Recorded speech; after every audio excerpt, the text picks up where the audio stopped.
in session.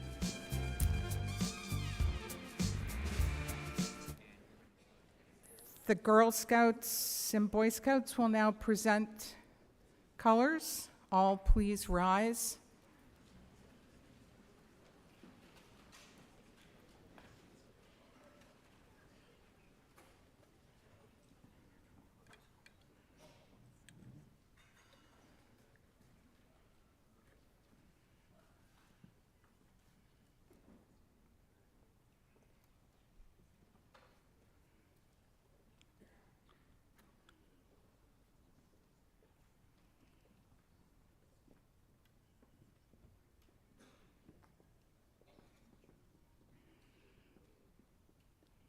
Please remain standing and join in reciting the Pledge of Allegiance. Pledge allegiance to the flag of the United States of America and to the republic for which it stands, one nation, and God, indivisible, with liberty and justice for all. Thank you. We'll now sing the national anthem, and you all are just going to have to just start singing.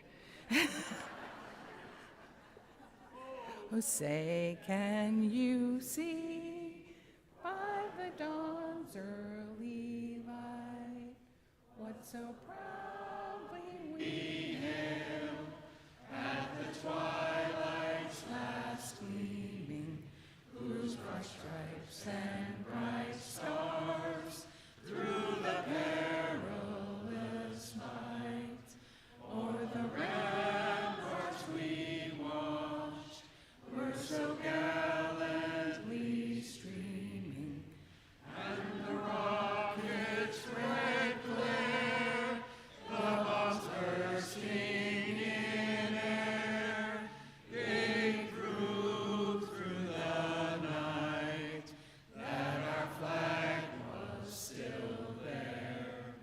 Oh, say does that star-spangled banner yet wave o'er the land of the free and the home of the brave?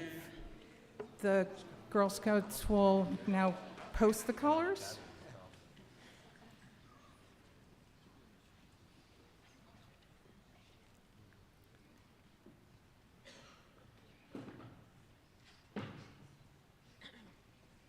It's my distinct pleasure to introduce Reverend Greg Fundell, the interim minister at the First Congregational Church, to give the invocation.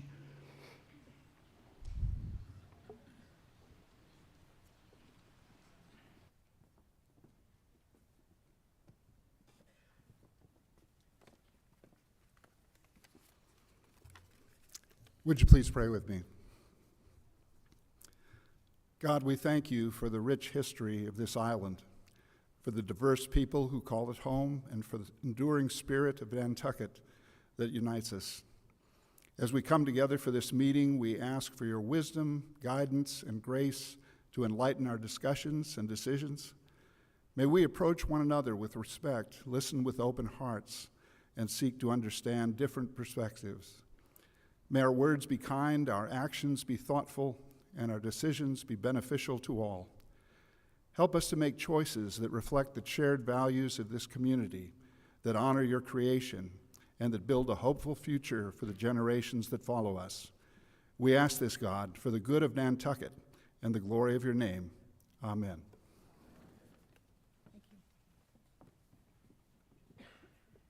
Thank you, Reverend Fundell. Please remain standing and join me in observing a moment of silence in memory of those in our community who passed away since our last annual town meeting, and in particular, those who dedicated their special talents and service to the town. And I thought we had a list, but we don't, so I will read the list, and I will try not to cry. Reverend Edward B. Ted Anderson, Jane Anzavino, Kenneth L. Bogrand, Stephen L. Bender, Christopher Cannavale, Mitchell Coffin, Diane Coombs, Janice M. Davis, Jacqueline A. Aldridge. It's a long list. Gary S. Hamblin, Craig D. Hunter, F. Jack McGrady, and Sybil M. Nickerson. This is why we have a list, because I can't be trusted to read it.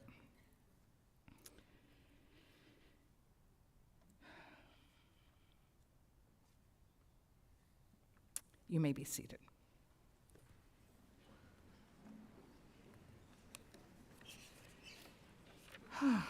So,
never a dull moment.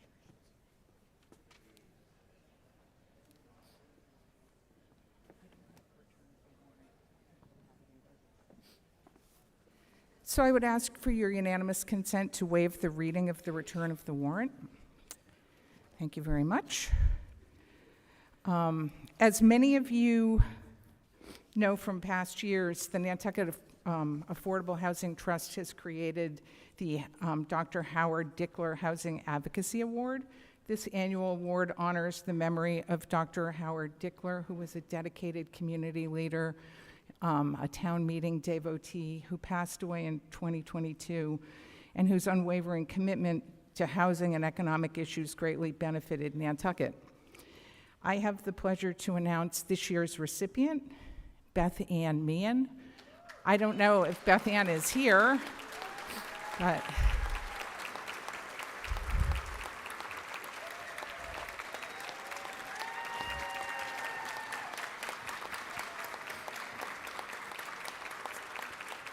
thank you, Beth Ann. So Beth Ann embodies the spirit of Dr. Dickler through her tireless dedication to housing advocacy for Nantucket's year-round community. Over the years, she has played a pivotal role in facilitating access to affordable housing for countless individuals and families. Beth Ann has served on the boards of Housing Nantucket, Habitat for Humanity, and the Nantucket Housing Authority, where she continues to contribute her expertise and passion. In her professional capacity as a mortgage loan officer at Cape Cod 5, Beth Ann has helped families secure financing for first-time homeownership, integrating her commitment to affordable housing into her daily work. Her advocacy extends beyond her profession. She is known for her willingness to speak up and advocate for the community, whether by attending events at the State House in support of the real estate transfer fee, or by speaking up at public hearings to champion workforce housing. Beth Ann's dedication to inclusivity ensures that diverse voices are heard and considered in the decision-making process, reflecting the very essence of the community-driven advocacy. Her fearless and creative approach to addressing housing challenges has made a lasting impact on the island. Thank you, Beth Ann.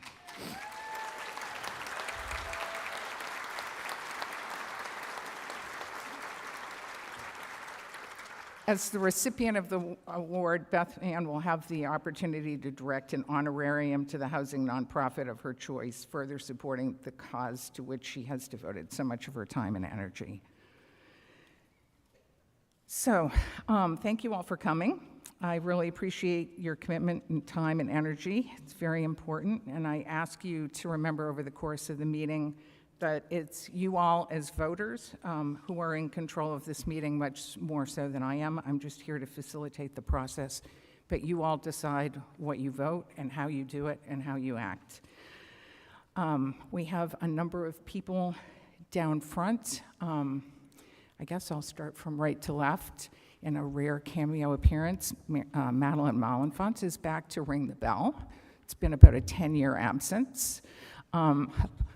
Laura Ramo would be next door, but is probably out doing something far more important than sitting at the table. Nancy Holmes, our town clerk. Libby Gibson, the town manager. John Giorgio, town council. Brooke Moore, chair of the Board of Selectmen. Matt Fee, who's vice chair. Malcolm McNabb, Don Hill-Holgate, Tom Dixon, and then the vice chair of the Finance Committee, Stephen Morey, the chair of the Finance Committee, Denise Cronow, the chair of the Planning Board, Dave Iverson, and the vice chair, Joe Topham. I think the other members are probably in the front rows and will be available to speak as necessary. My two assistant moderators are here. Lee Saperstein is here for the main room up in the back, and Chantal Blas-Murphy is again in the gym in the event we need her. We don't currently have anyone there. We have new sound people. We have NCTV, so we've brought that local, and Jeremy White at Faraway Productions is my new helper behind the curtain, and Jen Carey is back here as well as my assistant.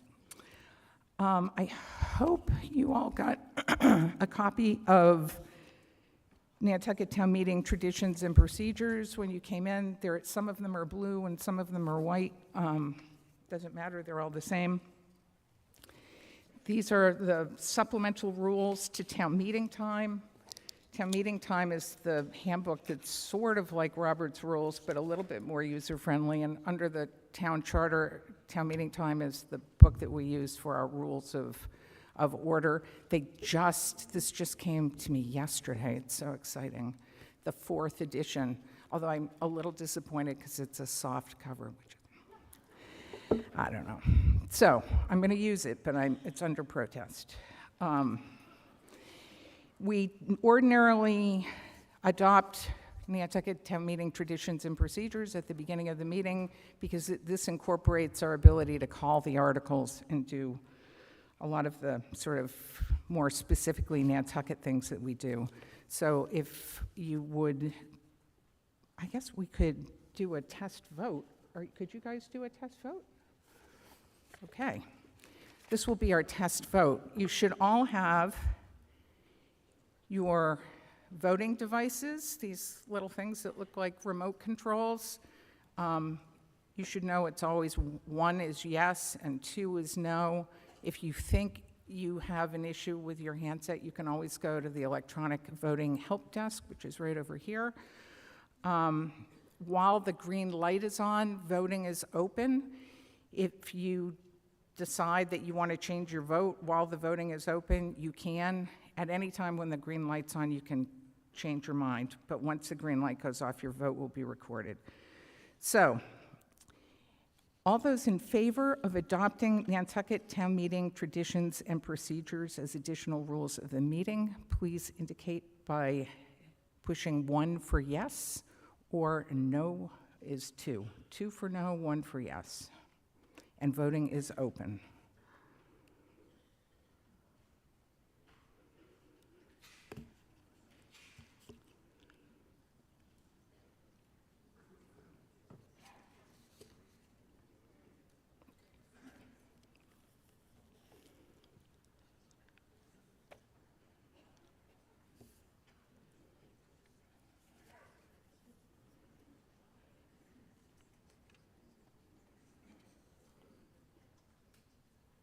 Okay, voting is closed.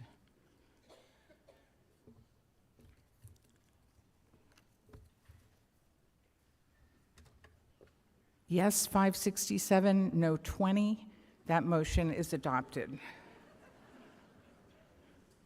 But that gives you a sense of how they work. Okay. You should all also have your warrant with the recommendations of the Finance Committee. Please keep this with you, and what seems like a likely event will be back here on Monday. We have limited copies. Please note the beautiful photograph from Melanie Papageorge on the front, I believe. She's also responsible for the pretty picture here on the front of the annual report, and those are available outside as well. And again, one per family, please, with those.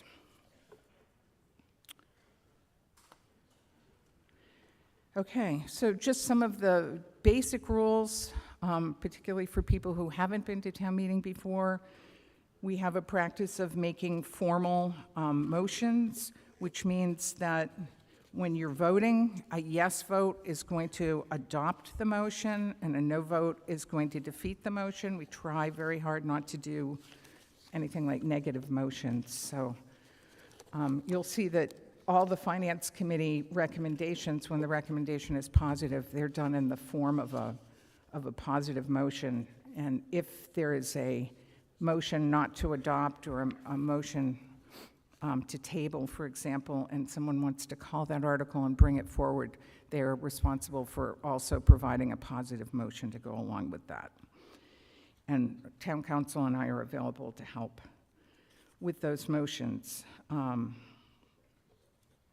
Please wait to be recognized. Identify yourself for the record.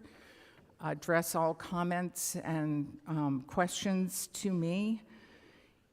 Amendments, we really do need them in writing. We love to get them in advance, like hopefully by Thursday of last week, but if you have one and you need to give it to me today, that's fine. If you have a question or you don't understand what's happening or you think that I've lost the track, which certainly has happened, rise to a point of order. All you have to do is say, Madam Moderator, point of order, and we'll try to address your question. If you vote on something, don't think that you can just jump up and leave, because you never know. We might have a recount or a reconsideration. So it's always best to stay put, at least until the next matter is up for consideration. Of course, we would like you to stay for the entire meeting, but we understand that's not always feasible. Obviously, no smoking. The large maps are out in the halls. Please silence your cell phones, and when you're speaking, please remove your hats. Please try to avoid personal attacks. There was a case from Southborough a few years ago that severely limits my ability to shut down unpleasant personal attacks. I will continue to try to do that, but I have to give much more leeway than I used to before that Southborough case came in. So I'm counting on you all to kind of self-police. We do have a bylaw, section 44.7.2, that requires anyone who's employed by anyone else to disclose that fact when they're speaking. That applies. Of course, lawyers are always the suspect group, but it does apply to anyone. So if your employer has paid you to come here to speak, please make that disclosure before you talk. And it's much easier if you make the disclosure than if someone has to challenge you. That gets unpleasant. Under the housing choice law, some of the zoning articles now require a majority vote rather than a 2/3 vote. In all of those cases, the planning board has made that determination, and that's set forth in the warrant with the vote, with the quantum of vote. I would like to get your unanimous consent to allow the following non-voting consultants and others to speak. We have some consultants here for the Our Island Home Project: Craig Piper, Bob Einstein, John Lemieux, Jack Dankert, Peter Holden, and then Warren Smith, our new airport manager, wasn't here in time to become a voter. So if I could have your unanimous consent to allow them to speak if and when necessary. Thank you. Nancy, do we have any non-voters? Other non-voters? Like in the wings or anything? No. Okay.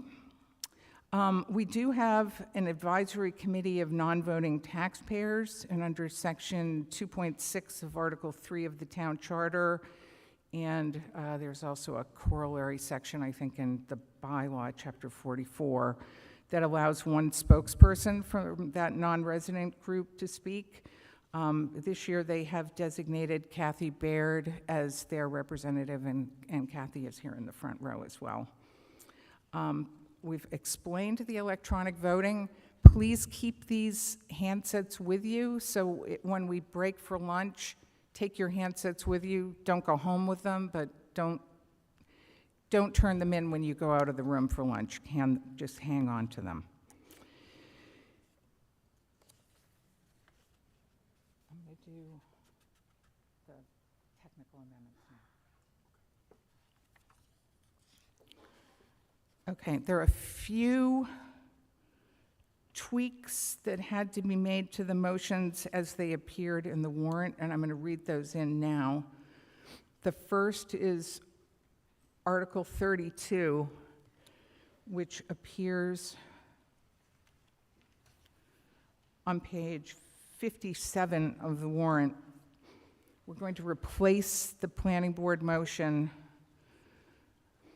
so that 1 Rosemary Way is being moved from RC2 to R5, and 3 Rosemary Way. Is that right? It's the other way around. This is right? Okay. Okay, so 1 Rosemary Way is going into R5, and 3 Rosemary Way is going into CTEC.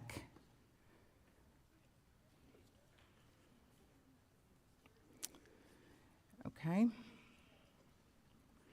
Article 61.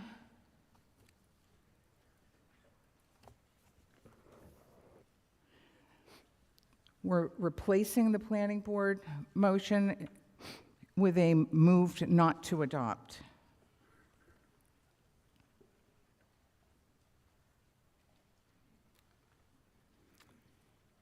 And then Articles 77 through 80, which start somewhere. Starts on page 115. Everywhere you see a reference to March 6, 2025 vote of the Select Board, it should be March 5. So that appears in the Finance Committee motion and note on Article 77, in the note on 78, in the motion and note on 79, and in the motion and note on 78.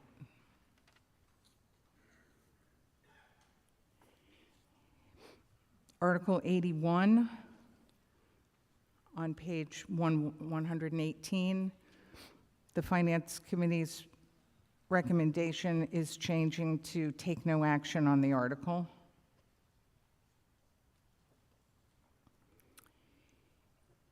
And Article 91, which starts on page 153. I think it's quite long.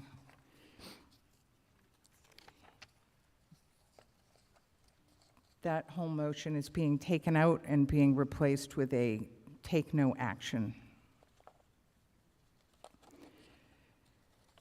So when we vote on those articles, we'll be voting in accordance with the new motion, not the motion that's printed in the warrant.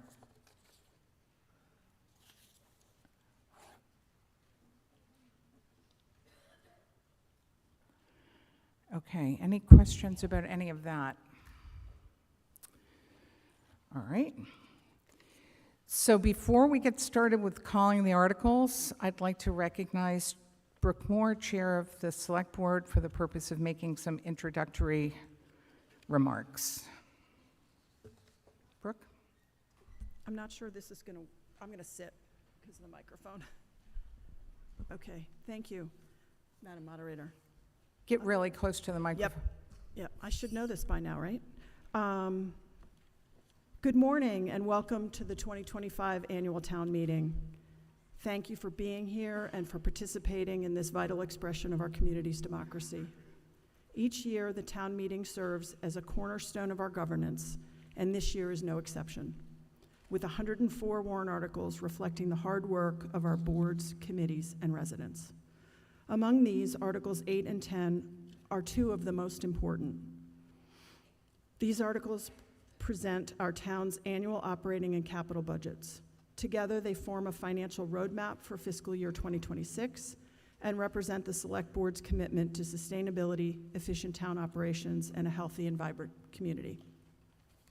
The path to developing these budget documents began last October and included rigorous review by the Finance Committee, the Capital Program Committee, and internal working groups, and over 40 public meetings over 5 months, all of which are recorded for the public's convenience and review. Department heads, community stakeholders, and the Select Board all played key roles in crafting a balanced and responsible plan. These budgets are not just about numbers. They reflect our priorities as a town. They are tightly aligned with our strategic plan and guided by the principles of environmental stewardship, operational excellence, housing affordability, and community health. They support long-term investments in our people, our facilities, and our future together.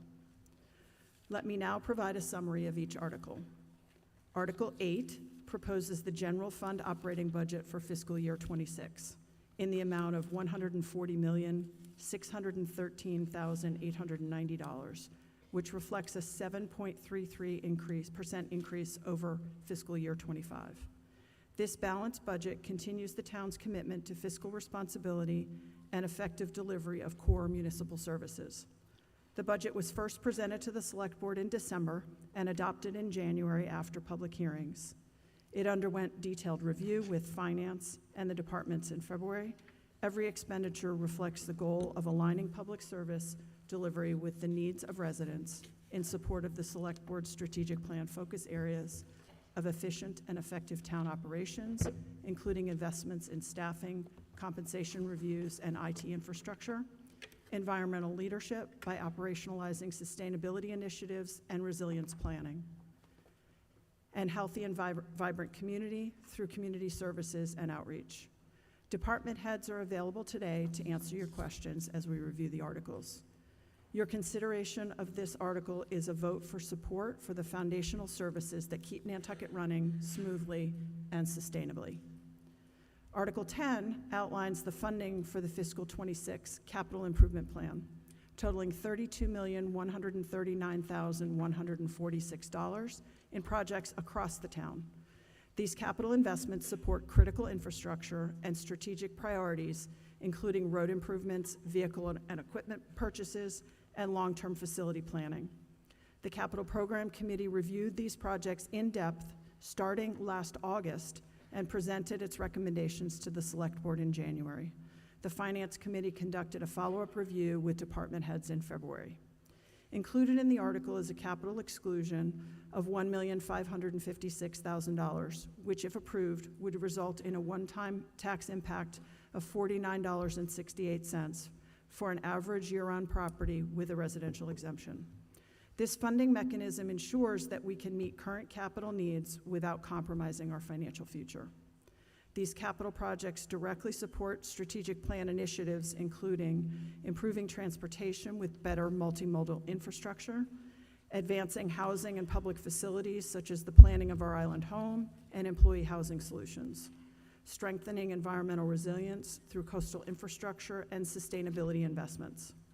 These capital investments are not just physical improvement, they're commitments to Nantucket's resilience and future readiness.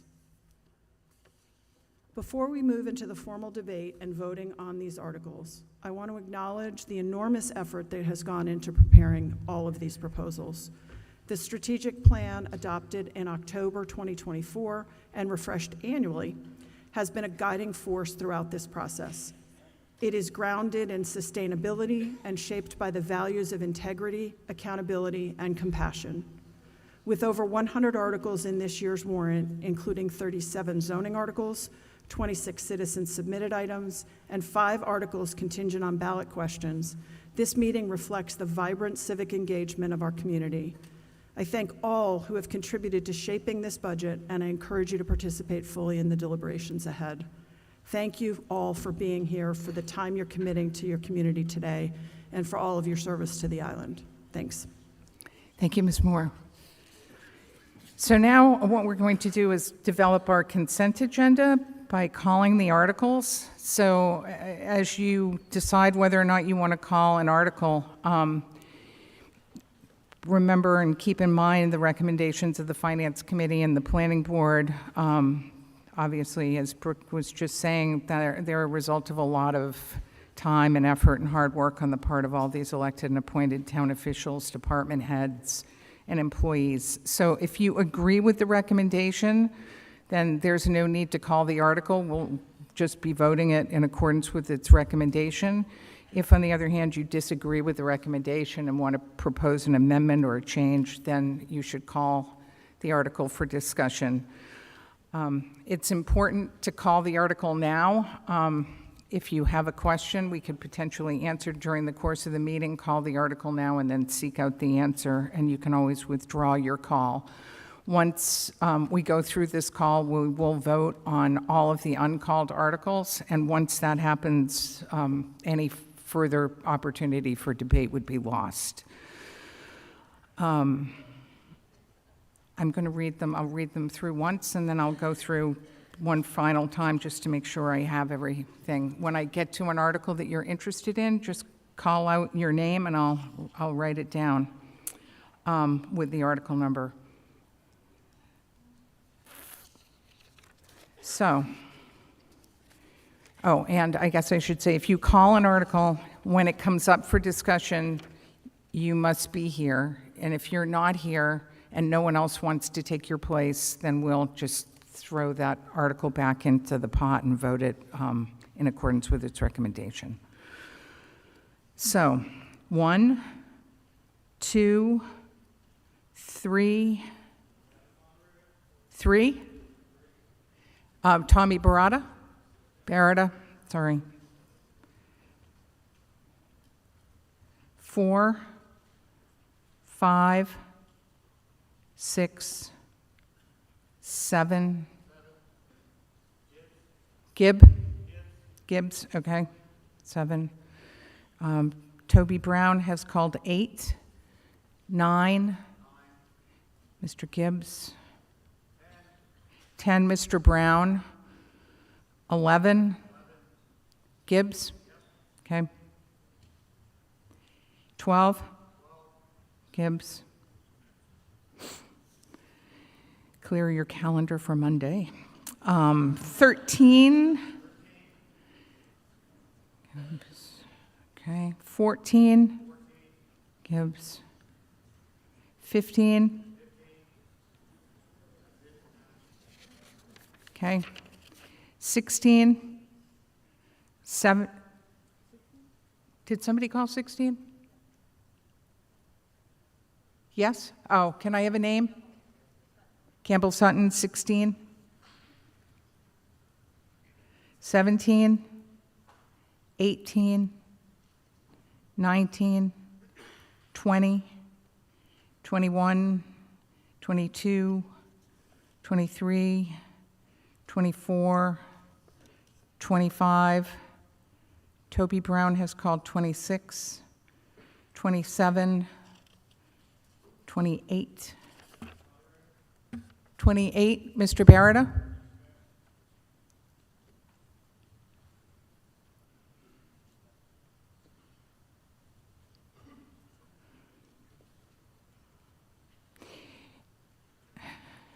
You know, Mr. Brown, I think we need you to come down and talk to town council again, because Article 26 has doesn't have a positive recommendation, so there's not anything for you to amend if you intended to take money out, because that article isn't being brought forward. So I think maybe you gave me the wrong article when you gave me 26. Yes.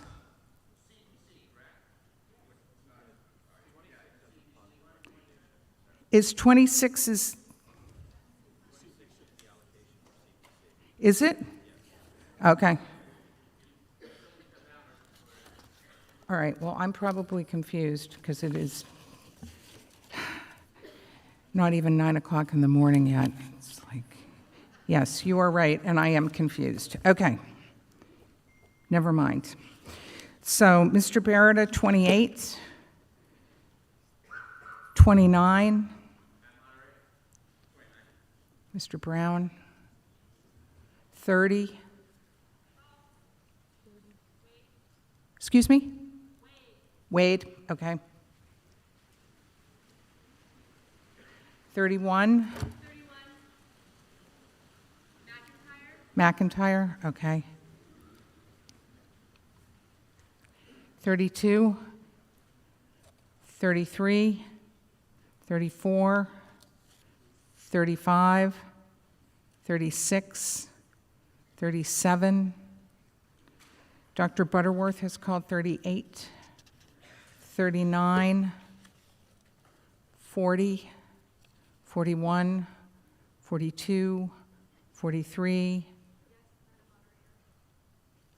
Oh, Ms. Rayport. 43, 44, 45, 46, 47, 48, 49, 50, 51, 52, 53, 54, 55, 56.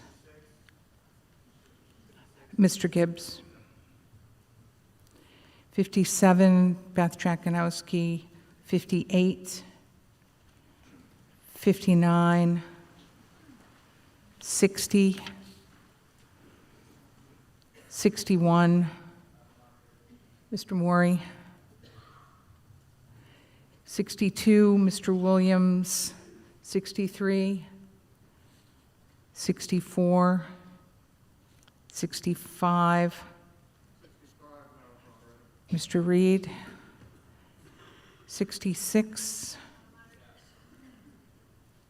Can I have a name? Emily Molden? Okay, thank you. 67, Mr. McClure. 68, Ms. Wright. 69, Mr. Peel. 70, 71, Mr. Young. 72, 73, 74, 75, 76, 77, Pastor Blois. 78, 79, 80, Mr. Williams. 81, 82, 83, 84, Ms. Sutton. 85. On 85? Okay. 86, 87, Mr. Gibbs. 88, 89, 88, McGowan.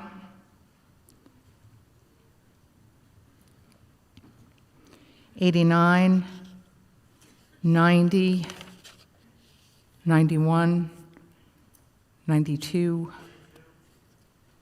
Mr. Gibbs. 92,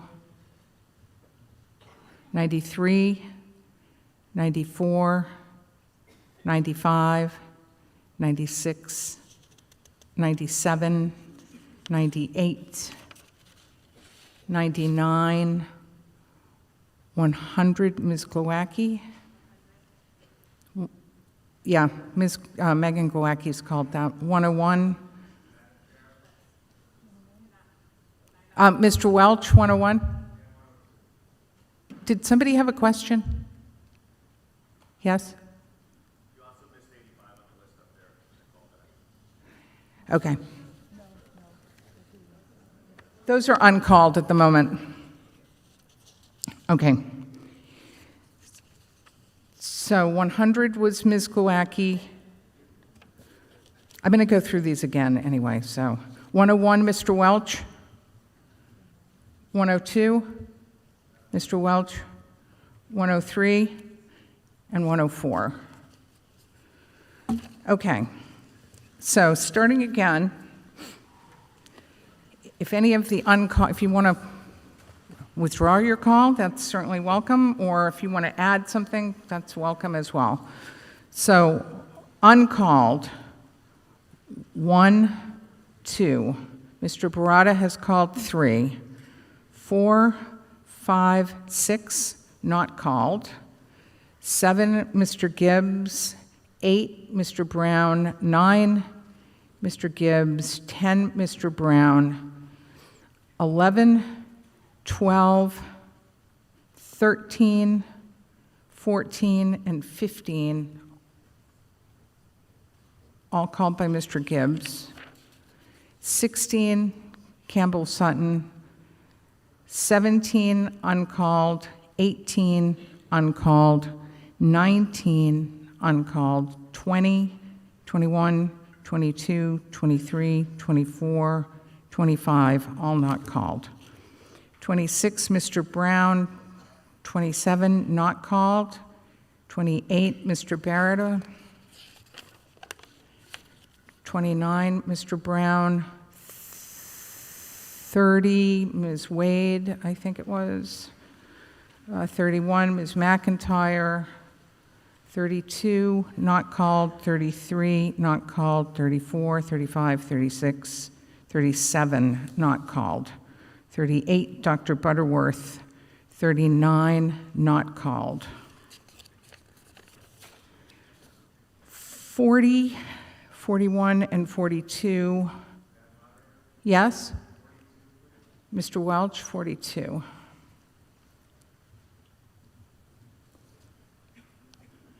Okay. 43 was called by somebody whose name I can no longer. Oh, okay. That was a scribble. Okay. Thank you. 44, 45, 46, 47, 48, 49, 50, 51, all not called. 52, 53, 54, 55, not called. 56, Mr. Gibbs. 57, Ms. Jakanowski. 58, 59, 60, not called. 61, Mr. Morey. 62, Cliff Williams, not called. 63, 64, Mr. Reed called 65, Ms. Molden 66, Mr. McClure 67, Patsy Wright 68, Matthew Peel 69. 70, not called. 71, Chris Young. 72, not called. 73, 74, 75, 76, not called. 77, Mr. Blas. 78, not called. 79, not called. 80, Mr. Williams. 81, not called. 82, not called. 83, not called. 84, Ms. Sutton. 85, Mr. Sauer. 86, not called. 87, Mr. Gibbs. 88, Mr. McGowan. 89, not called. 90, not called. 91, not called. 92, Mr. Gibbs. 93, not called. 94, 95, 96, 97, 98, not called. 99, not called.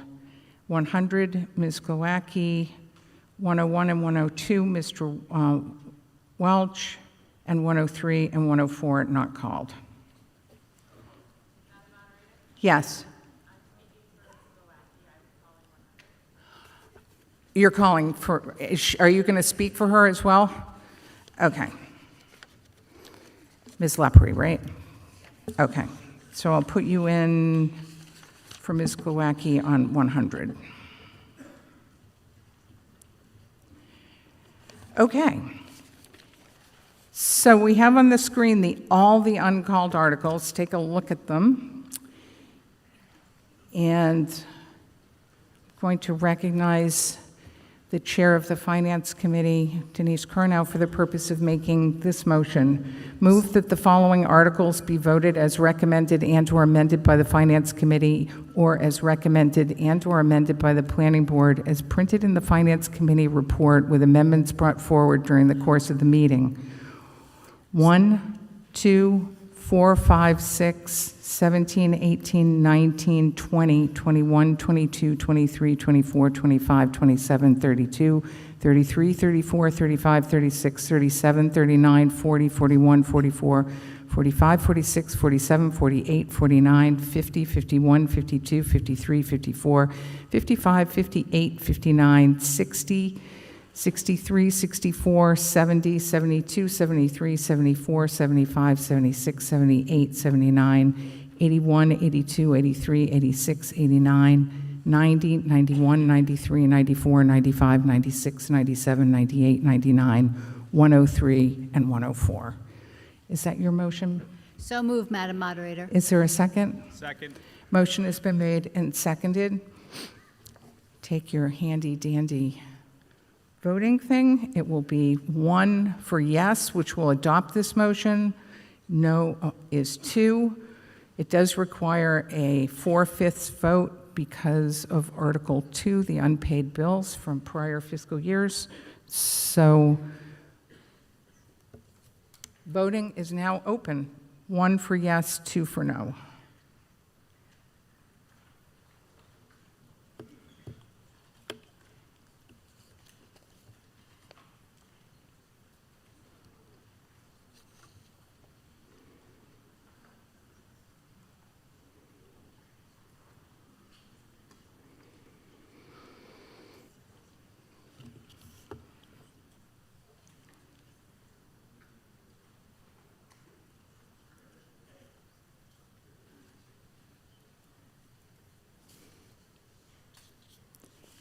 Voting is closed. On that motion, yes, 641, no, 24. And that is adopted by a 4/5 vote. Thank you very much. To let you know ahead on Articles 38 and 65, I do have a conflict, and Mr. Saperstein will be handling the debate on those.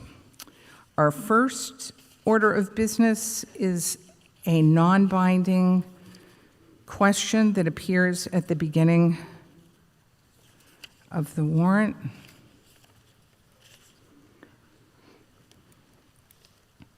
Hopefully you've had a chance to read it. I'm not going to read the whole thing. At the bottom, it says, a yes vote would indicate interest in converting from open town meeting to a town council, town manager structure. A no vote would indicate opposition to this proposal and a preference for keeping open town meeting. Because this is non-binding, what that means is it's just a sense of the meeting, so it's giving guidance to the people who are in the position of making policy and decisions and bringing things forward for future town meetings, but it is not in any way a decision. It's just giving guidance. If anyone has any questions about that, please let me know. I'm going to allow, because it is non-binding and because we have so much other business to do, I'm going to only allow a very limited amount of discussion. I know the Town Council Study Group wanted to make a couple of comments, and then if there are people who have either a similar or opposing view, they could come to a microphone as well. But we are going to keep this hopefully to like a 10-minute, less than 10 minutes if possible. Mr. Carlson.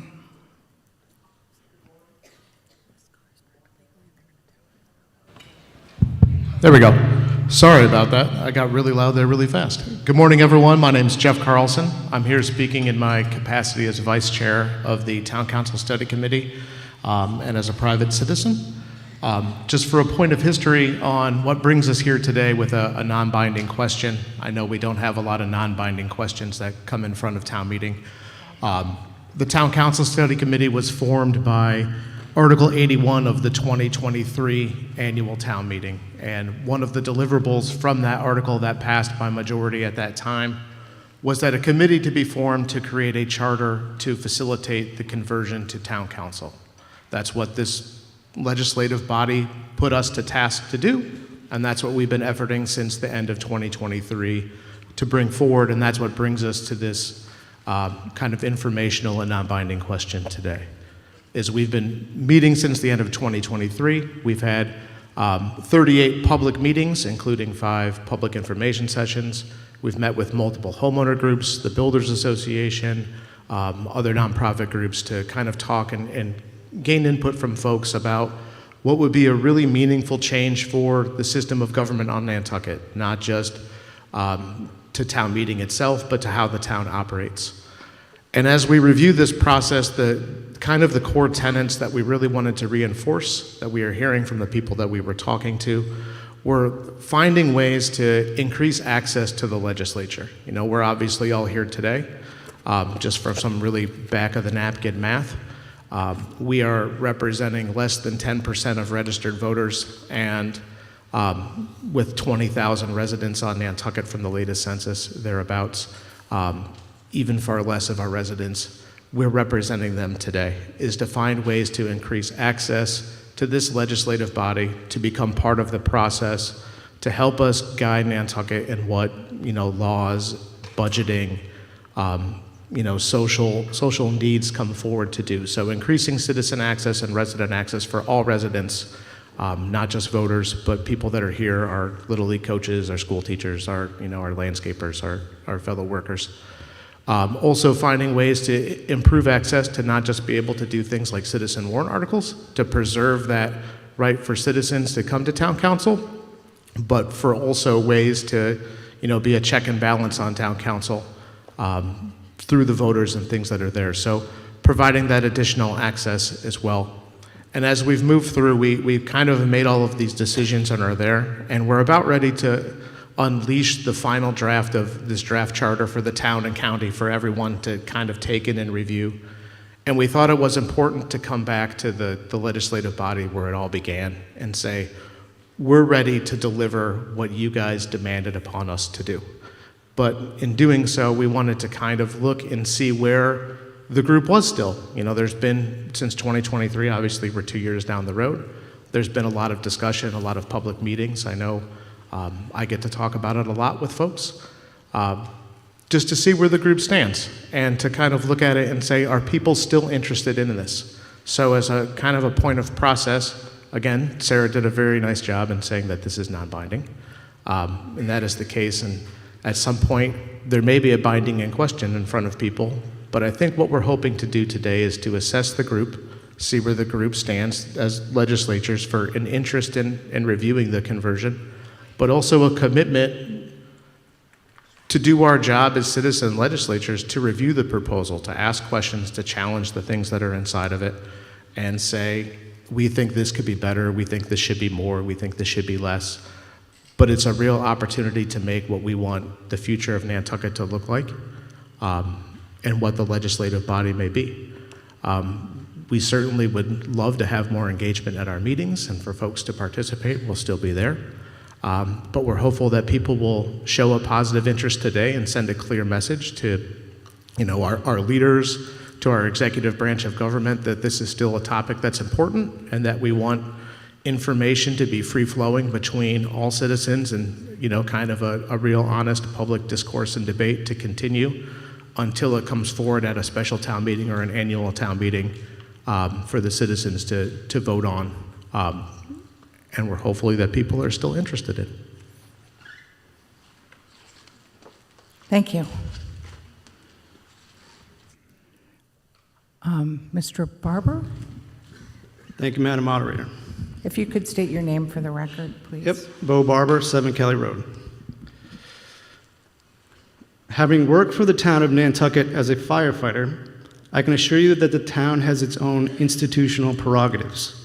To name a few: benefits, incentives, pensions, and the inherent drive of bureaucracies towards self-preservation and expansion. These internal priorities often conflict with the needs of the public. While the executive, or in this town, the town manager and select board, does have discretion in how laws are implemented, compelling it to act against its own institutional or ideological interests is not a matter of administrative process. It is a matter of negotiation. Under the principles of separation of powers, the executive role is clear: to enforce the laws created by the legislature. When it refuses to do so, we are left with one powerful tool: the power of the purse. We control the budget, and with that authority come two responsibilities: to ensure laws are passed by this body are respected and implemented, and to ensure that taxpayer dollars are used wisely. Our job does not end with a vote. We must use our leverage, particularly in the operations budget in Article 8, which we have, year after year, routinely rubber stamped. If negotiation is the key to good governance, and if the executive has access to legal counsel, public relations professionals, and a centralized organizational structure, then we must ask, do we, the legislature, have the tools to engage as equals? Do we have legal representation, oversight committees, centralized leadership, appointment power, organizational capacity? The answer is no. Meanwhile, the executive here on Nantucket is a small but well-resourced group with both administrative and, in the current system, quasi-legislative authority. It drafts articles, it controls appointments, it exercises broad discretion in how our laws are implemented, and has the legal and financial capacity to shape legislation before it even reaches this room. I'm sorry, I have more. I have more. Let me give you an example. Well, not too much more. Okay, one more. Last year, this body passed a bylaw requiring the town of Nantucket to comply with Massachusetts paid family medical leave law. The executive branch, our select board and town manager, refused to implement it, citing various reasons. Here's another. Curtis Barnes' article establishing our group, the Town Council Study Committee, was passed by town meeting as written, and yet 1 year later, the select board attempted to alter the spirit of that legislation.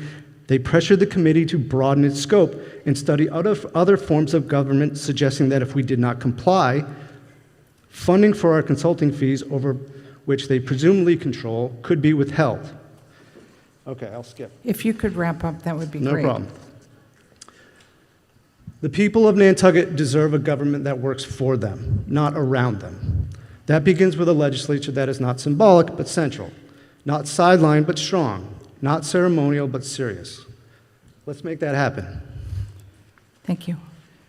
Up at the back, if you could state your name, please.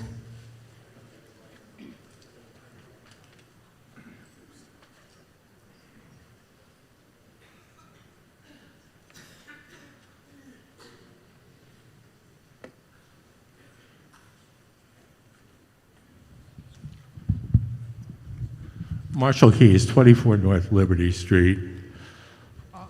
I am strongly opposed to this movement toward town council government.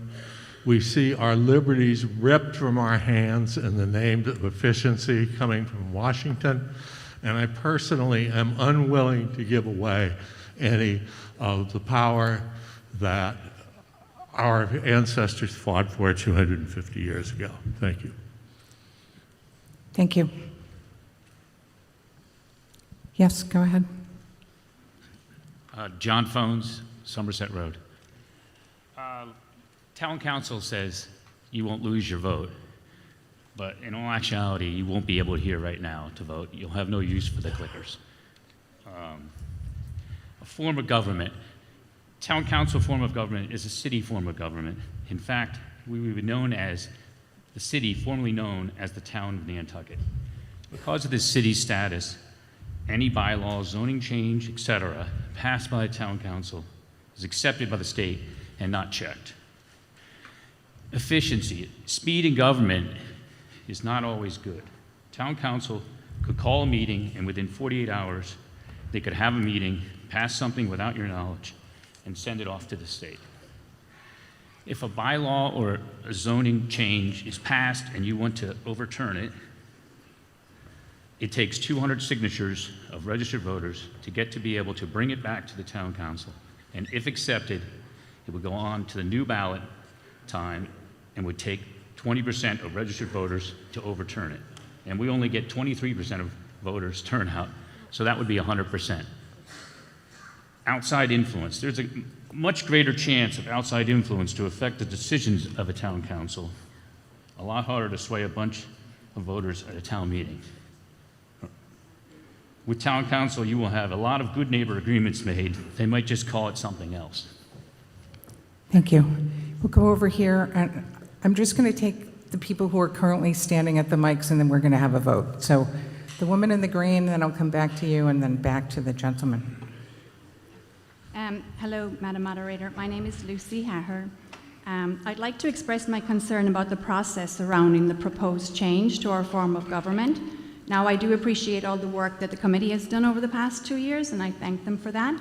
I have 3 points to make. Number one, this non-binding question on the warrant states that the Town Council Study Committee is proposing consideration of a new charter establishing a Town Council Town Manager form of government. But proposing consideration is not the same as voter approval.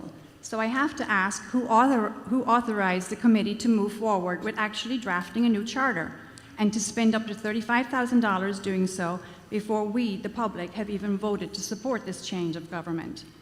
I believe that no more money should be spent on charter revision until the town meeting approves this proposal. Number two, which brings me to the point, what does approval actually mean in the context of this non-binding question?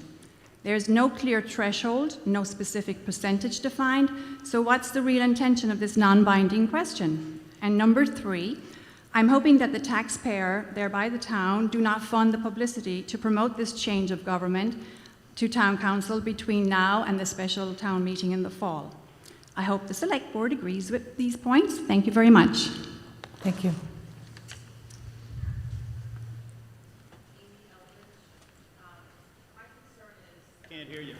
For some reason, that doesn't seem to be on anymore.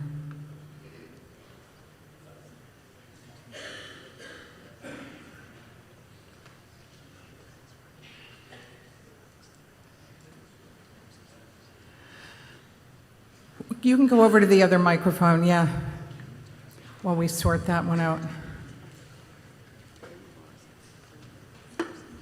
Hi, Amy Eldridge. I truly appreciate the town's hard work in advertising these meetings. And if you can't, when the notice comes out in November, make plans for May, then you've got more problems than you can handle. I took the day off from work. I could be working. A lot of us could be working. I think this system works very well.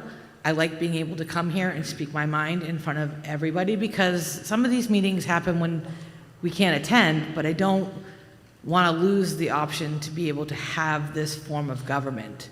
I think we've been doing it for a long time, and I think that it needs to stay, and I ask that you vote no on this non-binding question, and we stay the course as usual. Thank you. Thank you. Before I go to the next speaker, I just want to say that there's a green Ford Bronco, registration 3BRF23, that's parked by the pool. It's going to be towed if you don't move it. So if that's you, green Ford Bronco 3BRF23, parked by the pool, please move your car. Go ahead. Madam Moderator, good morning. My name is Ted Giletti. I find it interesting that the Finance Committee motion from 2023 town meeting actually stated that we would be moving ahead with a study for town council. So it appears to me almost that a priori it had already been decided that we were going to be converting from town meeting to town council. And I'm not sure that this legislative body fully understood at that time what they were voting for. And I have to throw that out as a question. Town council form of government is actually one of the most prevalent forms of government in the state of Massachusetts.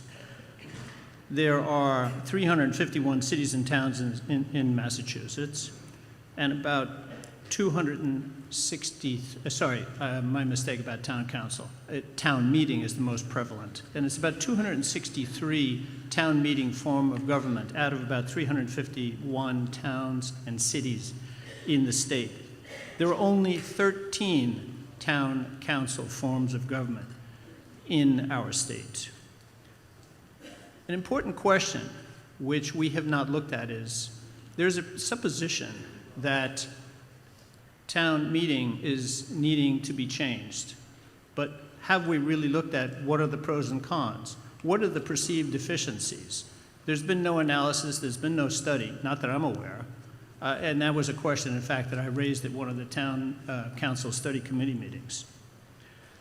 According to the Collins Center, our Nantucket town meeting is probably the most well-attended in the state, with a participation rate of between 5 and 15%.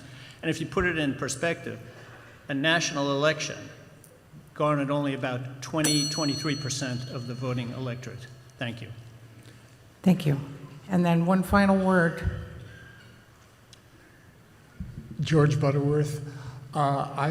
This is a non-binding question, but I think the results are going to have a lot of impact and are going to go a long way toward eliminating something really important, which is town meeting. Maybe the percentage of people that show up at any particular town meeting may be low, but when something of high importance to you comes up, you have every ability to be here and speak. And I think it would be an incredible setback to move toward this, and I would strongly urge us to vote no. Thank you. Thank you. Okay, so this is a non-binding question. A yes vote would indicate interest in converting. Yeah? Yes, go ahead. Me? You've got to turn your mic on and state your name. I'm sorry. It's Jill Veith, and I'm on the Town Council Study Committee. Yeah. And I just want to remind everybody here that the people in this room voted for the ability to form that committee to offer a town council that is specifically mentioned in the article. So we did look at other forms of government, but that is what was expressly asked of our committee. So I just want to encourage you all that you voted for us to look at this, and all we really want to do is bring a charter back to you to look at it again later and actually take a vote on it. Thank you. Thank you. Okay, so this is non-voting. A yes vote would indicate interest in converting from open town meeting to a town council, town manager structure. A no vote would indicate opposition to this proposal and a preference for keeping open town meeting. Voting is open, and it's 1 for yes, 2 for no.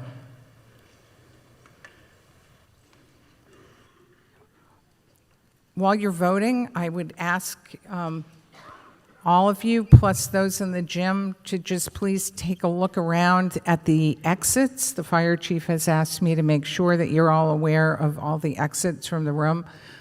There are lots of them here. There are exits in the back, along this side, and over here. We do have voters in the gym. I want to mention your voting device has a color on it. If you have a blue, a white, or an orange dot on your voting device, it's up here, you should be in this room. If you have a light green or purple dot on your voting device, then you need to be in the gym. And if you leave here, don't try to zip over to the gym because your vote won't count over there. So, on the vote, yes, 251, no, 477. To the extent that anything was being adopted, which it isn't, it would not have been adopted. Okay, we're going to start with, yes. It doesn't, here's what it means.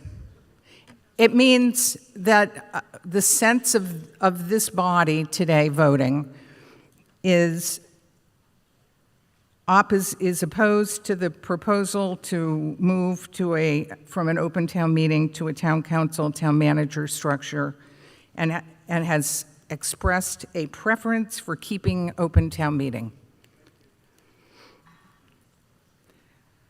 Okay. Article 3, appropriations prior year articles, starts on page 3 of the warrant, continues to page 4, and page 5, and page 6. I'm going to ask for your consent to waive the reading and recognize Ms. Cronau, Chair of the Finance Committee, for the purpose of making the motion as printed in the warrant. So moved, Madam Moderator. Is there a second? Second. Motion is made and seconded. Now, does anyone, like Mr. Turbot or anyone, want to say anything about this, or do we want to hear from Mr. Barrett first?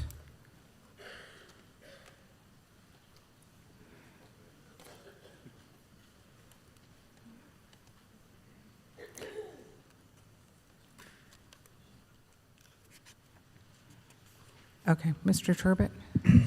Sure. Thank you, Madam Moderator. Brian Turbot, Finance Director. The purpose of Article 3 is to simply move prior year appropriated funds that either are no longer needed because a project's been completed to a project that may need some additional funding, so that we're not coming back asking town meeting for a borrowing authority or an additional debt exclusion, or moving prior appropriated free cash that is in a project that's not necessarily needed or may not be able to be completed, or is because of time constraints or contractor constraints, to projects that we do have the ability to move forward on. So this is all this article is doing. It will not impact anybody's taxes. It's all funds that was previously approved at a town meeting prior. So thank you. Thank you. Mr. Barrett? Thank you, Madam Moderator. The town of Nantucket is asking us to transfer the allotted funds of the sidewalk, multi-path, cobblestone repairs from previous warrant authorization of the years of 2021, 23, 24, which equals $1.8 million, and road repairs for the years of 23 and 24, that was $3.3 million, for a total of 5.1. This is money that was to be used for the maintenance of our streets and sidewalks and cobblestones and wasn't fully utilized to fix the roads that we all know that are in very bad shape. The town plans to transfer these funds to Lover's Lanes, as he just said. That appears to be needed because it wasn't budgeted, I guess, properly. And they decided to swipe the funds accrued from what appears to be the neglect of our road maintenance for the last 4 years to be used for that project. We all know of examples of roads that we travel that are terrible. And by supporting this amendment, these future road repairs could be fixed, such as the manhole covers on Orange Street by Marine Lumber, the sunken one at West Creek, that causes everyone to avoid or bounce out when you're turning. Or how about the catch basin on Nantucket Road at the bottom of the hill, or the one at the car wash at Sparks Ave, or even the one in front of the tennis courts at the Yacht Club. Don't forget the strip of the potholes on New Lane that has existed for over a decade that is continuously patched upon patch. The crumbling edges of the roads of Nantucket, Pulpus, and Milestone as well.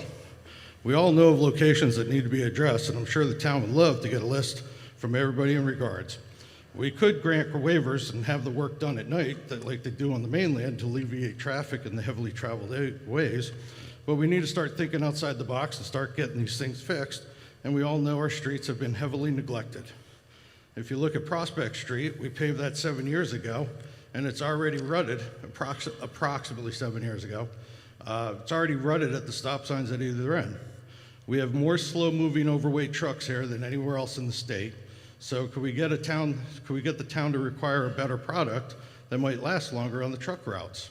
With this amendment, I'm not asking for the transfer of the sidewalk or the bike path or the cobble portions of 1.8 or 1.4. All I'm asking for is last year's fund of 2024 for a total of 1.8 million to be transferred to this year's maintenance. And to put that in perspective, we approved 2 million last year, and they only used 106,000 for road repairs. So let's get our majorly heavily traveled interconnected roads fixed once and for all. I make a motion to move the 2024 road maintenance funds to be transferred to the 2026 FY Article 10, costs associated with annual wide road improvements and maintenance. Thank you. Okay, wait. Tell me what you're doing. I would like to move the DPW Transportation 2024 annual town meeting road repairs, where they're trying to transfer it to Article 12 of 21. So that 1,457,000? 1.894. Oh, the one up above it. So, okay, Article 10 of the 2023. 23. I'd like to have that moved into this year's budget. They can have the rest. Let's take what they didn't spend from the previous year for road repair and put it to next year, and let's get the roads fixed. Okay. Mr. Giorgio, can we move that money to Article 10? Or does it just have to get removed from this Article 9? I don't know. I could. Okay. It's already in Article 10, so we just have to delete it from here? Madam Moderator, it only needs to be, the amendment would only need to strike it from Article 3. It's a prior capital article which stays open until the funds are fully expended, so there's no need to transfer it anywhere. It would just be available to be spent in next year or even in this year. Okay, thank you. All right, so your motion is to strike the 1,894,016.75 from this article and to change the totals as we go down appropriately, the subtotals. Correct? Yeah, yes, ma'am. Okay, and that motion's been made and seconded. Is there any further discussion on Mr. Barretta's motion?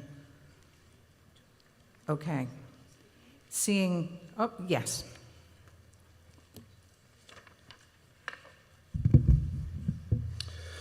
Thank you, Madam Moderator. Good morning. I'm Drew Patno, Director of Public Works. The Surfside Transportation Project includes 2 miles of new bike paths along Lovers Lane, Orkawa, and Monahans roads, proper gravel subbase, new full-width paving, and stormwater infrastructure designed for 100-year storms. Just imagine Lake Monahans and Lake Dave Kim gone for good. As I highlighted at Wednesday's Select Board meeting, the reality is that we are in an exceptionally busy period of roadway utility and other capital projects that have all converged and entered their final surface restoration and paving phases at the same time. And we have 1 asphalt plant and 1 paving contractor on Nantucket. This approach in Article 3 puts to good use previously authorized funds, does not increase your taxes, does not preclude us from continuing to improve our roads, sidewalks, bike paths, and cobblestone streets, and allows us to award a construction contract in the coming weeks, all at a price that, believe it or not, came in substantially less than our final cost estimate. This project is long overdue. The county took these roads in 2015. If this article doesn't pass, we may be forced to reject all bids, seek future supplemental funding that would increase your taxes, and rebid the project. If that happens, I assure you, it will not get any cheaper the next time around. This is an important project at a good price, and this is the right way to fund it. Let's make it happen. Thank you. Thank you. Madam Moderator? I'm going to go to this woman. Just one clarification. He said Surfside improvements, but that says Lovers Lane. So which projects are we talking? Because when we voted for it at the other previous meeting years ago, it was the Lovers Lane project. And so did they change the name now? Mr. Patno? So the article as written was Lovers Lane, but the collective name for the project, because it's Lovers, Orkawa, and Monahans, is the Surfside Area Transportation Improvements Project, which we recently bid. Okay. Ms. Schultz? Sandy Schultz, 32 Lovers Lane. We bought 32 Lovers Lane 23 years ago. For 23 years, we have had the puddle at Dave Kim drain into our basement in our home. This money that's been appropriated is well overdue. And Lovers Lane now is a cut through from Old South Road to the boulevard. We also, Dave Kim, which is a road that has not been able to be passed for the last 6 years or so, because it is one big puddle. It's now a duck pond with lots of frogs and mosquitoes, and a health hazard, I would say. It's still water. It's a cut through for the Richmond property, and there's just so much construction and things going on in the Surfside area or Old South Road, that we really do need the Lovers Lane to be paved. The drainage there is horrific. The Department of Public Works have been in front of my house yesterday, and they were there 2 weeks ago because Lovers Lane drains onto my property and washes out my driveway every single time it rains. And I am not alone on Lovers Lane. All the properties on, opposite the forest have experienced flooding at some point in time. Lovers Lane is one of the oldest town roads on Nantucket, and it is the only one that hasn't been paved and hasn't had services. So I really ask that you would decline this change and go with the article as it is written. We have been dealing with this for so long. Lovers Lane, this is like the fifth or sixth town meeting that we've had to come to get money to make this correction for Lovers Lane, and it'll be a benefit for everybody in the community. We have the opening to the state forest where people use all the time, and the Boy Scout camp is there, and it's a dangerous road. Thank you very much. Thank you. On Mr. Barretta's amendment? Seeing nothing, can we go to a vote? Mr. Barrett, on your... I just want to make a comment that Article 23 this year, which I didn't call, which I guess I should have called, rescinds $1.2 million of sidewalk improvement funds that doesn't go anywhere. So I learned my lesson. I should have called that one, and I could have transferred that to road repair. So we'll learn for next time. Okay. But please support it if you want the roads fixed. Yes? Mr. Welch?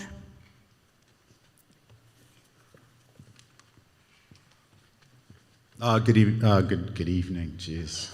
It is dark in here. Good morning, Madam Moderator. I'd just like to understand that it's a travesty what Sandy and Dave have been going through over there. It's horrible, and I just want to understand if we vote yes or no on it, will yes or no affect the work to the extent that it will not be done? So is a no going to get the work done, or is a yes going to get the work done? That's all I'd like to know, please. Thank you. Okay, so on the amendment, a no will leave the money on the reconstruction of Lovers Lane. A yes would adopt the amendment and remove those funds and keep them for sidewalk, annual road improvements, repair, and maintenance.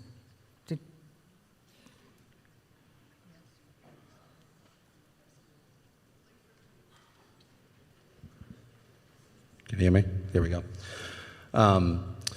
Currently, we have about $16 million appropriated from prior authorizations, and we were able to get $3.2 million from Chapter 90 to help pay for the project. We do not have enough to award the construction contract and cover utility relocations, full-time resident rep, construction oversight, or have any sort of contingency for unknowns when we get into construction. So it is very important that we do reappropriate this money in Article 3 to make this 10 years in the making project finally happen. Thank you. Thank you. Okay, so a yes vote will adopt Mr. Barretta's amendment and remove the $1,894,000. I have a question. Yes? Sorry. So I just. Can looked you up identify yourself, please? Ada Ruth Wake, 34 Arkansas Avenue, Nantucket. I'd like some clarification on why the funds weren't taken from the article in 23 and used here as opposed to taking these funds. So there can be some clarification on that. I appreciate it. Okay. Mr. Turbot? Thank you, through you, Madam Moderator. The funds that were rescinded in Article 23 were borrowing authorization that had not actually been utilized, so the town had not exercised that borrowing authorization.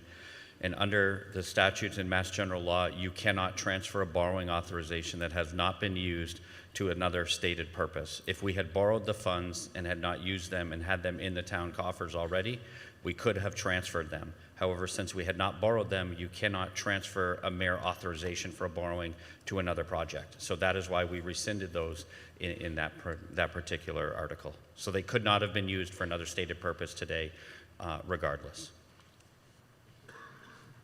Okay, thank you. So a yes, we're just on the amendment. Mr. Barrett's amendment would remove the $1,894,016.75 transfer from Article 10 to Article 12. Voting is open. It's 1 for yes, 2 for no, just on Mr. Barrett's amendment.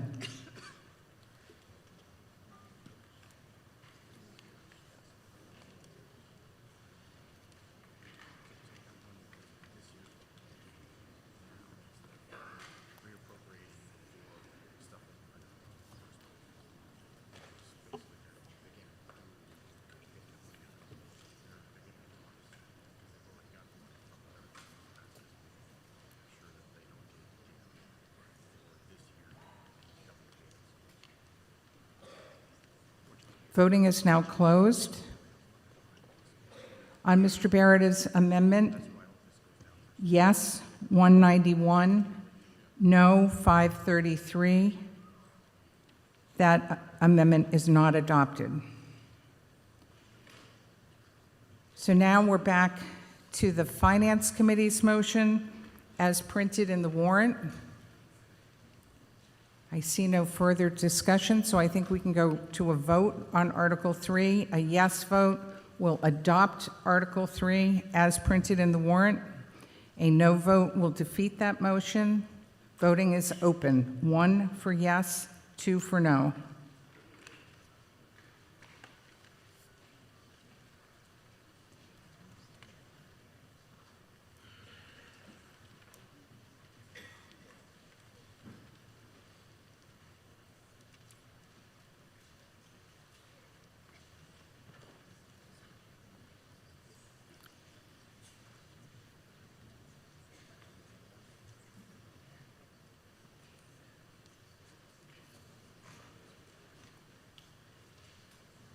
Voting is now closed. On the main motion as printed in the warrant, yes, 655, no, 61. That motion is adopted. Okay, Article 7. Article 7 starts on page 8. The motion starts on page 10. I'm going to ask for your consent to waive the reading of the motion, which continues on to page 11. It is as printed in the warrant.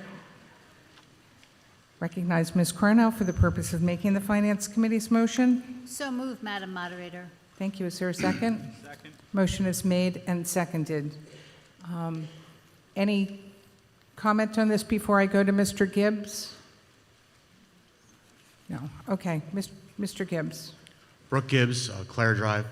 The wages for some of these people are outrageously low.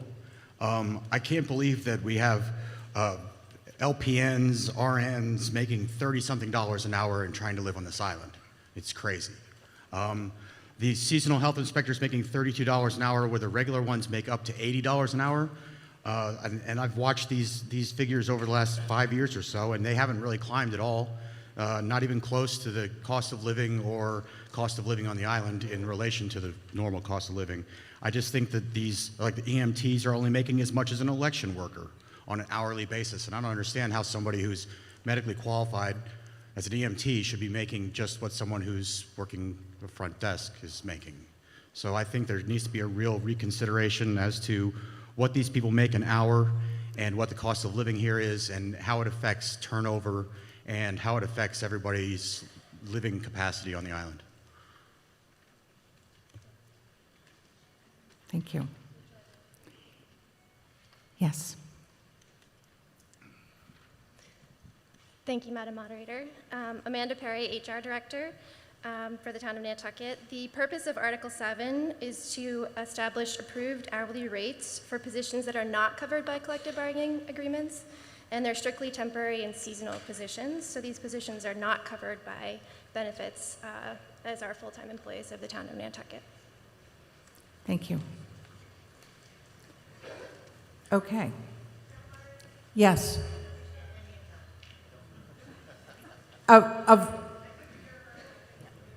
Okay, could you say it again, Ms. Perry, and maybe? Sure, yeah, sorry. So the purpose of Article 7 is to cover our seasonal and temporary employees of the Town of Nantucket. They're not full-time benefited positions or collective bargaining positions. Thank you. Okay. Seeing no one else at the microphone, I think we can go to a vote on Article 7. A yes will vote, which is 1, will adopt the Finance Committee's motion as printed in the warrant. A no vote, which is 2, would defeat that motion. Voting is now open.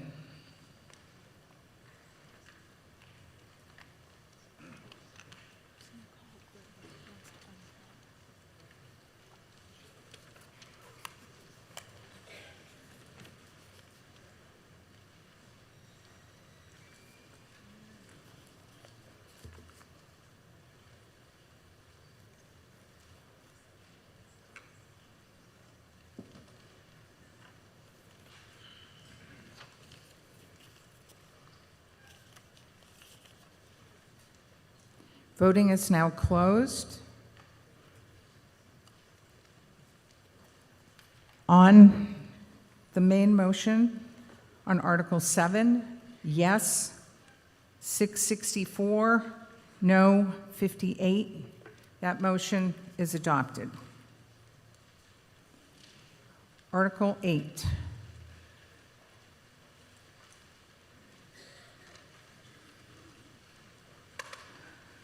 Okay, Article 8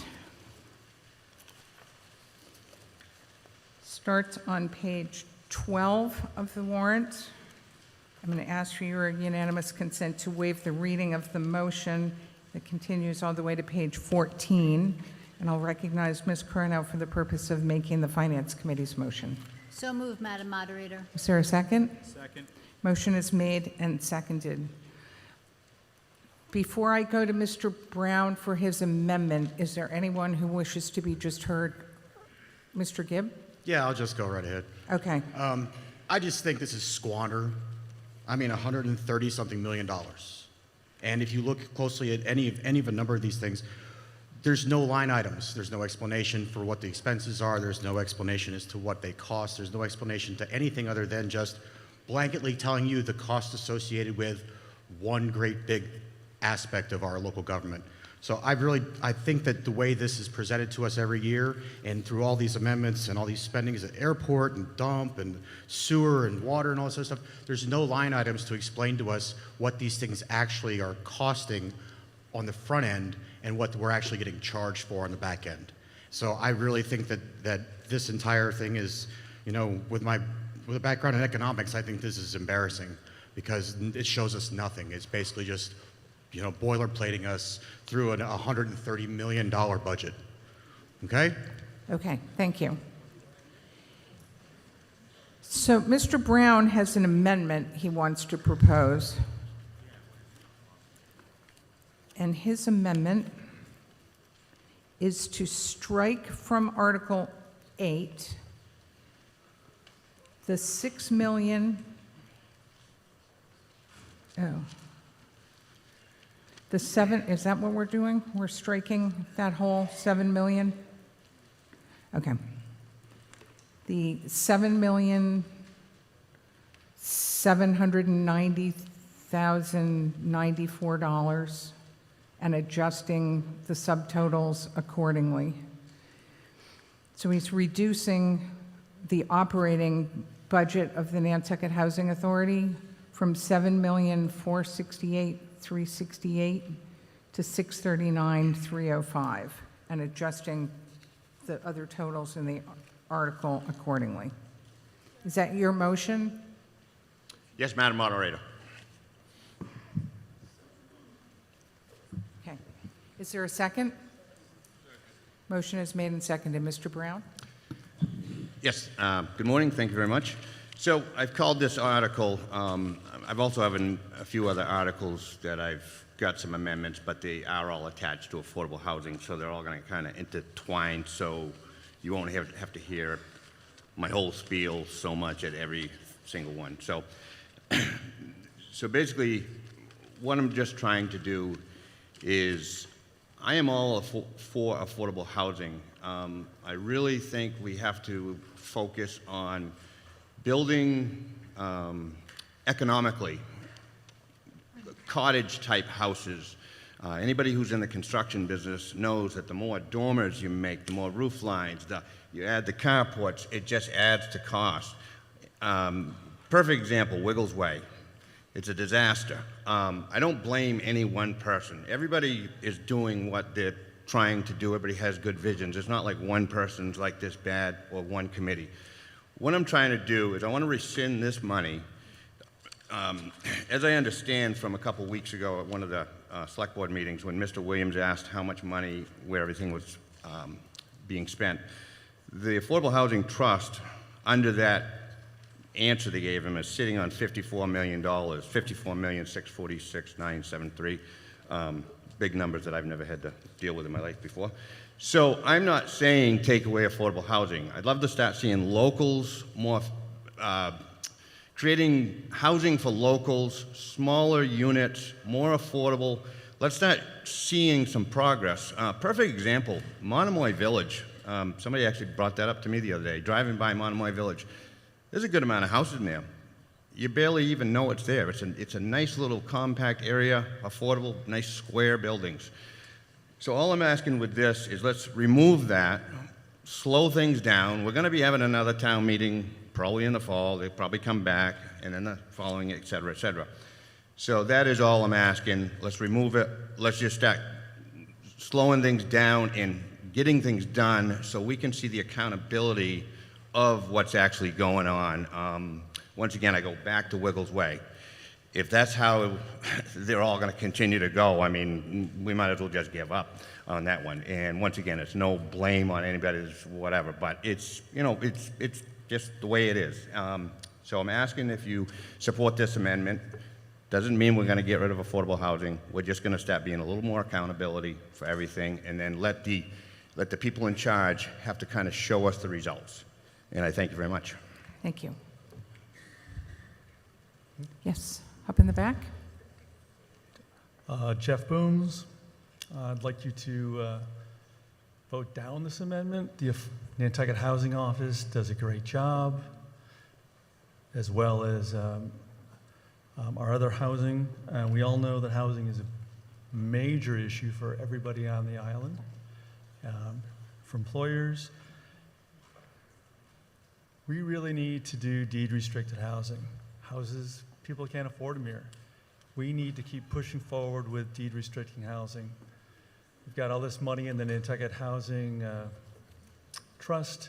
If we were to buy houses, deed-restrict them to be resident-only for 10 months, put them back on the market, see how they go. We could be creating a lot of affordable housing. Don't take this money out of affordable housing. Thank you. Thank you. Yes.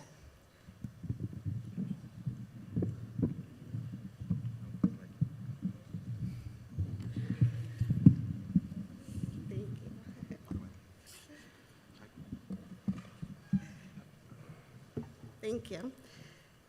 Good morning, Madam Moderator. I'm Christy Ferrantella, the town's housing director, and this is Frances Ferrantella, a future voter. Article 8 includes money for the Affordable Housing Trust. For people who may be unfamiliar with the trust, our mission is to create and preserve affordable housing on Nantucket. This funding is critical to our work. We use it to support programs like closing cost assistance, lease to locals, house recycling grants, and to make strategic investments like the bridge loan we supplied to accelerate the completion of home ownership units at Richmond. House prices on Nantucket continue to climb, and last year the median home price was well over $3.5 million. Yet the trust navigates this really difficult housing market and deploys funding efficiently and effectively. Over the past 6 years alone, the trust has helped over 350 families and people find stable housing.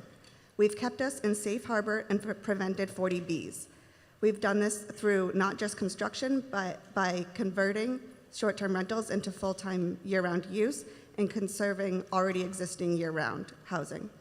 In addition to the funding of our work, another key component of the override that it enables the trust to borrow funds through bonding without increasing your tax rate. These additional funds help us launch new programs like the year-round deed restrictions and down payment assistance for first-time home buyers. Without these funds, we'll fall out of safe harbor and we won't be able to deploy our strategic plan, which is laid out on our website. The Affordable Housing Trust has made a real difference and we can continue to do so with these funds. In addition to the Affordable Housing Trust Fund, the Housing Office line item also supports the Housing Office, including salaries, the rent that we use to rent municipal employee housing, and then I wanted to address Mr. Brown's comment on the $45 million that hasn't been used. The trust strategically deploys these funds and has projects lined up over several years. While those funds haven't been spent yet, they are in line to be spent over the next couple of years. And this won't be possible without these funds. We'd also love to see more cottages. It's something the planning department has been working with the trust and my department to figure out how we can move forward. So we agree, we want to see other things, but we can't do that without the funds available. We ask you to not support this amendment. Thank you. Thank you. Ms. Dye? Thank you, Madam Moderator. Penny Dye.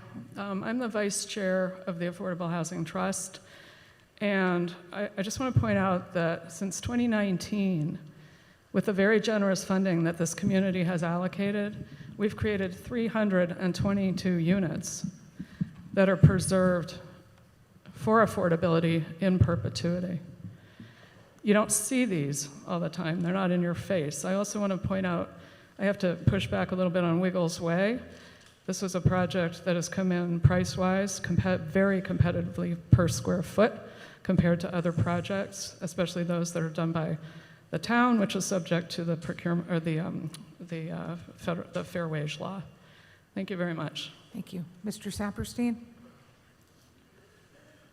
Madam Moderator, thank you. For the record, I am Lee Saperstein. I leave it to our housing experts to discuss the inappropriateness of this amendment. But I'd like to reflect on a statement that was made by the proposer that there's insufficient information. I am one of the original volunteers that helped town management to write the guide to town meeting. And as recently as the last town meeting, people have complained there's insufficient information about budgeting. And as a consequence, one or two items failed. A week ago, I got an email from the town containing the entire content of the guide to town meeting, including links to the budget with all of its breakdown. It's far more information than we can project here. Public budgeting, I speak as a former university administrator in public universities. Public budgeting can be complicated. Funds, object codes. In the state of Massachusetts, it's organized under something called MUNIS, M-U-N-I-S. There is a lot of information there, and shame on us if we haven't read that email sent to us a week ago. Thank you, Madam Moderator. Thank you. Mr. Brown, on your amendment? Yeah, I just wanted to do a quick follow-up first on Mr. Whatever the guy's last name was. no offense, I'm not questioning the secretness of this, what he's saying. I'm looking at the numbers now. I'm saying, all you got to do, drive by Wiggles Way. I mean, there's your first example. I mean, I don't think that's any secret. I'm not saying anybody's hiding anything. What I'm saying is we are not really fixing any problems at the moment. What we're doing, here's my opinion on it, and this doesn't just come from me. I speak, but I talk to other people that might not want to speak.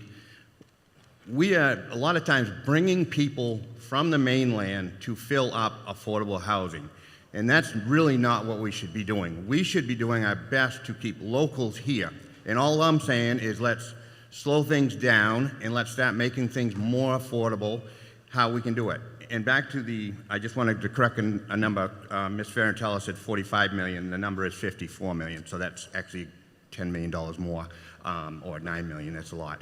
And if you don't need that money for 2 years or a year from now, then it's not a crisis that it gets voted on today, because once again, we're going to be here in the fall, we're going to be in May.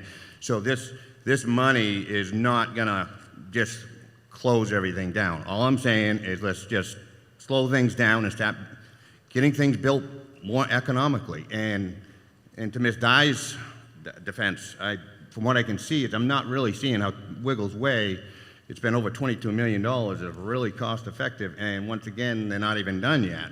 Supposedly there's a couple of people moved in, but I don't know. I mean, I've driven through there, it looks pretty. I don't think the town would have, if it was a private project for affordable housing, would have let people move in the site that it's all in. So thank you again. Thank you. Mr. Iverson? Thank you, Madam Moderator. My name is David Iverson. I'm speaking for myself and not for any board I serve on. I just wanted to push back on the statement that people from off island are coming here to fill our affordable housing. That is just simply not true. Please vote no on this amendment. Thank you. Thank you. Mr. Sullivan? Thank you, Madam Moderator. My name is Brian Sullivan. I'm the current chair of the Affordable Housing Trust, and actually a big fan of Toby Brown. We don't agree on this item, but I want to touch base on a couple of things. 14 of the units at Wiggles Way are currently occupied. There are 2 units that aren't accounted for. The others, the sidewalk needs to go in for a certificate of occupancy to be released from the planning board to allow more units to move in.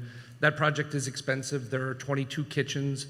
There are 40 bathrooms. There are 22 heating and air conditioning systems. There are a significant number of interior doors. The cost per square foot is not linear to regular construction of a seasonal house. So it's an important distinction to make.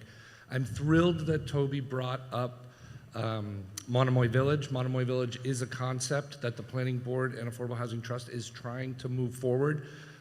It was going to come to this town meeting as cottage communities, and how do we build small little cottages. That's a half-acre piece of property with 6 units.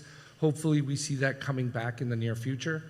We've made progress tonight on affordable housing already. You've approved 2 articles related to it. One is the seasonal communities designation. This is a really big deal.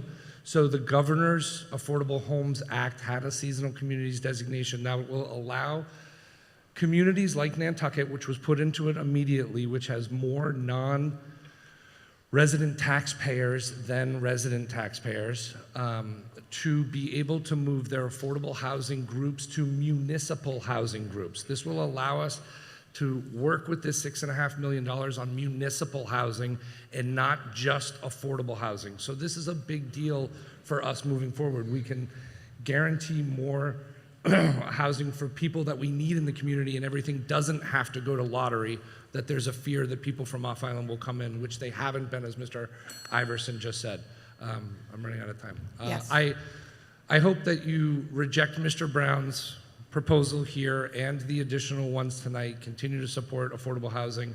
Again, we do need a better funding source and a transfer fee, which again, we all unanimously voted already to send it back to the state for now the 10th or 11th or 12th year, and that has already happened, and we're going to continue at the state level to keep working on that. And I think seasonal communities is an opportunity to help us get there. Thank you very much. Bye. Thank you.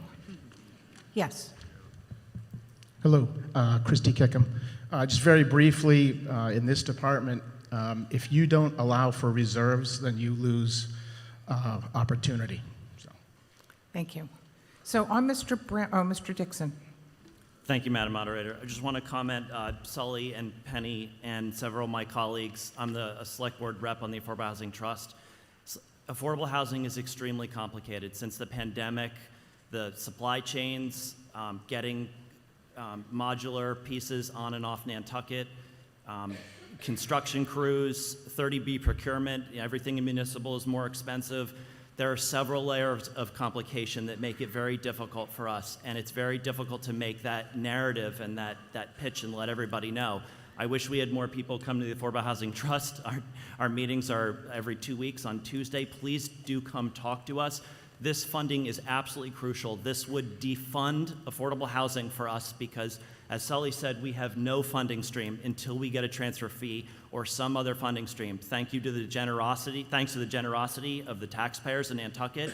Giving us the override was the only way we're able to do this. And we are looking at, exactly as Mr. Brown and my colleagues said, smaller units, possibly things like cottage, year-round deed restrictions, municipal preference to house town employees, hospital employees, et cetera, school employees, et cetera. Please do vote against this amendment. We are really trying hard to bring year-round deed-restricted units to the community. Thank you. Thank you. Ms. Bergman? Mary Bergman, 15 Nanina Drive. I would urge you to vote against this amendment and support affordable housing. I hear a lot, people are moving here from off island. I've been here for 10 years. I wasn't born here, but I've been working to make this place better, and a lot of people have. There are people here who need housing now, and if there are people who come from off island and work for our town, I don't think that's the end of the world.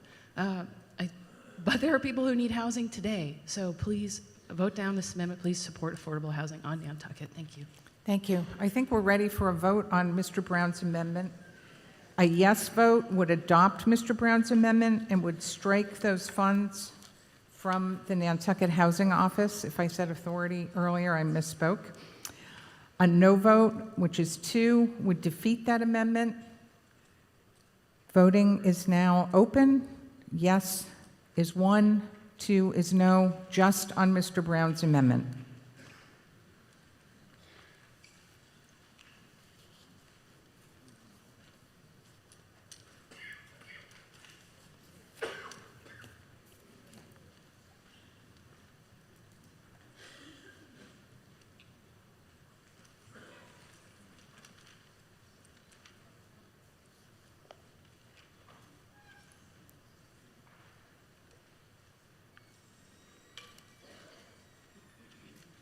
Voting is now closed. On Mr. Brown's amendment, yes 134, no 596. That amendment is not adopted. And then I think we can go to a vote on Article 8 itself. The motion is as printed in the warrant. A yes vote will adopt that motion. A no vote will defeat that motion. It's 1 for yes, 2 for no, and voting is open.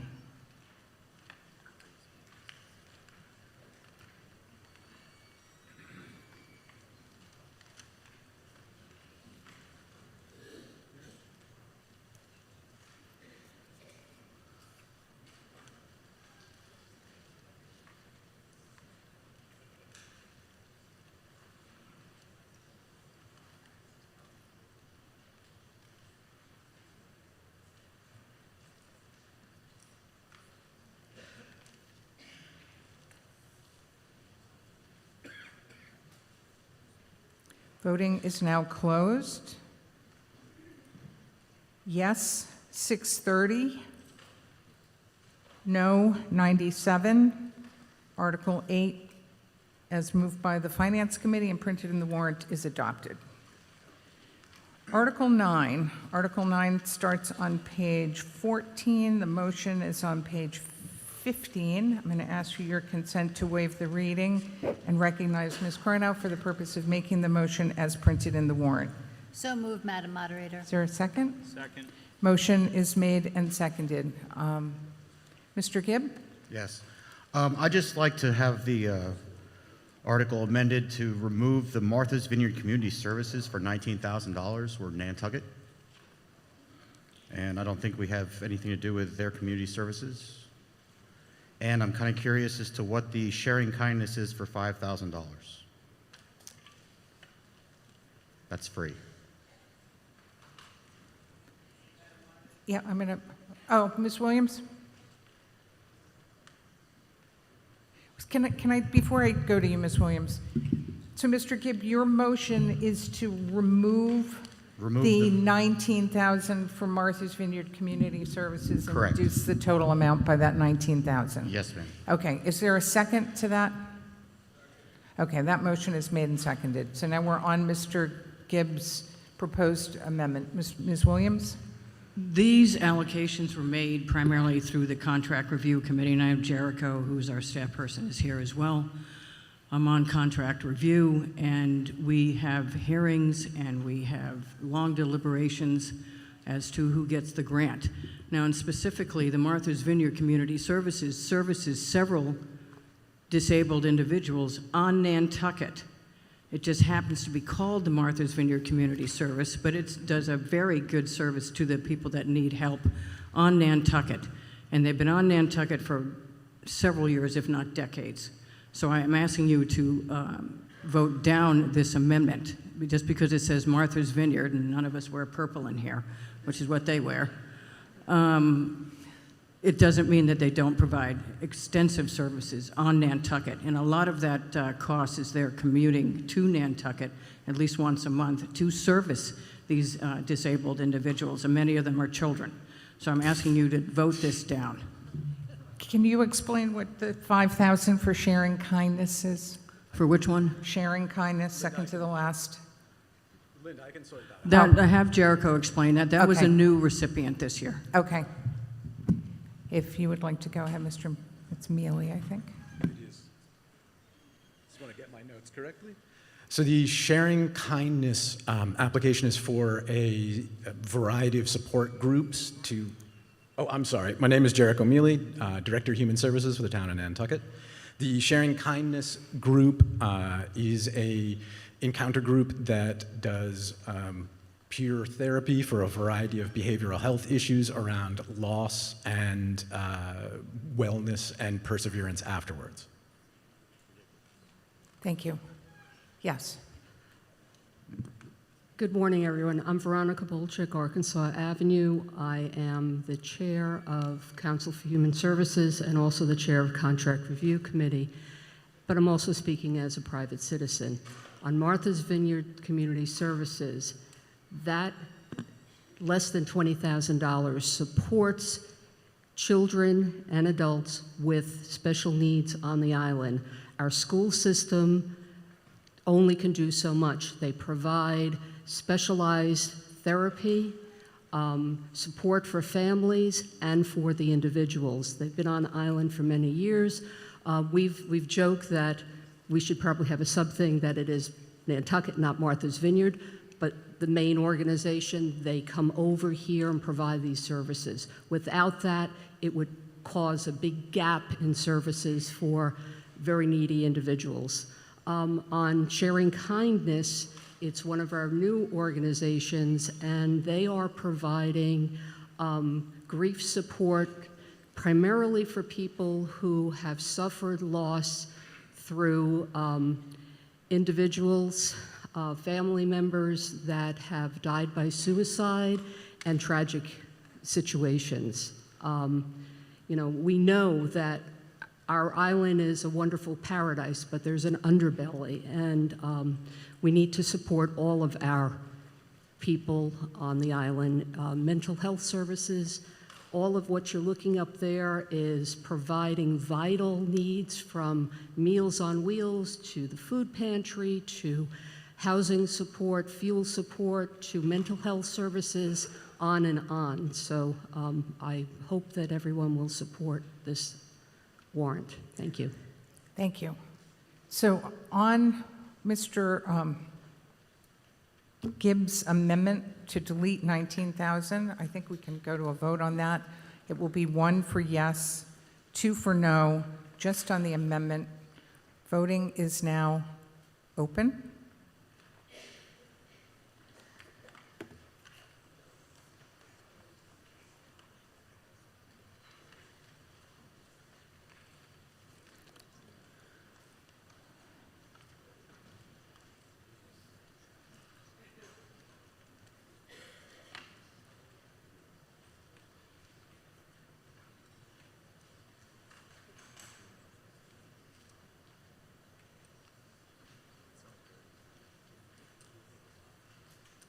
Voting is now closed. On Mr. Gibbs' amendment, yes, 60, no, 679. That amendment is not adopted. And then I think we can go to a vote on Article 9 as moved by the Finance Committee as printed in the warrant. A yes vote will adopt the motion. A no vote will defeat the motion. This is the main motion on Article 9. Voting is now open. 1 for yes, 2 for no.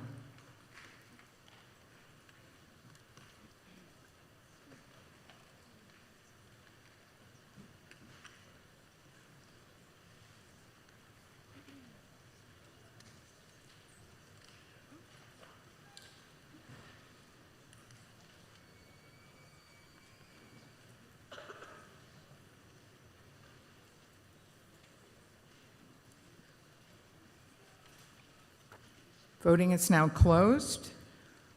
On the main motion, as printed in the warrant, yes, 707, no, 42. That motion is adopted.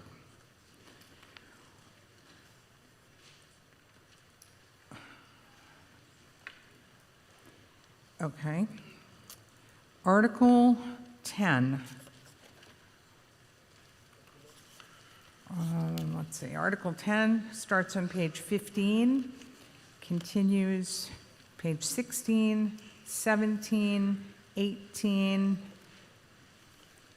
19, 20, 21, and 22, and finishes up at the top of page 23.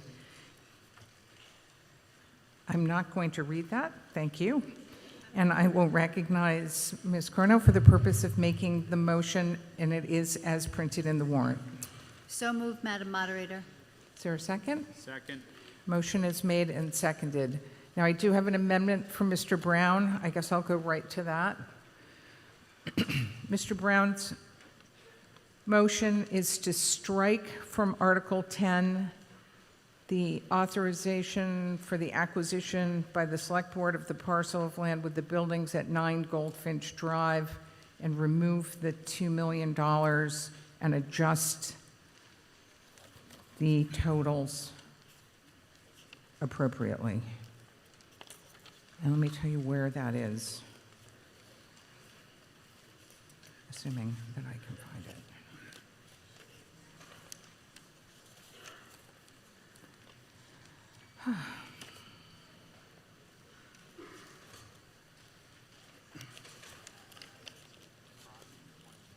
It's at the bottom of page 21. Thank you. Is that your motion, Mr. Brown? Yes, Madam Moderator. Okay. Is there a second? Okay, motion is made and seconded. Mr. Brown. Thank you. So I called this line item in there, the $2 million, which would be purchasing a house on 9 Goldfinch Road for town employees. I'm assuming from what I've been reading, it's for department heads, way higher ups. Once again, I go back to when we're hiring from the town, if we can stay local, let's stay local. We've got over 10,000 registered voters, which means 10,000 people over 18 years old, plus there's probably maybe 5,000 that just aren't registered. So we need to just pick from what we've got already, and then if we got running into stuff, we can start going from elsewhere. But the other thing, too, is the place that they're buying, 9 Goldfinch. I don't know what the HOA fees is, but it has a pool, tennis courts, everything. Well, anybody who's ever owned a condo and association, you can all of a sudden get a hell of a bill on an assessment bill. So there's one thing. But number two, I don't believe we should be spending $2 million to buy a house for one department head. And then what about the department head that already has his house here because, he's worked his butt off for 20 years and no fault to the guy who didn't have the house, but this guy's already here. Are we going to now supplement his housing? And I know that this will be also rent. They'll be paying rent for this house, I'm sure, but I'm sure it will not be Nantucket rent. 9 Goldfinch, that place probably based on that house, I don't know, I'm not a realtor, but maybe $6,000 a month that might go for, I'm not sure. And so I just don't think we should be buying that. And number one, especially that one, I'm sure if we were going to buy one, we could buy one cheaper. It doesn't have to have tennis courts and pools. We could probably find something a little bit smaller where, once again, the other issue is insurance costs. Insurance costs over the years have gone up. Same deal with if you own a condo. You've got your condo fees in your thing, but the association has condo fees, which all of a sudden, if they start really cracking down on flood insurance or anything, I've seen a situation where the owners their rates were raised quite a bit just to cover the insurance costs, or they had to get a supplemental insurance to cover the lack of what's in the association. But the end result is I just don't think we should be buying this right now. And I did want to make one other comment on the budget. No more amendments on it, whatever. I thought it was interesting that the school was asking for $500,000 for something that we really need for security cameras for the safety of the students, and that's tied into a 2.5 override versus it being a clean thing like this. Also, the fire department needs a $80,000, and that's tied into an override. And once again, it might be my mistake of why they do that, whatever. But I just seem, in my opinion, we're asking for $2 million, no questions asked. But something like school security has to go through an override process, which makes you wonder, is that because we want to make sure people vote for the override? But please support my amendment to not buy this house on Goldfinch. Thank you. Thank you. Yes. Good morning, Robert Bates, Brindle Lane. First off, if Goldfinch floods, we're all in trouble. There are no homes that are usable, occupiable, or anything else for under $2 million, 1.8, $2 million. Everybody in the room knows this. This house came up, it's available, it's usable. This is a smart move by the town. One thing to consider there's other articles coming. One thing to consider is housing that's being built should be offered to the body of the workers, not only to senior employees. I worked for the town for 32 years. 32 years ago, we talked about employee housing. It never went anywhere. Now it is. It's time to move forward and to make this usable. Without town employees, there are no services. If your firefighters and your police officers don't live here, they're not going to be responding to your call for help. Thank you. Thank you. Yes. Good morning, Madam Moderator. Christy Ferrantella, the town's housing director. I want to thank the previous speaker for addressing that there is currently nothing available on the market at this price. So the town is seeking $1.9 million to buy a move-in ready 3-bedroom, 3-bathroom house for municipal employee housing.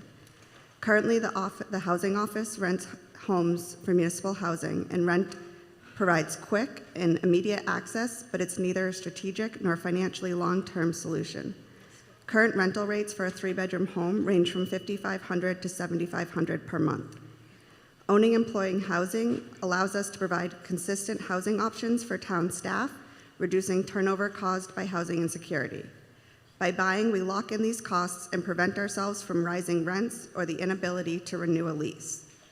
While the town does have land available for development, the construction requires significant time, and this purchase provides housing for critical employees now. The town has currently helped to secure housing for employees stretching across all departments, including fire, police, OIH, DPW, school, and solid waste, just to name a few. 9 Goldfinch is a good investment for multiple reasons. As been stated, it's ready to go. We can move employees in right away. It's in an established neighborhood near essential services and connected to town water and sewer. While $1.9 million is a significant investment, it represents a rare opportunity in today's market, given that the median home price is over $3.5 million. Owning housing for town workers is part of our commitment to keeping Nantucket strong, and by purchasing 9 Goldfinch, the town is making a strategic investment in its workforce and the future of our community. Thank you. Thank you. Ms. Eldridge? Hi, Amy Eldridge. I'd just like to reiterate what Mr. Brown said about the additional costs that aren't listed with being in a homeowners association situation. But also, we've been fighting Mr. Williams for years on property out on Skyline for like $4 million, but we're gonna spend $2 million on a home, yes, it's ready to be lived in, that was the former airport manager's home, which is gonna be the new airport manager's home. Like, let's if we really wanna do housing, let's support Mr. Murray and Mr. Williams on additional funding for affordable housing. Thank you. Thank you. Mr. Brown, a final word on your amendment, and then we'll go to a vote. Yes, Madam Moderator, thank you. I just wanted to, Mr. Bates there, okay, maybe the whole place is not going to flood, but I think everybody knows what I was talking about with insurance rates in Massachusetts, whatever. But anyways, that was my point on insurance. And yes, I'm glad he pointed out that Nantucket doesn't have a flooding problem, so maybe we shouldn't be doing all this coastal resiliency stuff. But I do want to, I did just get some information that that apparently some of the lower people in the unions from the town, under their new contract, they had to sign something saying they would not complain about possible supplemental income when the town buys higher property. And somebody just brought that up to me, and just wanted to bring that up. And once again, I ask that you support that, my amendment. Thank you. Ms. Moore? So I'd like to reflect on a couple of comments the speaker has made. First of all, hiring someone who already lives here doesn't guarantee we. I'm at the mic, so I'm not sure whether it's this. Yeah. Okay. So hiring someone who already lives here doesn't guarantee they already have housing. I just wanted to say that. And also, or that they have stable and secure housing, that they can be retained long-term in their position. And with regard to the union negotiations, I was directly involved with union negotiations the last round of contracts. And what we actually executed with the unions was the thing that was preventing us from doing municipal housing for all the years Mr. Bates spoke about, was that allocating housing to one town union employee and not to another, the allocation of the housing was grievable under the contract. So it basically prevented us from supplying housing because another employee could grieve it under the union contract. So it was sort of a non-starter for getting municipal employees in housing. And so what the unions did agree to is to not have the allocation of municipal housing supported by the town grievable under the contract. And that is what has allowed us to begin the process of creating and allocating units, desperately needed units for town employees at all levels, and we have been doing so at all levels. So this purchase fits one part of the need for town employee housing, but we're working on multiple levels in that regard, and I'm sorry if there's feedback. Hopefully you heard me. Thank you. So on the amendment, Ms. McDonald? Yes. Tracy McDonald. I am the town real estate specialist. I'd just like to point out that there is a gap in the demographic of people who make too much money to qualify for affordable housing or income-restricted housing, but not enough money to purchase a home. If they were to purchase this home at $1.9 million, and they were not a first-time home buyer, they'd have to put down $380,000 as their down payment. then they have to qualify for a $1.52 million mortgage. If they're not a first-time home buyer, they don't get the land bank exemption, so they have to pay an additional $38,000. And that comes out at our current mortgage rates to about maybe a $10,000 or $11,000 mortgage payment. So asking us to recruit and try to, retain employees at this level without providing some kind of adequate housing that's move-in ready is very difficult, very, very difficult. Thank you. Thank you. Mr. Dixon? Thank you, Madam Moderator. I just wanted to quickly note that we did discuss this at the Affordable Housing Trust, and yes, the trust is part of the town, of course, but the trust has a different mission than the town, and we weren't, from an opinion from town council, we were not able to use the funding, which we formerly discussed, for this purchase, so that's why it is in Article 10 as a town purchase. Thank you. So on Mr. Brown, yes. Christy Kickham. Well, we all know paying more for housing than what we would like is not a new concept. From what in some meetings with the town, I have a better understanding that when you're trying to hire qualified staff, department heads, that does become a hot topic as far as housing. So you do need some adequate housing for them. So I think that this would give the town and housing their employees flexibility in perpetuity. I would like to ask, though, what are the obligations of town staff, or I should say department heads that get housing as far as helping with payments? Thank you.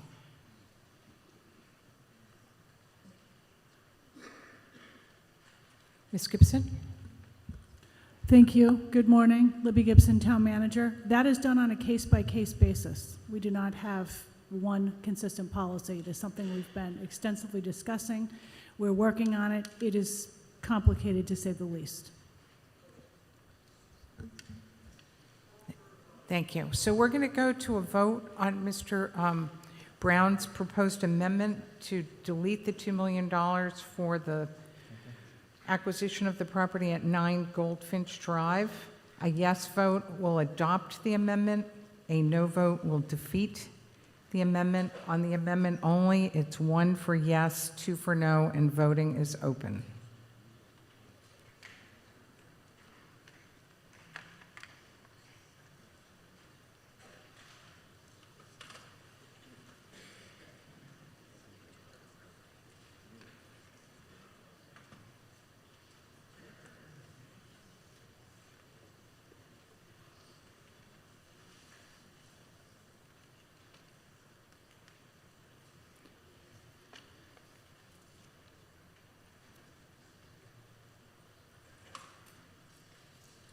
Voting is now closed. On Mr. Brown's amendment, yes 186, no 573. That is not adopted. So now I think we can go to a vote on Article 10. The motion on Article 10 is as printed in the warrant. It does require a 2/3 vote. A yes vote will adopt the motion. A no vote will defeat the motion. It's 1 for yes, 2 for no. Voting is now open.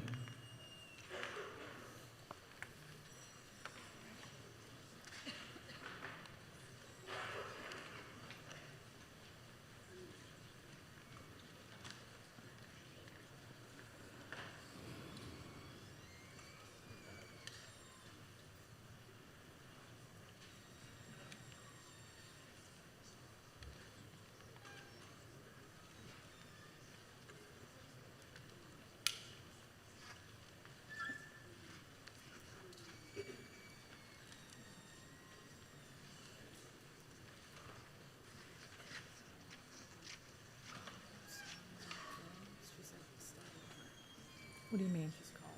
She said they couldn't hear anything. Okay, I think we have a problem in the gym. They don't have any sound. So they didn't know that we were voting. Hold on, did they vote on the amendment? Just the motion. Okay. Do they have sound now? Yes. Okay. So we're going to re-vote the main motion. The amendment was fine, it was the motion itself. So we're going to re-vote the main motion on Article 10. It is as printed in the warrant, moved by the Finance Committee. A yes vote will adopt the motion. A no vote will defeat the motion. It does require a 2/3 vote. Voting is now open. 1 for yes, 2 for no.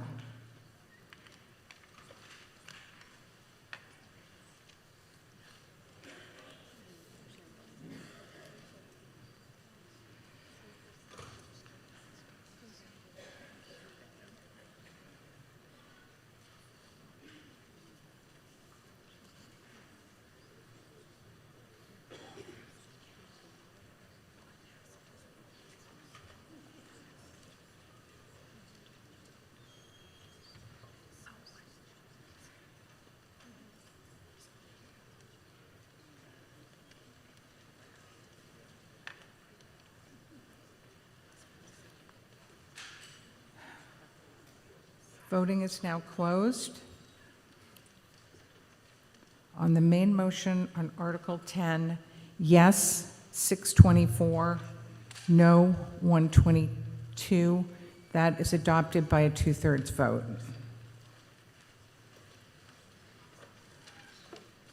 Okay, Article 11 is on page 23. The Finance Committee motion is as printed in the warrant. I'd ask for your consent to waive the reading. And I recognize Ms. Cronow for the purpose of making the motion as printed in the warrant. So moved, Madam Moderator. Is there a second? Second. Motion is made and seconded. Mr. Gibbs. Yes, ma'am. Thank you. This is just another example of us getting taken to the cleaners for building a house. I mean, $14 million is an incredible amount of money. We spent $40 million a few years ago on 4 buildings for the school, and we got 1 building out of this for $14 million. And I just don't see how or why we're spending this kind of money when it's astronomical.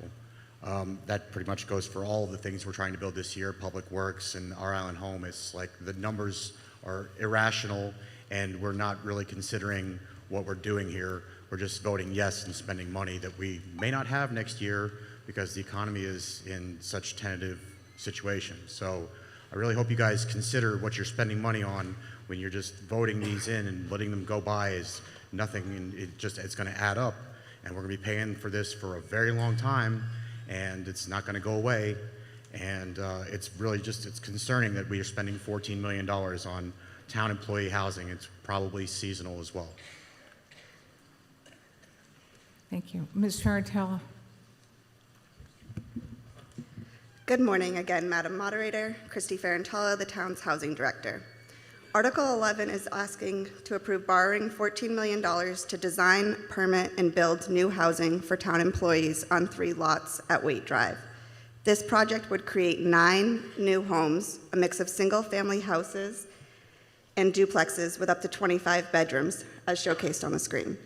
This is a key part of the town's plan to utilize town-owned land to build homes for municipal workers year-round, like teachers, DPW staff, and emergency first responders. In other words, the people who keep our community running every day. Right now, the prohibitively high cost of the housing is making it hard to hire and retain these employees.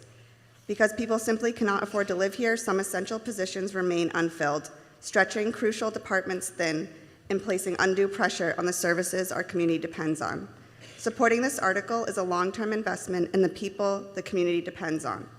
The lots on Waite Drive offer sufficient space and dynamic zoning options for various development configurations that address multiple family sizes and needs.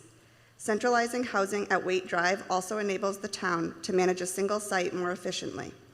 A recent employee housing survey revealed that over 40% of our workforce is housing cost burden, spending more than 30% of income on housing. The survey also highlighted a critical need for stability. Nearly 2/3 of employees reported that they do not expect their current housing to be secure beyond the next 3 years.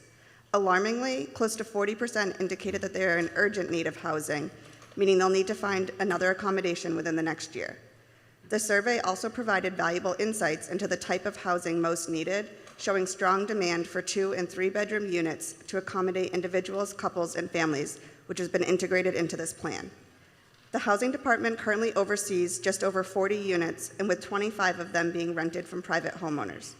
Of these units, 25% house DPW employees, and nearly 1/3 are occupied by emergency personnel. However, privately rented units are vulnerable to rent increases that the town cannot regulate. By owning these units, we can provide these essential workers and others with stable and affordable housing that supports long-term retention.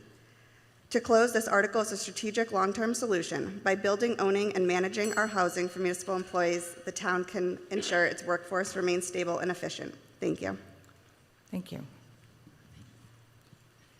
Ms. Lepre? Hi, I have just a clarification question, because this says that it's for workforce housing, but when we were discussing Goldfinch, Brooke said that it was for managers, and so we've talked about providing housing for department heads, and that is great, but I guess want to clarify, will this be for just department heads, or will this also, because you said there was an issue with the unions? I'm a person that's a member of a union, so I just want to make sure. Well, it sounded like that was, you're shaking your head, but it sounds like you said before that we couldn't provide housing because of union issues, and now this is for workforce housing. So maybe we have employees that are not department heads that are also not part of unions that would, I don't know. So I'm hoping I'm not the only one in this room with that question. Ms. Ferrantella or Ms. Moore, someone will clarify. So I'm told hold on. Is the mic on? You know, maybe, Brooke, maybe it would work for you to get up and go to this mic. I think that mic seems to give a lot of feedback. That one's not on now. We're just me, apparently. No, there you go. So just to clarify for Ms. Lepre, what I said was prior to the current union contracts, there were obstacles to supplying municipal housing to union employees. The new contracts eliminated that obstacle. So the answer is yes, we can supply housing to union employees, and that this housing development, and I'll ask Christy, I believe is intended, as she said, we supply a lot of housing to union employees already, and we will continue to do so as we build out the stock of municipal-owned housing. So not just for department heads, I think it was part of the question, yes, for union employees.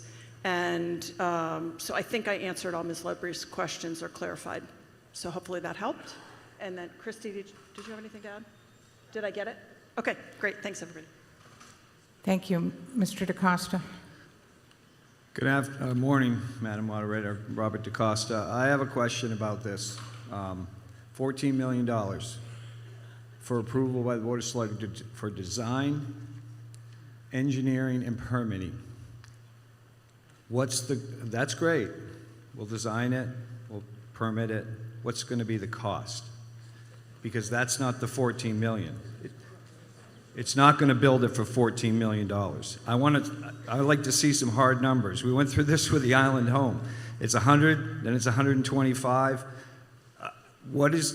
Do we have an estimate of what the final number will be on this before we just approve $14 million for something, and then you come back a year from now and say, well, we've already given you $14 million, we need another 25. This is how it works, people. We've been down this road before. We give them 5, we give them 7 more, and all of a sudden we're into it for, we can't stop now. I'd like to know, at this point in time, what is the estimate for the final completed project number? Ms. Ferrantella? Thank you, Madam Moderator. Christy Ferrantella, Town's Housing Director. The estimate was based on, the $14 million is based on developing 3 of the lots. The town currently has 5 lots on Waite Drive, and we would like to start with the first three. The 14 million will be used for design, permitting, construction, up until we can utilize those funds. So our idea is that we would provide 9 units. We'll start with one lot, build that up, move to the second lot, build that up. So we're going to utilize the funds efficiently and try not to come back for additional funds. Madam Moderator, that didn't answer my question. Is the $14 million, do you have estimates from builders that you can build 9 units with $14 million? What do we spend on the dormitory unit right now? What was the final number on that?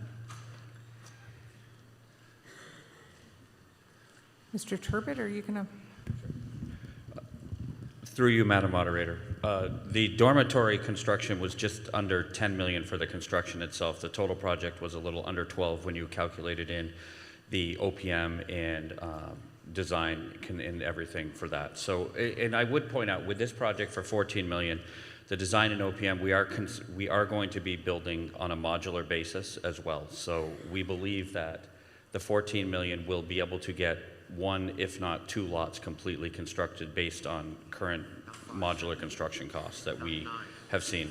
So the reality is $14 million is going to build maybe one probably, maybe 2 or 1.5. So we're probably going to be back here in a year or two asking for another 10 to 15 million. See, this is what I don't like. I don't have a problem building housing for our employees. I agree 100% we need to do it. I just don't like it when we piecemeal it like this and you don't tell us the facts. You say, oh, 14 million is for construction. It's for partial construction. And that's the key. I mean, just be honest with us. Tell us what the numbers are going to be from start to completion for 3 units. Or if you don't know, say you don't know. Say, look, what you just told me, Brian, is perfectly what I wanted to hear. We're going to build 1 and maybe 2. I'm still that's here. A start. Thank you. Okay, let's go up here. Yes.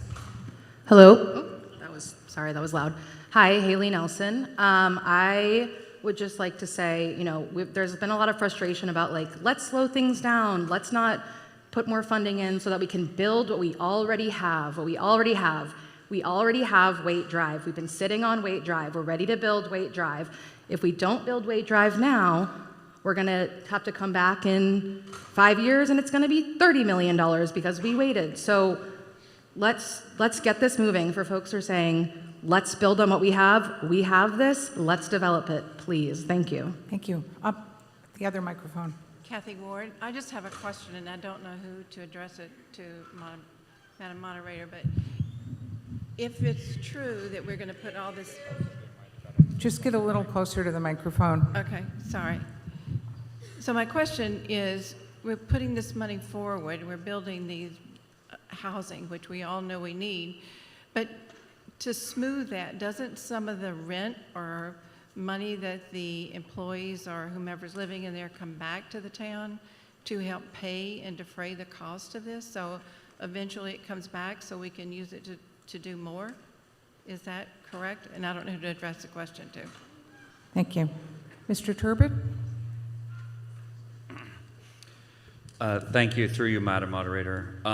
That would certainly be one possibility. What the town has typically done with rent, say, as an example of the hillside properties, the rent that the employees pay at the hillside properties goes into what's known as a revolving fund, and it's used to help for the maintenance of the units themselves.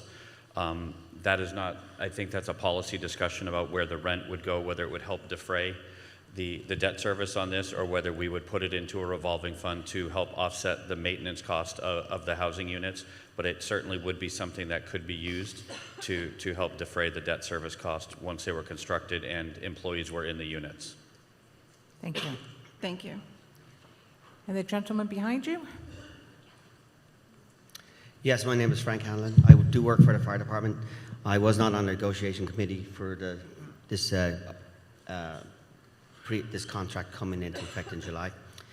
As a member of a union at the fire department, I was told by the negotiation committee that we would probably not get our raises at a time when inflation was super high, cost of living was super high in the island, if we didn't agree to not complain about the heads of departments getting their own housing.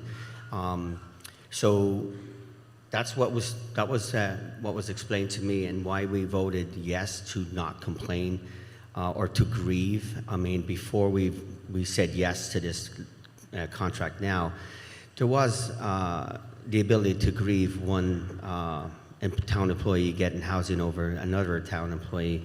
But since we had to agree to not do that by voting yes to the new contract, which starts in July, to get our 5% raise to help offset the cost of living here, I do believe it's unfair for the employees that do have to live here, that have actually made it their point to get their own housing. When I got hired by Bruce Watts back in '97, I was told I would never get a job unless I actually owned a house on the island. And the second thing I was told, I would have to cut my hair in order to get a job. So 30 years later, thank you, COVID, I was able to regrow that. And it hasn't affected my performance in any way, or any other women that work at the fire station. So there's inconsistencies on how people are treated differently in this town, because you're trying to, get people from off island to head these departments, and not really giving the people on the island the education or the attempt to head those departments. It seems like the town only wants to hire from off island to possibly maybe control how the department heads run their departments, and put in housing on the top notch of that. We saw what Paul Rood got basically voted off the island, as they say, because he didn't agree with how the town wanted to run the department, and now he's no longer our fire chief. Thank you. I just would be careful how they, make this look good for you. Thank you. Thank you. Okay, on the motion, yes. Hi, Sarah. Chris McGee. I just wanted to comment on the budget amount there, because I built a very nice 3-bedroom, 3-bath modular home for less than $1 million 3 years ago. And so I do believe that the $14 million that's there could realistically be done to actually complete that project. That's all. Thank you. Okay, so on the motion is as printed in the warrant.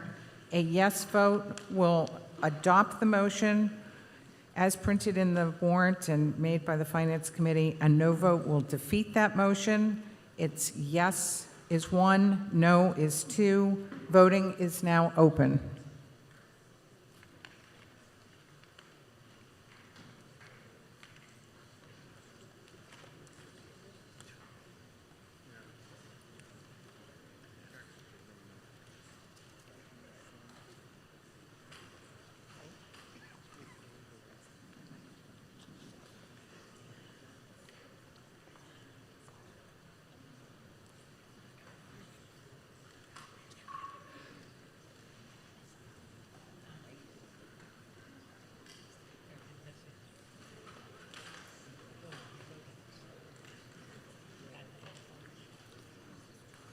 On the motion on Article 11,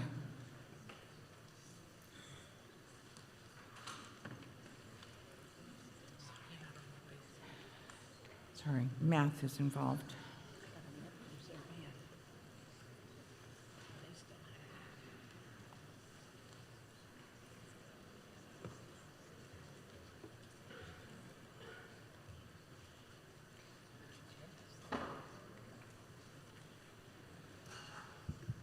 Okay, on the vote on Article 11, yes, 432, no, 317. That's a total of 749. The 2/3 required is 499. The motion is not adopted.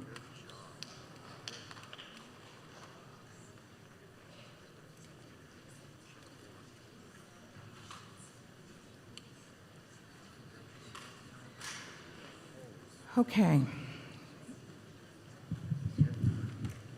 Article 12. Article 12 on page 23 to 24. The motion is as printed in the warrant. I'd like your consent to waive the reading, and I'll recognize Ms. Cronow for the purpose of making the motion as printed in the warrant.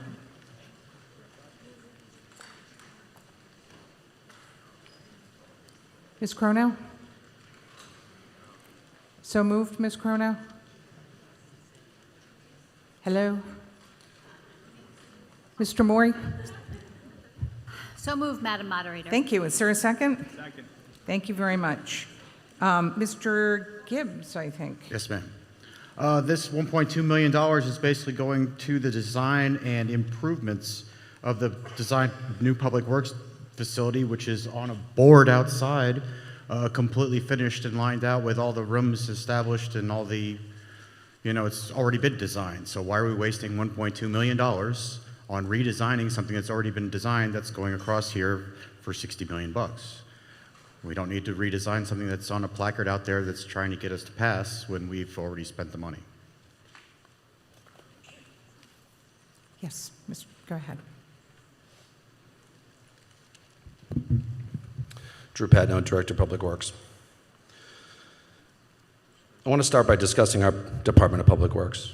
Actually, Madam Moderator, can you have Jeremy put the slide on the screen, please? Yes. Thank you.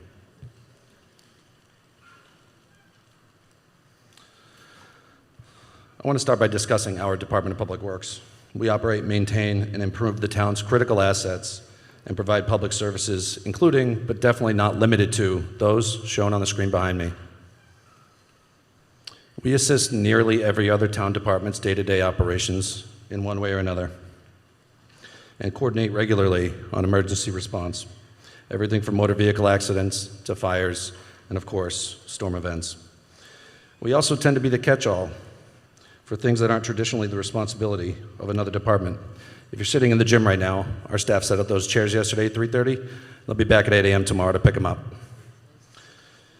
However, the facility we rely on to serve you, your families, your neighbors, and our visitors has reached its breaking point. It is undersized, it is inefficient, and it is unsafe.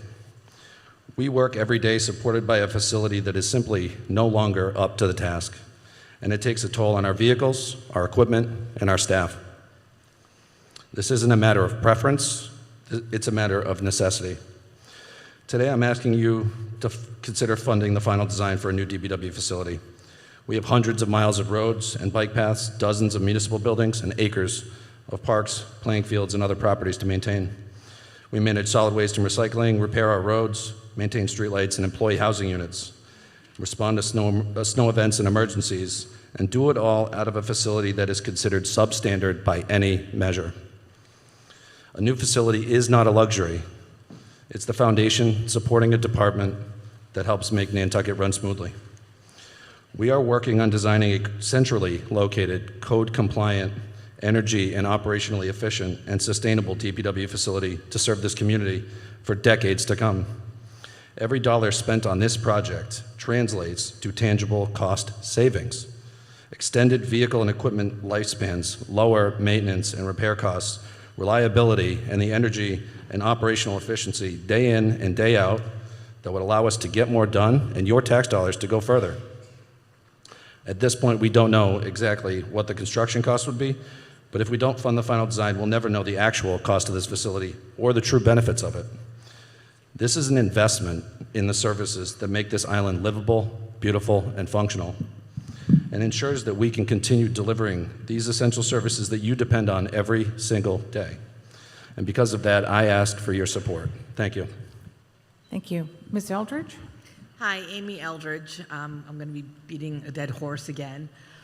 Again, back in 2022, we voted for the Hunting Association to be at the same address. And we were told by the select board chair that the Hunting Association was very happy with the current situation that they had planned out. That's not so. And I feel really sad to feel that we are being blackmailed and betrayed to pass the DPW in order for the Hunting Association to get what we promised them, what they've been dealing with for decades. I do agree the DPW does need a new facility, but this town does not take care of any of the buildings in this community. The fire department at 131 Pleasant Street, my husband worked there for 31 years. There's not been major renovations on that building in that time frame. We are running out of land. We keep building all these new buildings and not taking care of what we currently have. where are we going to go? Build a firehouse in Martha's Vineyard? Build a DPW there? Like, come on, wake up. We are on an island. We have erosion. We're not gaining any land. I really urge that the voters vote down this money, as well as in November when they come to us for the full cost of this building at our special town meeting. Thank you. Thank you. I'm going to go to the speaker in the gym. If you could identify yourself, please. Yes, me, please. I just have one. Could you state your name for the record? I'm sorry. Megan Boyes, Equator Drive. I just have a comment or a question. With all of this building and all this designing and all of this going on, is there any way for us to streamline some of these costs? I mean, it's 12 million here for this study, it's 3 over here, back and forth. It's almost as if the town should hire their own architect and person to oversee all these. But so because of that, I'm not comfortable with voting for this, just so you know. Thank you. Thank you. Ms. Ray? Hey. Hi there. First off, I'm talking for myself. I'm not a member of the Hunting Association. I'm not a member of anybody in the town. The current selectmen have now blackballed the Hunting Association. They've been backstabbed. This has started since 2004. The ATM article was adapted. Article 90, authorization for this group to lease 48 acres they started with. Now, over the years, again, the voters have come here and told the selectmen that we want this, and it just keeps going on and on. Now, again, I can say something because I'm not a member of anything, that they want to move the DPW. Now, we just had an $80 million hospital built, and they built that right on the property. Why can't they do this with the DPW? They tell us the buildings are falling apart. Like everybody here, we've come here year after year and voted for new trucks, new dump trucks, all these vehicles. Now they say these buildings are falling apart, so all this stuff hasn't been taken care of. This is really poor town management. And they want an DPW this on this site now at Shadbush. They want to build this DPW, and now the Hunting Association might be able to, if I guess it all ends up that you all vote for this, that they'll get 1.1 acres out of this. They started at 44, went down to 29. The whole history is, you all know it as voters. We've gone time and time again, and the Hunting Association has done everything the state, the feds, and this town has wanted. And this group of selectmen now, it's like kind of tough luck for them after all the years they have spent trying to get something that will help with the safety of the town. It's a safety issue not to have a place to go shoot a gun. Now, it could be for sport, it can be to sight your gun, but there's no place for people to go, and that's why this Hunting Association, since 2004, has asked this body, and they voted for it, several town meetings. Thank you. Yes, over at the next mic. Yes, Ms. Oliver. Thank you. Val Oliver, Newtown Road. This is more of a clarification for myself. As a member of the HDC, we have already reviewed plans for the new facility at Shadbush, as well as a salt shed. So what is this money for? It says and/or 188 Nantucket Road. Okay. Thank you. Mr. Patno? Sure. Through you, Madam Moderator. Val, you're absolutely correct. HDC did unanimously approve the design of the main building, salt shed, and the hardscaping on Tuesday this week. It's been a long week. And actually, this kind of also answers Mr. Gibbs's question as to what is this money for, because it looks like it's fully designed. The reason we came to HDC early is because sometimes the exterior improvements can impact the floor plan or some other parts of the design. What this money is for is to take what is a floor plan and some renderings and turn them into construction-ready documents. There's going to be hundreds of very, very detailed pages of structural engineering, electrical plans, plumbing plans, all of that stuff so that we can put it out to bid. And to, not to revisit a previous article, but the question of, is it this much money? Is it going to be more later? How much really is it? Our goal and approach is to finish the design, put this out to bid, come back to you with a hard number and say, this is the exact cost. And then you get to say yea or nay. What we are trying to avoid is the, I think it's 70 million, and then we go, actually it's 75, I need another 5 million, and then we chase our tail like we've seen with many town projects over the years. And so at this point, we're further behind where we wanted to be because we were seeking this funding last town meeting, but our goal is to get all of our ducks in a row so that you guys can come back here at special town meeting or next annual town meeting or whenever it is and make an informed decision. Thank you. Madam Moderator, there's still time left. Can I just ask him another question? Sure, go ahead. I think it would behoove the town's people to see that plan before spending this money. I think everyone should see it. It's substantial. Thank you. Thank you. Mr. DaCosta? Madam Moderator, I have a question for the Finance Director, and then I'd like to make my comments about this article. Sure. The question is, how much have we spent to date for the renderings of the plans and the, excuse me, and the presentations and everything? I watched the public information session that the Select Board had. I watched the presentation at the Selectmen. They're pretty elaborate renderings, and I remember last year, I think it was $15 million, or I can't remember the exact number, that we asked for at this town meeting for design, engineering, and permitting, and we said no, and somehow or another we found the money to get to this point, so I'd like to know where the money came from and how much it was.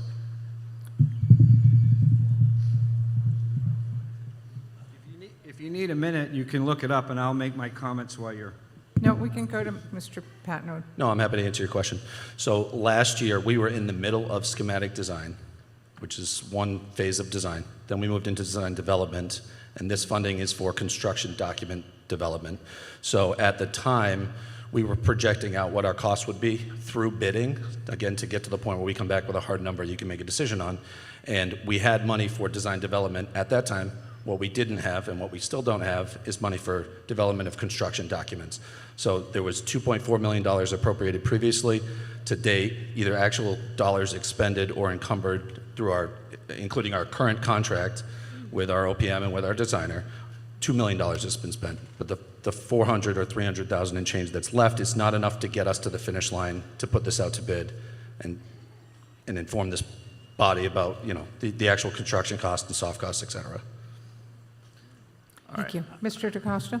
All right, now I'm going to make my comments. I've looked at these plans, and I think what Val's talking about is this. The building's basically 4 sections. I'm just going to touch on 3. Administration and employment area. The 2 combined is 15,000 square feet. To put that into perspective, the fire station with its apparatus bays and its entire part of the building, not including the police department or the general or the media room, the fire station part, according to the GIS, is 14,571 feet. So administration and employment is going to be bigger than the fire station. The central garage is 11,000 square feet with an additional 2,000 square feet for a wash bay.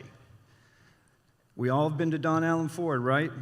Their maintenance building, where you go to get your car fixed, which has a waiting room, a customer care counter, office space, a parts room with parts inventory, public restrooms, repair bays, and an automotive bay in the back to do auto body work is 7,540 square feet.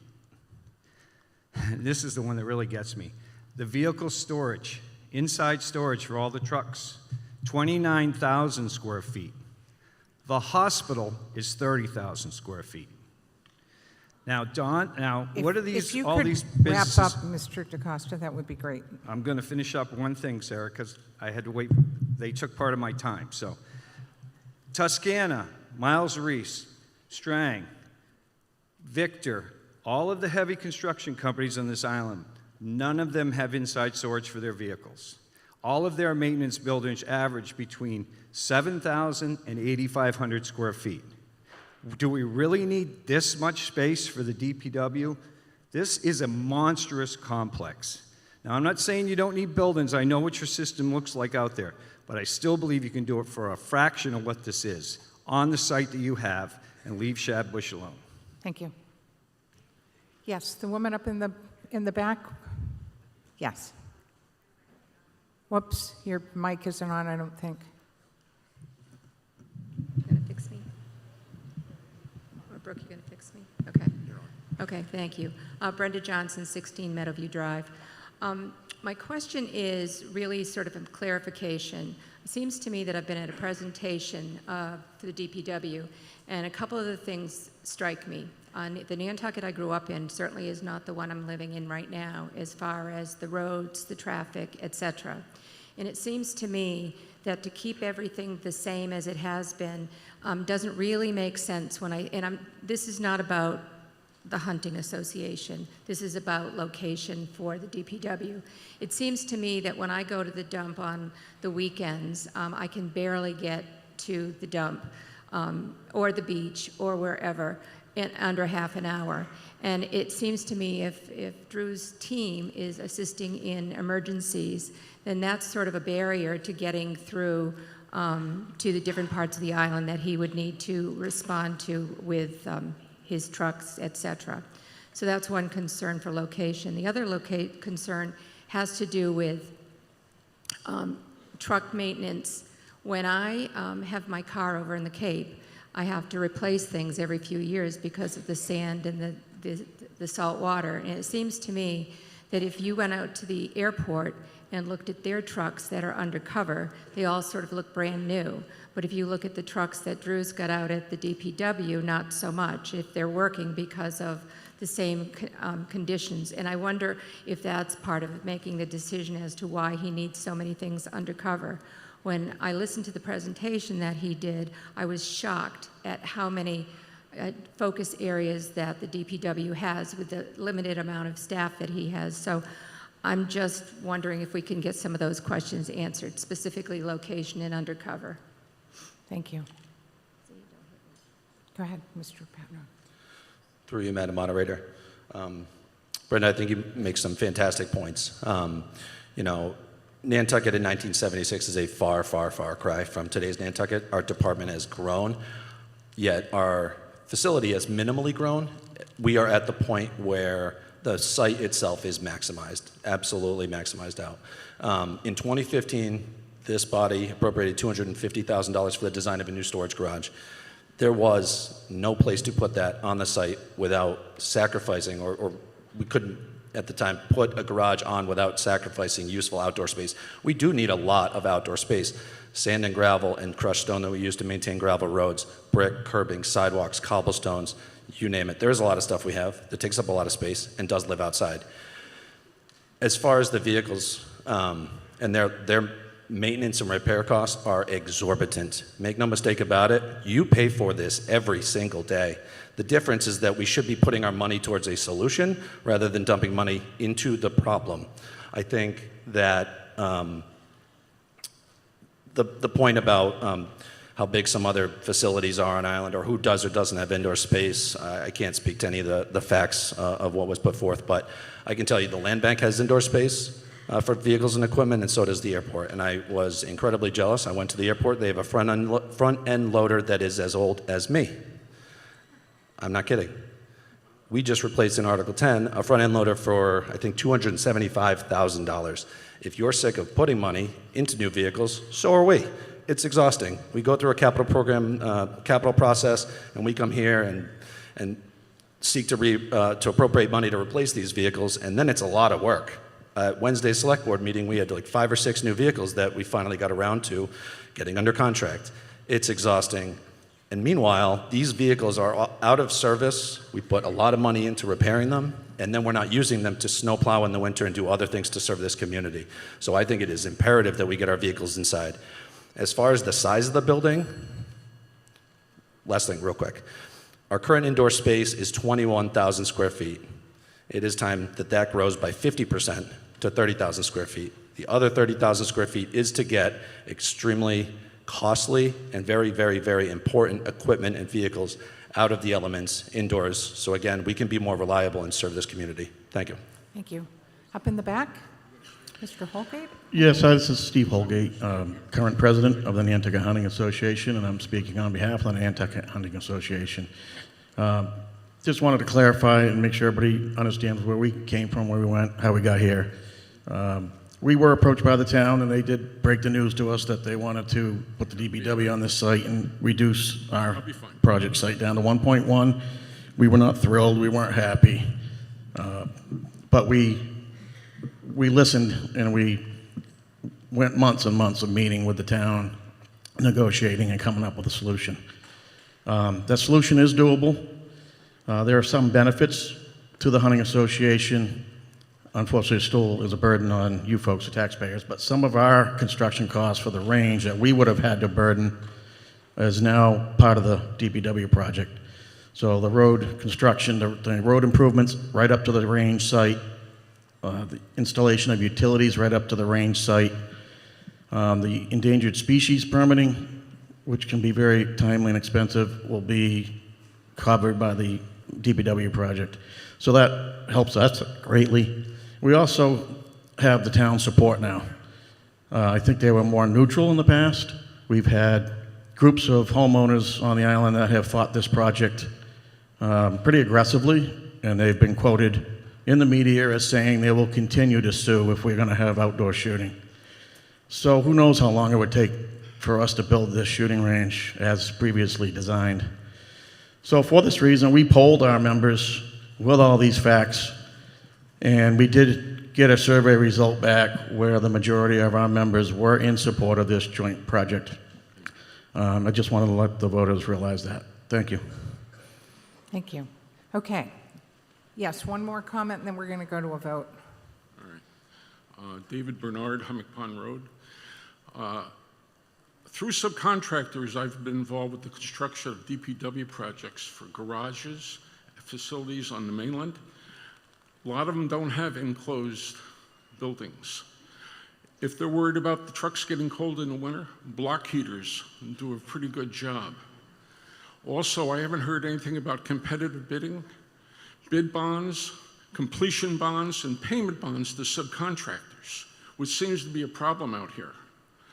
Payment bonds guarantee that subcontractors get paid for their work. Also, there's no reason for plenty of plans, because if you buy a prefab building and have it done, all the structural drawings are canned and come with the building. The only thing you have to worry about is site development. And speaking of that, I think the location of Sade Brook is terrible. It should be on Old South Road with a curb cut so that they can have better access to the town roads instead of sticking it way back in the woods. Thank you. Thank you. Okay. So, Article 12, the motion is made by the Finance Committee. It's as printed in the warrant. It does require a 2/3 vote. A yes vote will adopt the motion. A no vote will defeat the motion. Voting is now open. 1 for yes, 2 for no.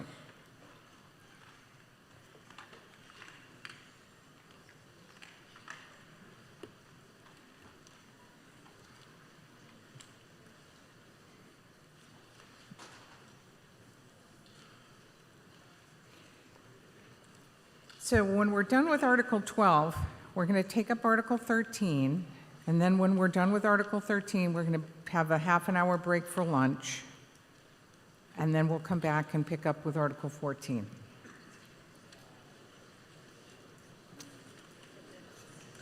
Voting is now closed.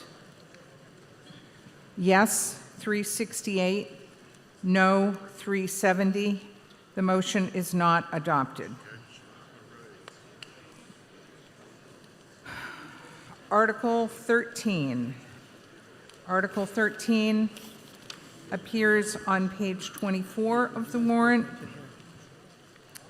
Finance Committee's motion is as printed in the warrant. I'd recognize Ms. Curnow for the purpose of making that motion. So moved, Madam Moderator. Is there a second? Second. Motion is made and seconded. Now I'm going to go Okay, I've never to done this. Ms. Holgate for the purpose of making an amendment to Article 13. And your amendment, Ms. Holgate, is to add the sentence, "The amount authorized to be borrowed by this vote shall be reduced to the extent of any grants or gifts received by the town on account of the project." Is that correct? That is correct, as well as the final number. And then the final number is going to $125,392,502. Do you have? Yeah, there goes a director. Sure, of finance sorry. Out the door. He doesn't want to talk about it. Madam Moderator? Yes. The proposed borrowing is $116,307,502. Right. I'm just trying to get up the whole thing so that it's clear on this screen. The total project cost is $134,392,502. Okay. Sorry about that.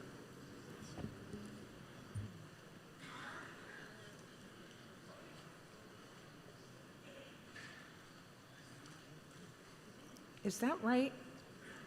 That total amount doesn't seem right, Ms. Holgate.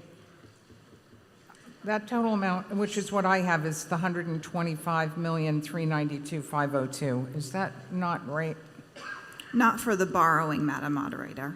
So the borrowing Is is $116,307,502. That is correct, and it would be reduced by any funds that are able to be raised by the Friends of Our Island Home. Okay, so the way that your motion differs from the select board, from the finance committee motion, is the motion to appropriate is $125,392,502. The amount to be borrowed is $116,307,502. And then you're adding the sentence, "The amount authorized to be borrowed by this vote shall be reduced to the extent of any grants or gifts received by the town on account of this project." Correct? Is there a second? Okay, motion is made and seconded. Ms. Holgate, or? Sarah, Madam Moderator? Yeah? So before, Oh, Ms. Cronell. yes, thank you. On May 1st, the Finance Committee met to look at these revised numbers, as you see in Article 13 presented before you. And after a lengthy discussion, the vote was 4 in favor and 5 opposed. So the Finance Committee did not support this increase. Okay, thank you. Did you want to discuss your amendment, Ms. Holgate? I would like to make a speech on the project. Yes, please, if go that's ahead. acceptable. Good morning, everyone. It's still morning for a few more minutes. Our Island Home is truly a Nantucket legacy with a very long history, beginning as what was called the Asylum in Quays, then moving to the current landmark site, converting the landmark house to the name Our Island Home, and then being rebuilt on the adjacent site at East Creek Road in 1980, where OIH is today. As our predecessors had the foresight to build then, we have been looking at the best way to rebuild to be able to continue this level of service since 2007. We have studied the projected needs, the location options, renovating, adding, rebuilding, various operational models in great detail. In this plan, which we collectively believe is the best plan we can put forth, and through extensive analysis, we concluded the current site is too small to be able to rebuild and meet current needs and requirements. The facility should and is proposed to be a one-story building. The operating model is a hybrid of institutional with home-like features and significant improvements for the quality of life for residents and to meet current regulatory codes. The proposal maintains the 45 beds that we are licensed for, in private rooms with private bathrooms that include showers, with an option to add 12 more beds within the building if ever needed. The proposed site is located at Sherburne Commons on town-owned land that, when leased, had a provision to build a skilled nursing facility. Included in this appropriation is the addition of between 16 and 22 bedrooms of housing for employees as well.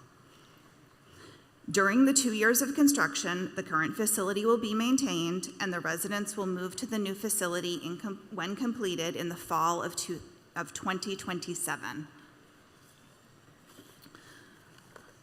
OIH has up to 45 residents at any one time.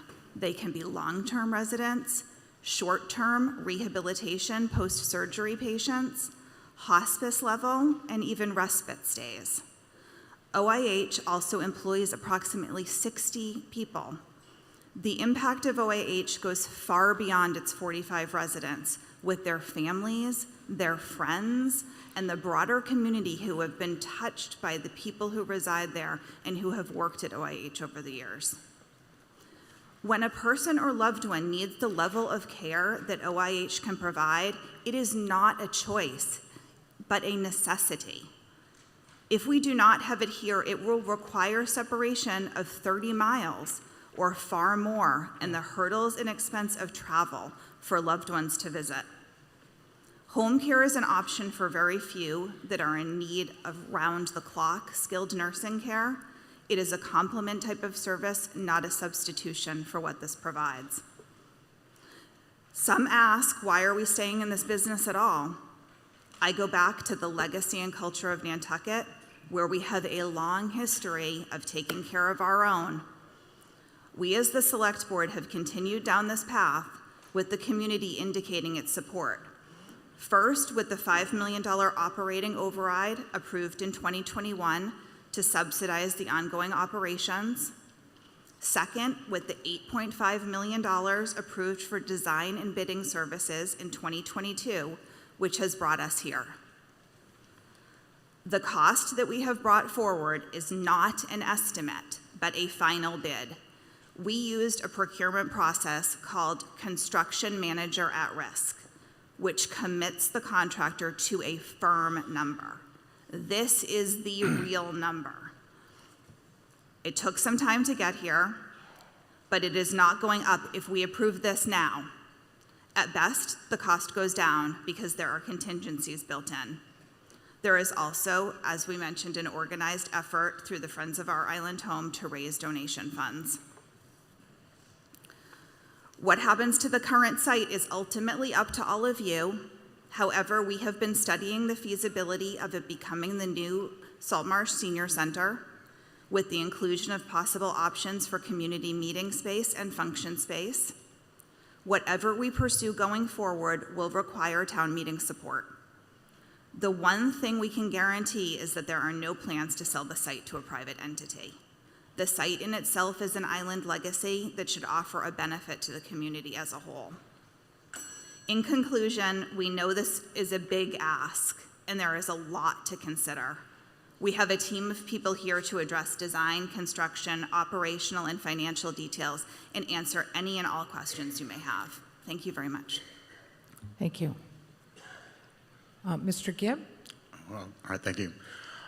Be warned, Nantucket, this project is grossly overpriced. There are ways for us to provide the services to our senior citizens and our disabled at much lower costs than they're telling us. I've spoken to people that are willing to work with me to volunteer to do some of the plumbing and the gas. There are other trades here that could definitely pitch in because they've lived here their whole lives.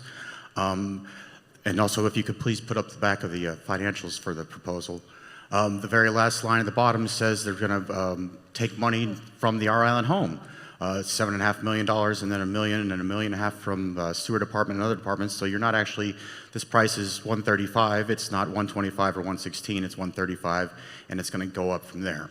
So, and they say it's a solid bid. Well, you can't predict tariffs, and you can't predict, supply chain, and you can't predict a lot of things. So What you can predict is this is going to cost us a lot more than it should, and you should really take a look at what we're getting for what we're spending, because that's $4 million a bed, okay? The housing for the town is what, $2 million, $1.5 million a bed for the housing on Wyatt? Now it's $4 million for this, okay? So what they're telling you is not the truth, okay? And what needs to happen here is you as a community need to stand up for yourself and do some of your own work and pitch in, and we can probably cut that down by 30 or 40% if people would come together and put themselves forward as, you know, potentially not trying to exploit the town for as much money as possible to get the contract. Thank you. Yes, over at the other microphone. Thank you, Madam Moderator. Many of you in this room knew my dad, John Could you McLaughlin. identify yourself, please? Speak up? Oh, okay. All right. Sorry. Many of you in this room knew my dad, John McLaughlin. They want to know your name. That's why I was doing. Okay, Colleen McLaughlin. Okay. Sorry. Okay, you knew Dad, and to those of you who didn't, it is your loss. I would like to tell our story of the island home. My mother was diagnosed with Alzheimer's in August of 2013, moved into our island home in August of 2015, passed away in October 2018. Sorry. Dad and I kept her at home for 2 years. He and I would shift out times of the days and evenings to be with her so he could still do his thing. After his family, HGC was the most important part of his life. He spent 50 years on the board giving back to Nantucket. There are so many of you who've benefited from his experience and wealth of Nantucket knowledge. Mom's last year at home, we did hire help every Tuesday night so he could continue this community service on the HGC. Mom walked out of their house many times. The most harrowing times were at night. Dad had hearing issues, and although we installed alarms, he could not hear them. We were deeply thankful to all who helped her get back home safely: fire department, police department, friends, and neighbors. And 2 young people that were driving towards Surfside, whom I never got their names, they brought her to the police department and would not leave until I arrived. They didn't know who she was, but noticed she was dressed in pajamas, bathrobe, and slippers walking towards Surfside. Final incident was when I was driving into town for a 4 o'clock meeting, and surprise, there was Mom standing in the middle of 5 corners. Traffic was stalled in all directions. Therefore, it became a safety issue keeping Mom home any longer. We contacted Lori McVicker-Fisk at our island home, and she put together a task force to help Dad and I go through the process of moving Mom in. Staff were all fabulous and accommodating. We were welcomed with open arms. We could visit anytime we wanted to, day or night. If you had questions, we were encouraged to ask them. There were monthly meetings with the family members and administration. The current island home building was not then, nor is it now, equipped for the needs of our community. The rooms are small, although if you are one person and don't mind living the rest of your life in a Motel 6 setting, they are only okay. Would you want to spend your twilight years living in what feels like a Motel 6? Is Motel 6 what your family members deserve? If we do not build our island home, these loved ones will have to move somewhere off island. How often would you visit them then? What happens if you plan a visit off island and the boats do not run? May I continue? Just if you could wrap up, that would be great. Just about. How often does that happen in the winter months? Would you be able to get a car reservation, high-speed reservations, and what if it's canceled? We need a larger, updated facility to accommodate beloved family members of Nantucket. Both my grandparents, John and Martha, spent their final days there. Dad spent his last final 2 days at the island home. Without a new island home, the hour in our island home will not happen. Where will your family members who need this constant be? Where will you visit them? Dad would tell you where, across the pond. Thank you. Thank you. Ms. Forsgren? Hello. My name is Allison Forsgren, and I'm a founding member of Friends of Our Island Home. We've been working to enhance the daily lives of the residents at our island home since 2012. We raise money and awareness to enhance the daily lives. And in that capacity, as someone who has been constantly or frequently at the building, I've participated in the work done by the town to replace our island home, which started back in 2007. Different models of care, locations, and buildings were proposed and brought to town meeting for discussion. In 2022, Article 11 appropriated $8 million for the design of a new Our Island Home facility at Sherburne Commons. The unique needs of our island community and current best practices for skilled nursing facilities have come together and culminated in the design of the new Our Island Home. This new facility will be used not only for residential care, but for short-term rehab, which means anyone recovering from orthopedic surgeries, stroke, and other conditions that require skilled nursing, including physical, occupational, and speech therapy, before safely returning home. If you or someone in your family is recovering from a hospitalization and requires short-term rehab, the advantage of having them on Nantucket versus Boston or the Cape will save not only travel time and money, but it will allow families to visit when it is needed most, which is post-acute care. About the campaign to reduce the cost to taxpayers. Friends of Our Island Home applied for and entered into a fiscal sponsorship with the Community Foundation for Nantucket this past February. So it's been a few short months that we have guaranteed the avenue to which the private sector can contribute to the public building of our island home. We thank the Community Foundation for agreeing to work with us in this unique public-private partnership. Their encouragement and reputation as a force of good for our community makes it clear that this is an effort that will make a difference. All Nantucket residents, year-round and seasonal, are invited to contribute to the capital campaign. We hope to interest donors with multi-generational ties to the island and those who are concerned about maintaining the special supportive community that defines our remote island. If you could please wrap up. Yep. Only after approval at town meeting and the ballot will donations be received in the Our Island Home Capital Campaign Fund.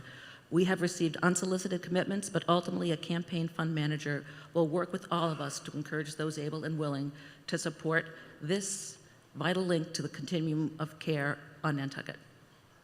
Thank you. Mr. Saperstein? Thank you, Madam Moderator. I don't mean to deafen people. I'm Lee Saperstein, and I'm speaking strongly in favor of this motion. And I'm also trying to address an unknown person whom I heard say, yeah, it's a good idea, but I don't want to convey this debt to my children or estate. And to this person, I would say, there's good news and there's bad news. The good news is that many of us, me included, are survivors of what used to be fatal diseases. Good, we're living longer. The bad news is we approach points in our life when we might not be able to deal with the activities of daily living or where our cognitive abilities require outside care, dementia, if you will. And that means skilled nursing care. If we don't pass this, what we're transferring to our children, the sizable minority of us who might need skilled nursing care, what we're transferring is the cost and travail of going off island to visit your loved ones because they won't be here. Skilled nursing requires substantial permitting from the state, and the design of this facility meets that. If you vote with me, I will be sending my check to the community fund for that particular purpose. Thank you. Thank you. And I'm going to go to the gym because the woman's been there for a bit, so. Hi, Megan Boyes again. Though this is a lot of money, $134 million. I remember back in the days when this was talked about in the 70s, a friend of mine's dad was very pivotal in getting Island home. And I think it's vital. We have island treasures here that need to stay here. As I approach 65 this July, you know, I would have preferred to stay over by the water, but I'll be okay in the woods as well. I really think we should support this, even though it is a lot of money. And I like the fact that you're going to stick to this number. That is vital for my yes vote. Thank you. Thank you. Mr. Ray? Thank you, Madam I did it again, didn't I? It's all right. Thank you. Yeah, I'm not even going to try. Just thank you. I think if we all look at the economy of this country right now and the uncertainties that we face over the next few years, I think it's been rather obvious this day, that we're all looking in our wallets, our pocketbooks, to see what we've got left. Well, we've already defeated $2 million articles, housing for potential town employees, and the landfill. These are buildings. These are structures. This too is a structure. However, it is a structure for humanity for this island. If you're 50 years old or so, look around. See if your kids are here. If they're not, when you go home, ask them if they've got a problem with coming over to the mainland somewhere to visit you once, twice a month. My kids have already been rather vocal about that. Not that they've told me where to go, as many people have. This is for us, right here, us. I'm 77 years old. I hope to be going a few more years, at least. But there are a lot of us like me who eventually are going to end up in an extended care facility. I don't mean that to sound like some sort of sterile building.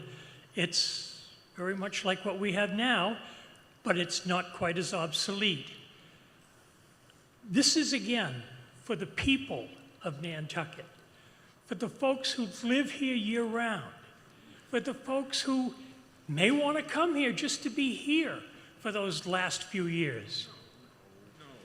If you vote for $1 million article at this town meeting, make it this one. We are the only town-funded nursing care facility in the state of Massachusetts. So folks, let's keep the lights on. Thank you. So up there in the back. Thank you, Madam Moderator. My name is Kathy Greeter, 10 F Street, and I'm the president of Friends of Our Island Home. Our Island Home is more than just a building down in the back of the Landmark House or a line item in a budget. It's a sanctuary. The current and future Our Island Home serves more than Our Island's long-term care needs. It also has great success serving the community's needs for short-term rehabilitation. You can receive your recovering therapies, physical and occupational therapies right here on the island at Our Island Home by professional therapists. Over the last 5 years, 47 residents have come to Our Island Home for short-term rehabilitation and returned to their homes. Consider one day and a night off island with boat transportation, rental car, hotel, and eating out can cost you up to $500 or more a day. And compare the tax increase on a $2,500,000 home with residential exemptions that will cost you $341.60 per year, according to the tax calculator. Let us not forget that Our Island Home is staffed by local givers who treat their work not as a job, but as a calling. They serve with compassion and dedication, offering care that cannot be replicated elsewhere. These caregivers are family to the residents, many of whom are their actual neighbors, friends, and relatives. That deep sense of community is irreplaceable. We urge you to prioritize people over cost, heritage over convenience, and compassion over expediency. Maintaining Our Island Home is not just about preserving a building, it's about preserving our value as a community.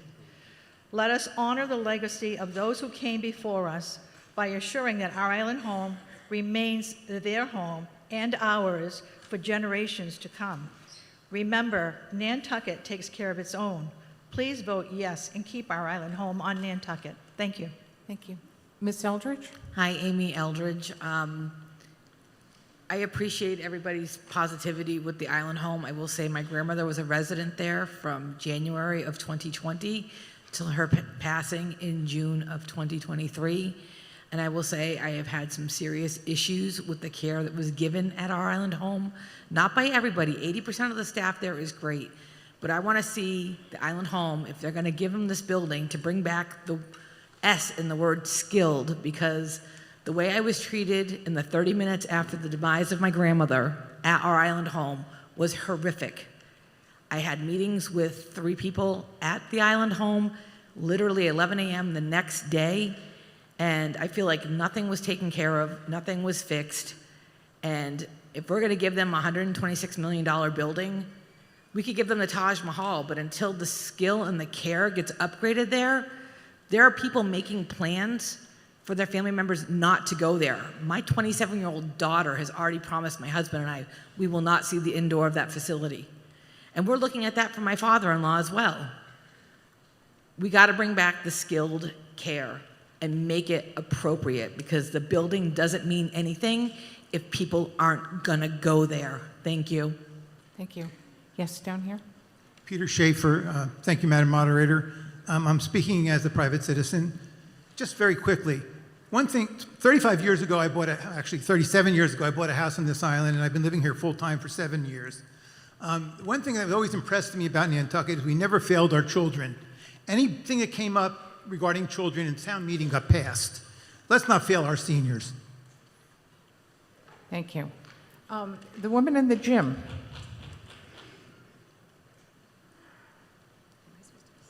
Oh, your microphone isn't on?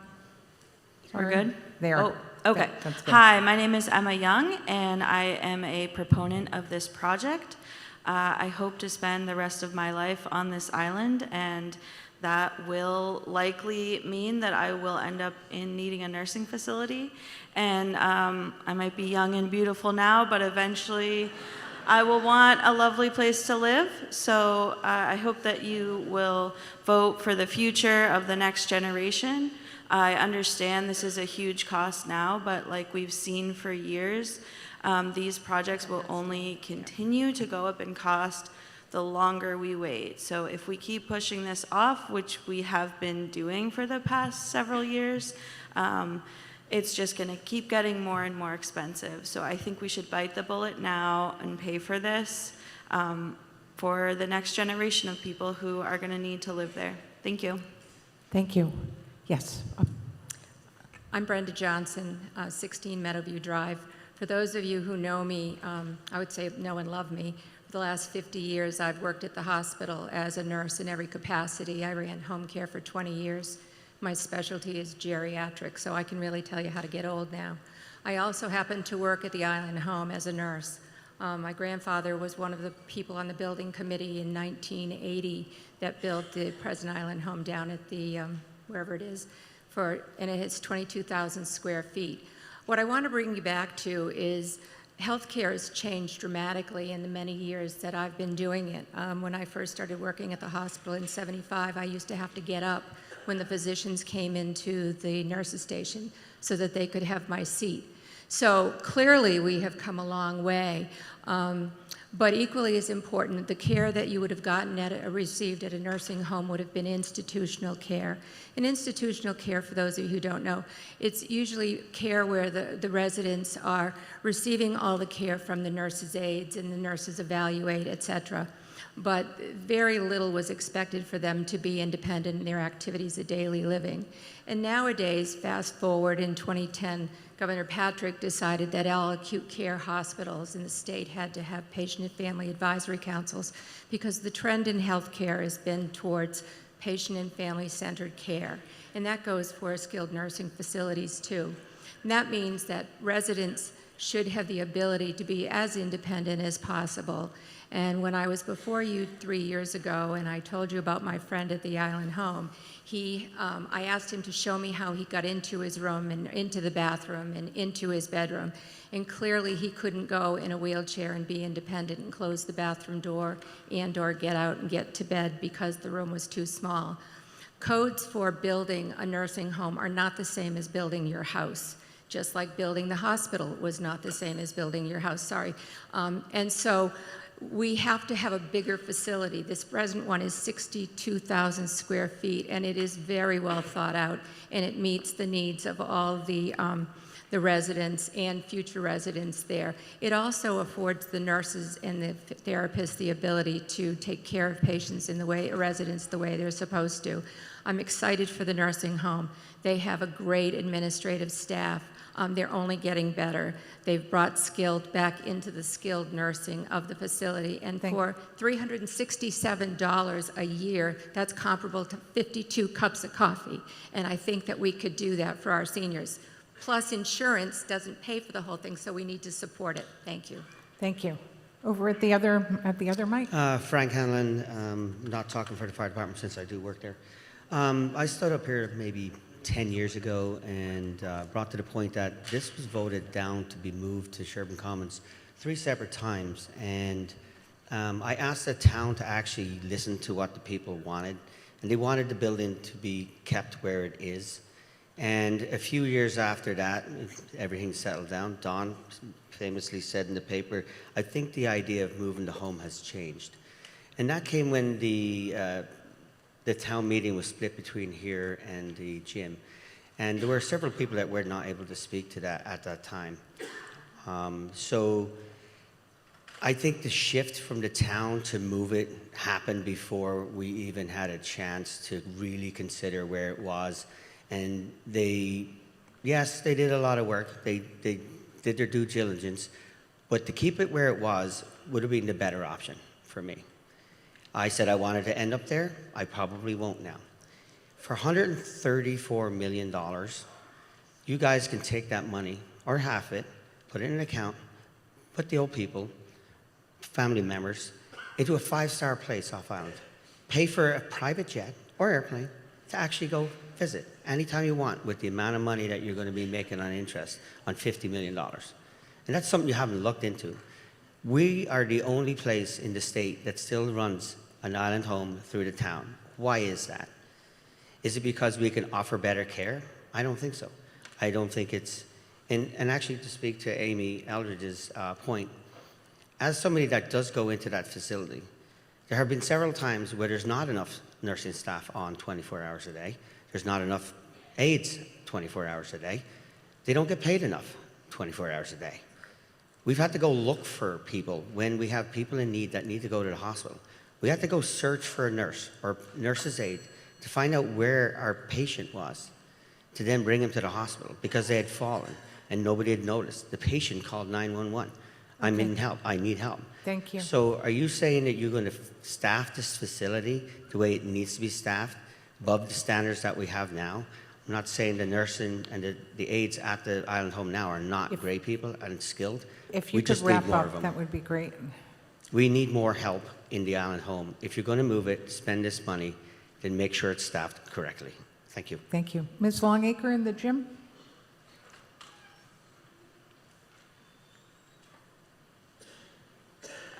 There we go.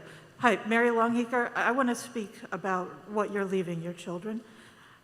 My experience with my parents, who have both passed on recently, they had a plan. They had the funds. They chose a great facility that made promises to them. It was in Hingham. As they got older, I would fly up for the day to just check in on them and take care of things. As it became clear that they needed more help, I decided gratefully and happily to sell my business and sell my home in Virginia and return to Nantucket so that I could be closer to them. When it became clear that that wasn't enough, I took a job at a lower skill level that was part-time so that I could afford the time to spend 1 or 2 days a week with them in Hingham. As it became clear that that wasn't enough, one day I got a call from the facility there. They were in independent living, and they said, your dad's in the ICU, and your mom can't be left alone. My mom was developing dementia, and without somebody else in the apartment with her, she was not safe. So the facility said, you have to get here now. And I said, I'm on Nantucket. I can't get there now. We were very fortunate. I had a cousin who was in Boston who could get there until my mom's sister could come down from Maine, until I could get there for the next day or two, until my sister could arrive a couple of days after that. So we scrambled to meet that emergency. The I want to stress that we were fortunate. We had a plan. We were able to adapt. We were able to find a facility that would take them in their new condition. That was in New York. The last point that I want to make you're leaving your children that difficulty, and you're leaving them the expense of making the time to get off island if you don't vote for this. The other thing is, we think we can put somebody in a place off island. Nursing homes are closing off island. There may not be a space for your loved ones near Nantucket. Hingham was not hard to get to for me, but New York meant that I was not going to see my parents as often as I could. So please keep people on the island where we want to be. And I don't have children, so this is basically my best shot, is to have a facility on Nantucket, because there isn't somebody who's going to take care of me. Thank you. Thank you, Mary. Yes, we'll go back up here and just keep doing the rounds. Good afternoon, Madam Moderator. I just wanted to speak. If you could state your name, please. Oh, I'm sorry, Bent Rustad, and I've been here since year-round 1985. And I want to speak in favor of our island home and the new plans. And along my, long years here, or on this earth, I have seen a few nursing homes with relatives in them, but nothing extensive.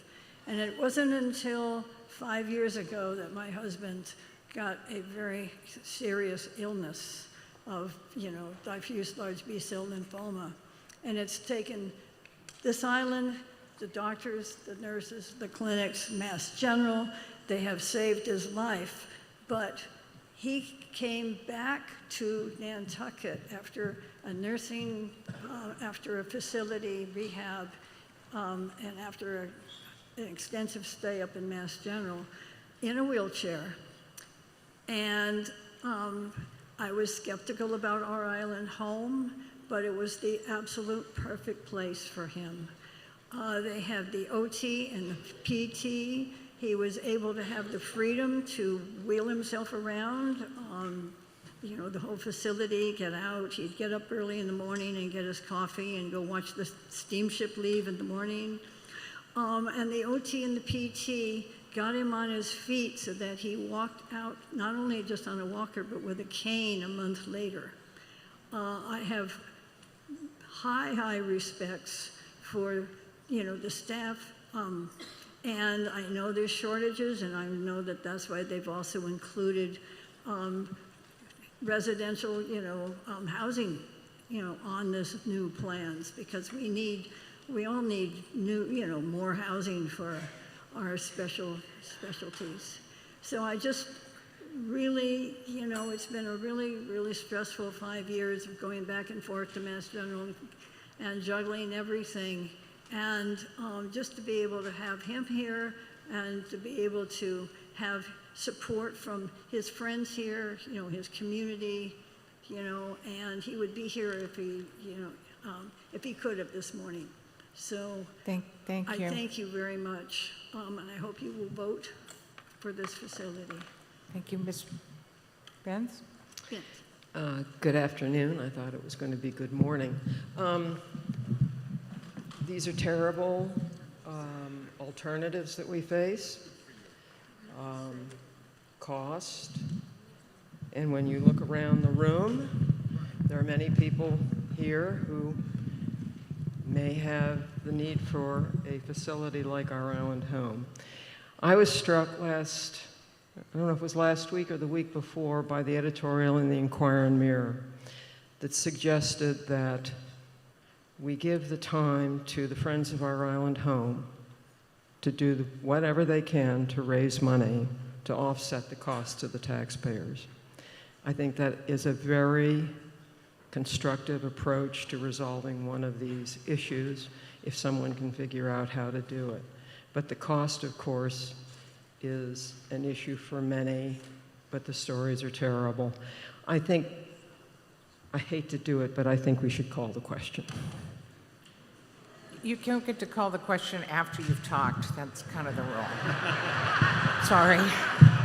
So, Ms. Beard, go ahead. You're speaking on behalf of the the non-voting taxpayers, right? Thank you, Madam Moderator.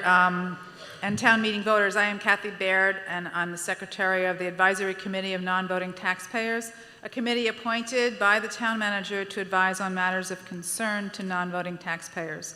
I've been asked by the chairman of our committee to read this message to make it part of the town meeting. The Advisory Committee recognizes the desire and the need for a locally available skilled nursing facility to support the aging and their families here on Nantucket. However, we join the Capital and Finance Committees in concluding that this project, as proposed, is not currently financially prudent. The price tag, as we saw, has just gone up significantly, and that was more reasonable just because it really includes covers for tariffs that are now in place on building materials, equipment, and other items. However, there are also the operational costs which concerned us, and no one has spoken about that, so I'll bring up our concerns. Congressional budget action in Washington threatens reduction of Medicaid and/or Medicare payments. It is estimated the federal portion of Medicaid pays approximately 11% of personal health care expenditures.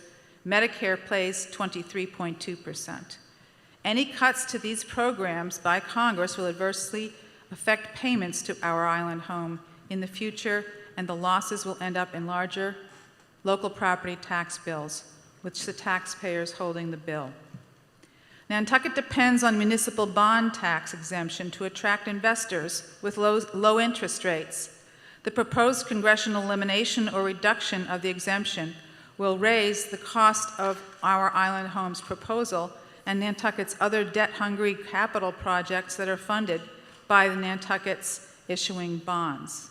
Municipal bonds are generally exempt from federal income taxes, making them attractive for investors. Because the interest earned on municipal bonds is typically not subject to federal income tax, Nantucket is able to issue these bonds at a lower cost. If Congress takes the exemption away, Nantucket taxpayers will end up paying the difference in their property taxes. Thank you. Thank you. Okay, yes. Yes, I'm John Copenhaver, 3 North Liberty. I'm the president of the Nantucket Center for Elder Affairs, the Friends of Nantucket, the Friends of the Salt Marsh. And first of all, no one can argue that this is a bargain, but we look around the room here, and I see an awful lot of gray hair and shiny heads. And we are all one blood clot, one trip and fall away from being a new resident of our island home. And we really need to have, as our community has said many times, the kind of care that we have at our island home is key to keeping our families close, our friends close in times of stress and medical emergencies. We are the only community in Massachusetts with our community-funded center. Why is that? Well, we have a 30-mile wide moat. We don't have the luxury of accessing our neighbors' facilities. The only thing we have is what we have on the island. We really need this, and I highly recommend that we vote yes on this motion, and that's all I have to say. Thank you. Thank you. Yes. Jeffrey Booms, 14 Woodland Drive. We need to vote yes on this today. This is a fixed price. We vote, it starts forward. This is somebody comes to your house and says, hey, here's a price, I can get it done. We need the island home. Over the years, I have become friends with so many elders on Nantucket. And when they get older, Liz Van Dyne was a great friend of mine.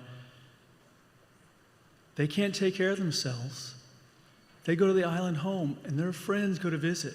I have had so many friends that I've been able to visit later in life at our island home. If they were off island, We're a community. We take care of each other. We need to vote yes on our island home. Thank you. Thank you. The gentleman in the gym? Hi, Michael Harder, 23 Macy's Lane. Can we call to question? Okay, so Mr. Harder has called the question. It requires, it's not debatable.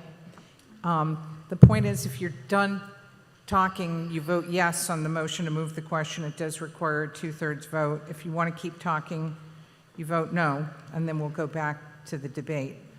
So a yes vote will adopt the motion to move the question, and then we'll go right to a vote on Article 13. Otherwise, we'll go back to the debate. Yes adopts the motion. It's 1 for yes, 2 defeats the motion, 2 for no. Voting is open.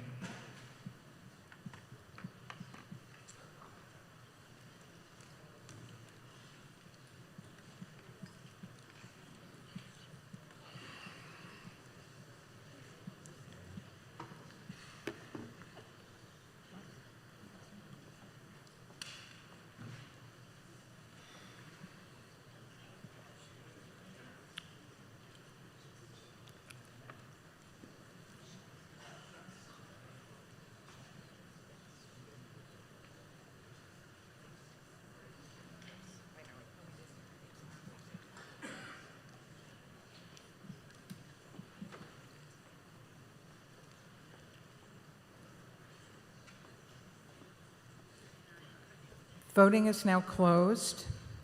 On the motion to move the question, yes, 615, no, 104. That motion is adopted by a declared 2/3 vote. So now we're back on the motion, and the motion is currently an amendment by Ms. Holgate. And I want to get that back up just so we're clear. So the main motion was made by the Finance Committee. Ms. Holgate has made an amendment to amend the main motion to read as shown on the screen. The new language is highlighted in yellow. So the amount of the appropriation is $125,392,502. $1.5 million would be transferred from certified retained earnings in the Sewer Enterprise Fund. $7,585,000 would be transferred from retained earnings in the Our Island Home Enterprise Fund. And further, the treasurer would have the approval of with the approval of the select board is authorized to borrow $116,307,502. And then they've added the sentence, the amount authorized to be borrowed by this vote shall be reduced to the extent of any grants or gifts received by the town on account of this project. This motion requires a majority vote. Madam Moderator? Yes. Could you please, the finance, they changed their recommendations, so could you please? No, the Finance Committee didn't change its recommendation. The Finance Committee did not recommend this change. But this is an amendment that's proposed by the Select Board. Okay? So this vote, and I just want to be clear, what we're about to vote on is the amendment.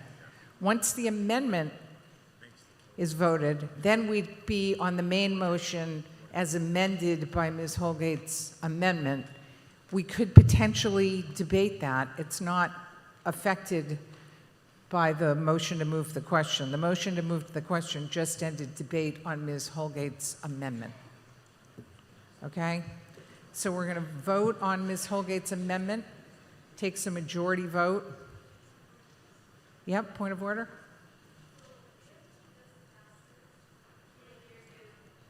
I'll repeat it, don't worry.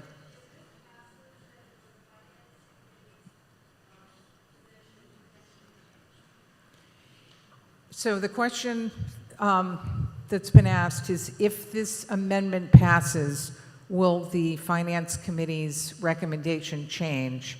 And I think what we'll have to do is have a conversation with the Finance Committee once we know what happens with this amendment. But we can't debate this amendment anymore. We have to vote.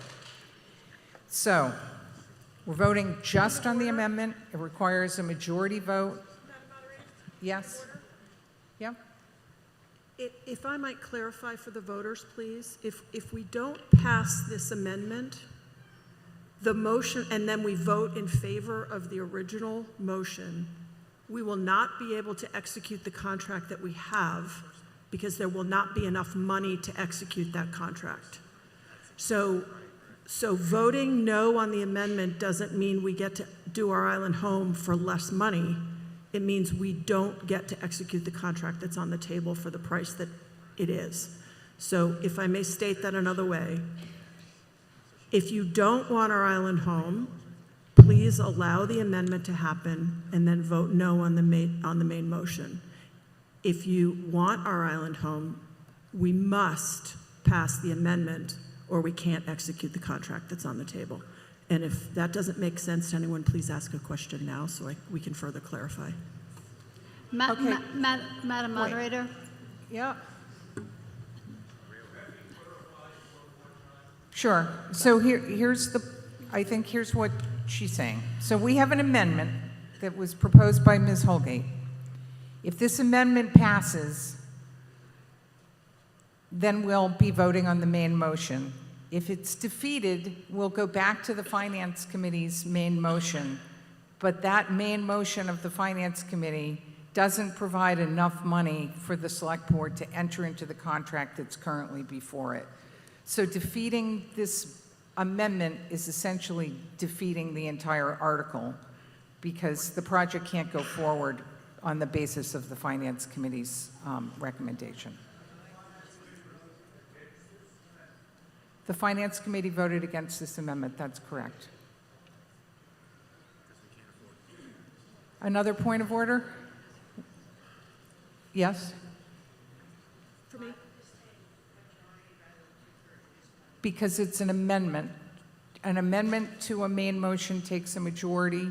So once the amendment if the amendment is adopted or defeated, we still have to take a vote on the main motion. So we'll either be voting on the main motion as amended by this amendment, which will allow the Select Board to go forward with the contract they have, or we'll then be voting on the Finance Committee's main motion, which is an insufficient amount of money for the project to go forward as currently proposed.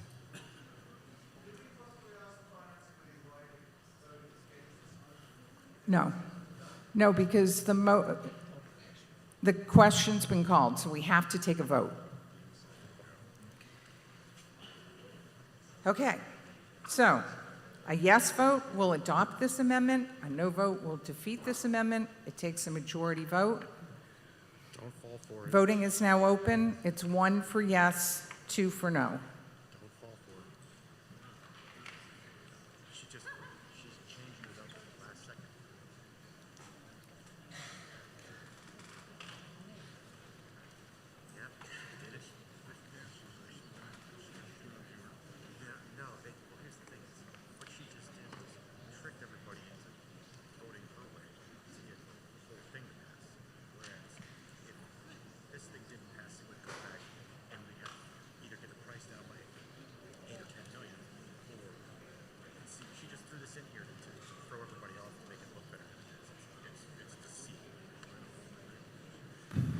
On Ms. Holgate's amendment, yes, 525, no, 219. That amendment is adopted. So now we're back to discussing the main motion on Article 13, which is essentially the motion as amended by, it is the motion as amended by Ms. Holgate. It's now shown on the screen, and now you can ask the Finance Committee anything you want, and anyone can say anything they want. So, up at that back mic. Yes, hi, Andrew Tapley, 21 Crooked Lane. I work for a commercial real estate company that both finances and sells skilled nursing, and I think I should at first state that I'm in full support of a new facility. What I can't support, I'm not a skilled nursing expert, I have done some seniors housing, but I can't support these numbers. These numbers are so astronomical and not market. And I know that we've said we've done our research, but I've spoken with clients, one who just built 3 brand new skilled nursing, state-of-the-art in Illinois, skilled nursing facilities at $400,000 a bed. I have another client in California who's building at $500,000 a bed. We're talking about $3 million a bed. That is just, that is not anywhere close. And I get that we live on an island, it costs more to build, but this is just an astronomical number it's really insane. So what I think what we should really look into is, if we want to keep the land, set up a ground lease that's affordable for a off-island developer to come in and build this as a third-party skilled nursing facility. You have plenty of groups out there that are willing to do that. The ground lease, then you control the land, you get the property back, whether it's a 50-year ground lease, 90-year ground lease, it will come back to the town, and we just cannot be spending. Look, I get why everyone's in support of it. I'm in support of it too. Not at these numbers. Not at these numbers. It's crazy. Please don't do that. Was that on the bingo card? Sorry. Go ahead, Ms. Lepre. I just had 2 questions. One is, if I think that we need this, especially as a healthcare provider. I think that we need to take care of people. But I'm wondering if there is a way, is the $13 million on this to move the current employee housing at Sherburne Commons? Is that part of this? Is that part of this price? Yes.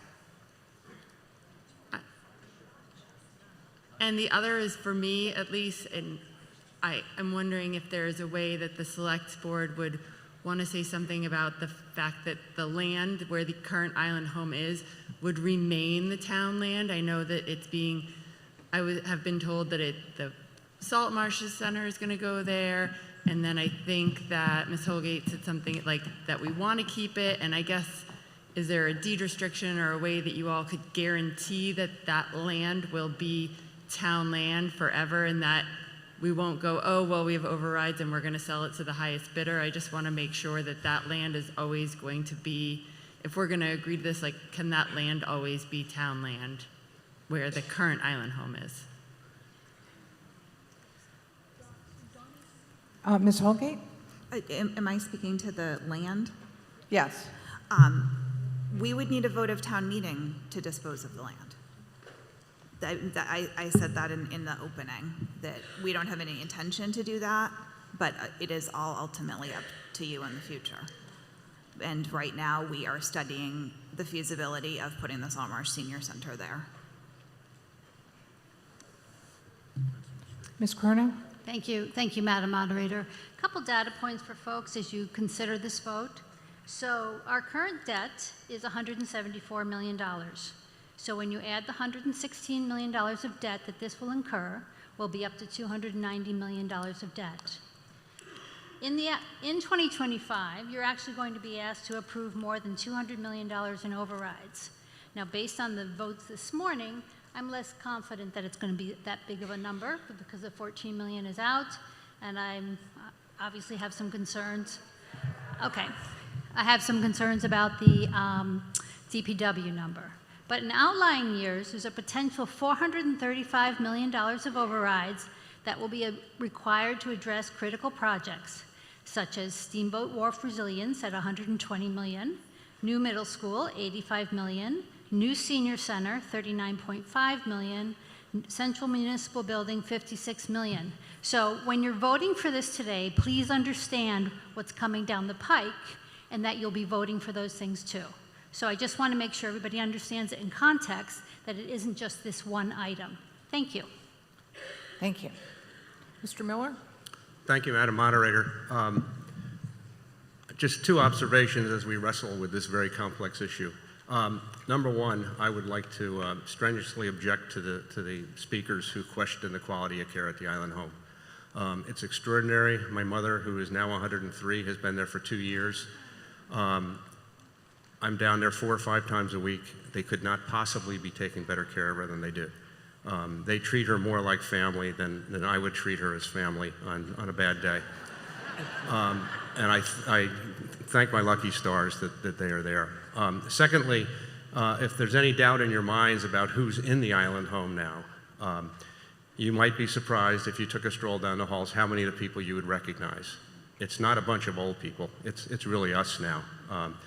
And yes, I'm there a lot, but I know a lot of the people. I knew a lot of the people before they got there. I've gotten to know more having been there. But people like Eleanor Ferreira, Pat Newton, Reggie Levine, my mother's there. Former planning director Andrew Vorse's mother is there. Phil Gallagher, who many of you remember from his participation in town government. It's not a bunch of strangers. It's us, and we probably are going to need to be taken care of. Thank you. Thank you. Mr. Saperstein? Madam Moderator, You're thank just you. getting a minute, Mr. Saperstein, because I understand that. Once Okay. more, I'm hungry, so I'm going to be fast. The Nantucket Cemetery Commission, of which I am a member, looks after 9 burial grounds on the island, one of which is the Quays Asylum Burial Ground, just off Alder Rock Road. In the mid-1840s, I think it was 1846, there was a fire, 10 people died. The memorial to those people can be visited just off Alder Rock Road. When the town replaced that facility, we created our island home. I hope today is not the end of a 180-year tradition of looking after our elderly. Thank you, Madam Moderator. Thank you. So I would like to give the town consultants an opportunity to address some of the questions that I think might help the rest of the debate. So if you people could do that.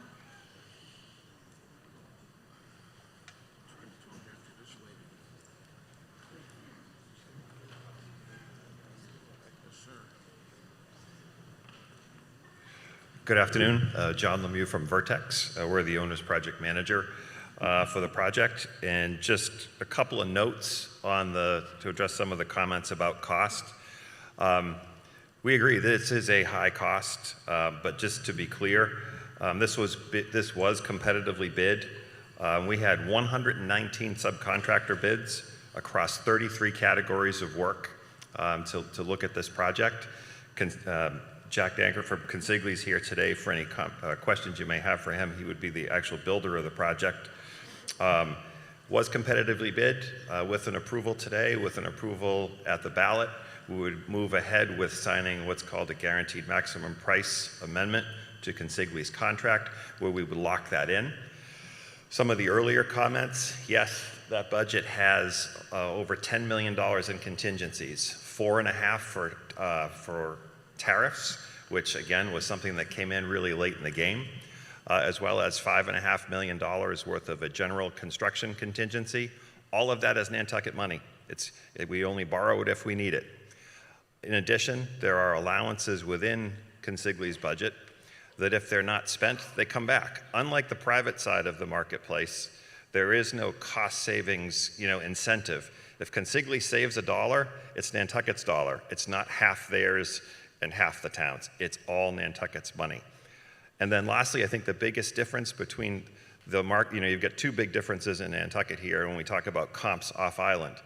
First of all, the cost premium for Nantucket has always been between 40 and 50%. So if it costs $1 in Hyannis, it's $1.40 or $1.50 here.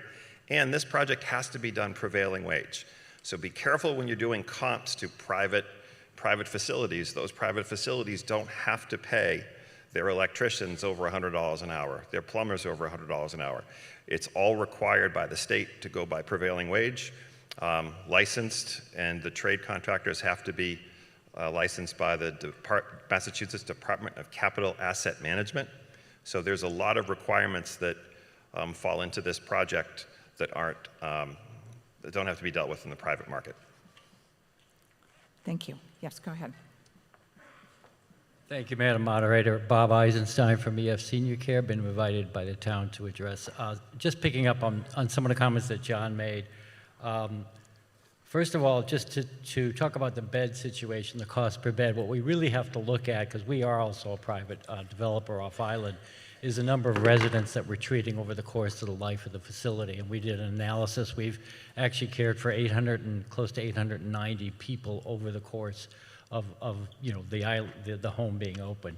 As far as private developers coming in, unfortunately, it's the other side of the coin. For a lot of the reasons that you just heard, the conditions and the contingencies that are here on the island would be the same, if not more, for a private developer. We would have to bring in everything off island. We would have to bring in all the contract staff, which we already have. The other important point to make is the union negotiations. Unfortunately, you all know this because you're islanders, but the cost here is what the cost is. We will keep the operations consistent in the new building. One comment to make about someone mentioned earlier, we actually have a very high staffing level. Our star level rating went from a 1-star to a 4-star, and we actually have a 5-star rating on staffing, believe it or not. So I think our average seniority on the island is 12.1 years, and we have about 10 people that are over 20 years that have worked at the island. So the magic bullet is not in having a private developer come in. I can tell you we are one of them. We will be here to help manage the facility. We're very proud of it, and I thank you for all the positive comments. Thank you. Mr. Sanders?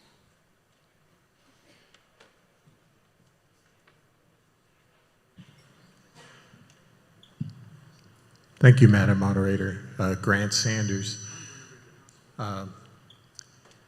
I have nothing but love and respect for my friends on the Finance Committee, but I could never do their job because I couldn't look at something like this in terms of dollars and cents.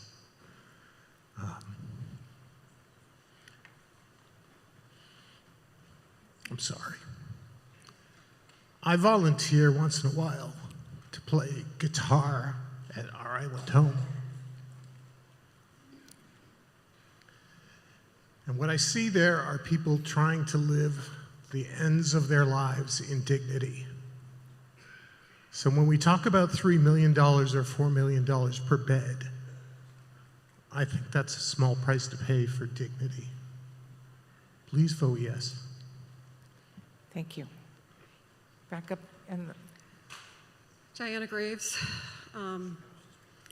My mother is a resident at our island home.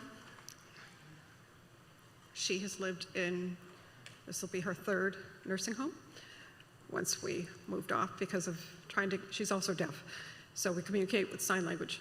And we went to another facility in the state that's the only one in New England that has sign language. We thought that would be the best one for her. It wasn't. Moved her back here. And I'm in there every day. Our island home is a family. The quality of care you can't get anywhere else. Is the building tired and inadequate? Yes. It doesn't meet the Department of Health requirements. Equipment is in the hallway. There's not enough room in the rooms for the walkers, the wheelchairs, et cetera. It is trying to shuffle to try to get, anyways. The other point is it is a community within the community of Nantucket. Our island home, the residents there, a lot of them know each other. They've come to know my mom. I've gotten to know them. They interact with different members of the community. If we lose our island home, we've also lost a fabric that we could never replace.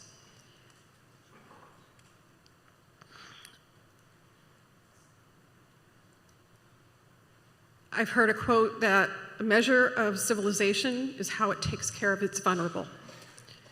Please vote yes. thank you. Mr. Kick, or yes, you, go ahead. Christy Kickham. I really can't recall a issue that really tears on all of us like this, because it is very emotional for those that have had family members or are possibly going to enroll,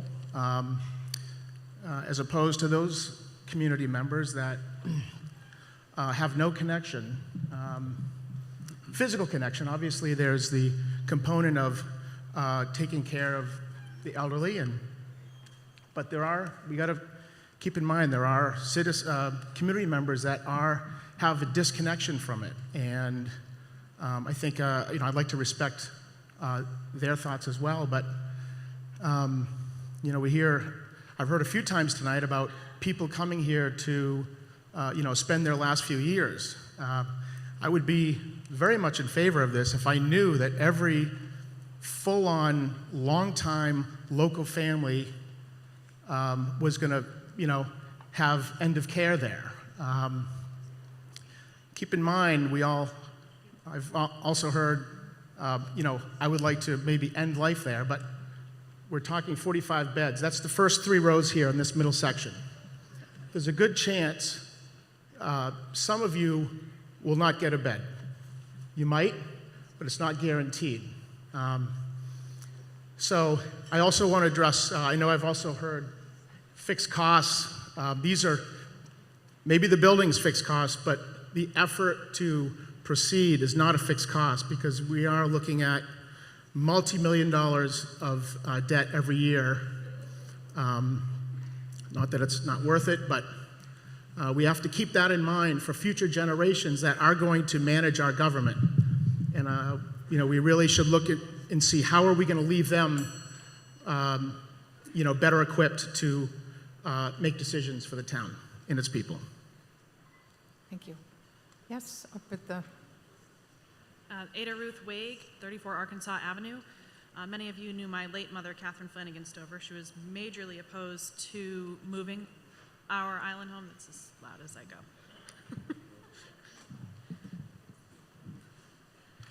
Mr. Hanlon spoke on the shift that happened years ago, not that long ago actually, and it was the cost of the renovation of the existing island home was $100 million, and also coastal resiliency.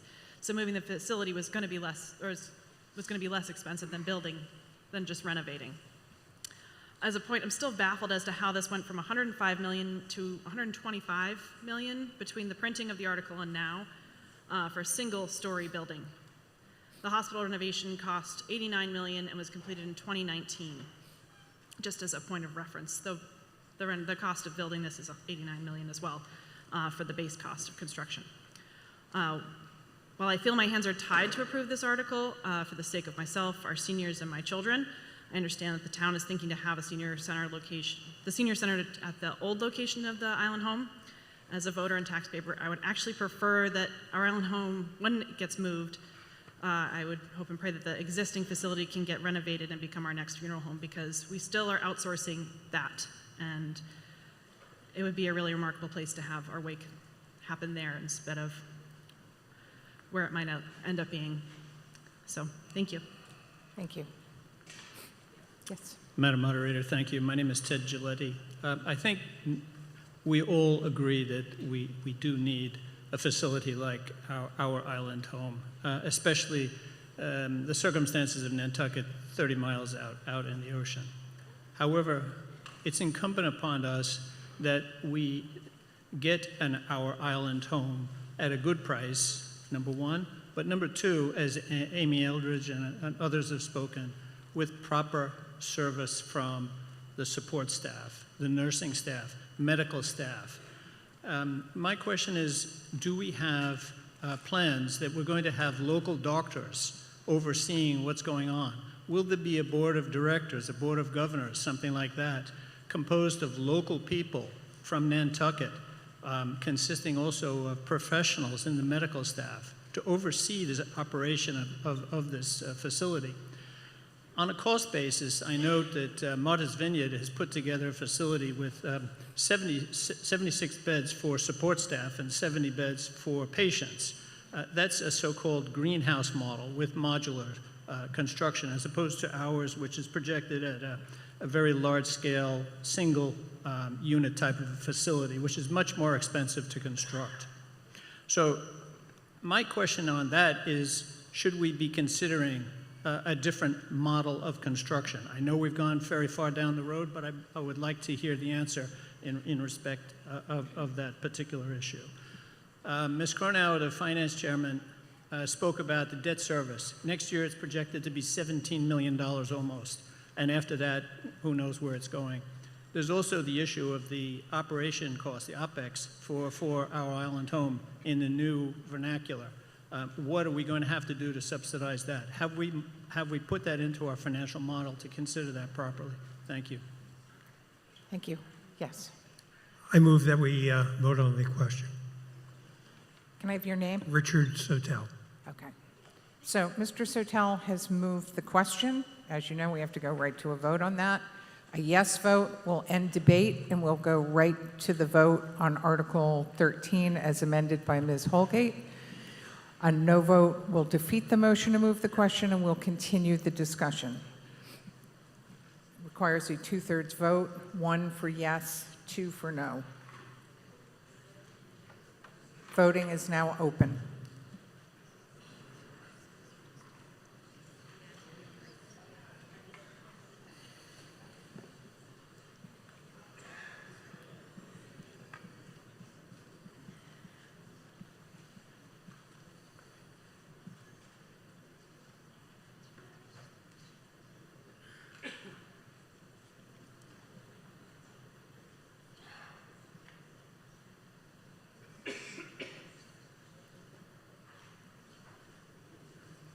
So when we break for lunch, I'll just tell you that there are 2 food trucks that will be here until 3, and I think there's hot dogs and chips and drinks in the cafeteria.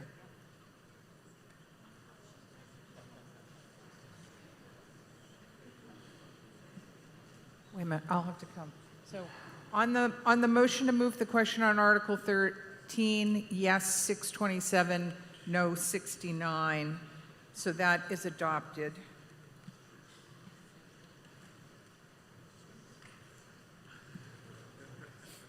Nancy.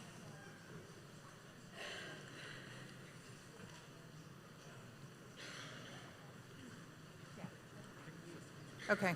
And before we break for lunch, when we break for lunch, if you're staying on the property, keep your voting thing, but if you're leaving the property, going home or going anywhere else, please drop it off.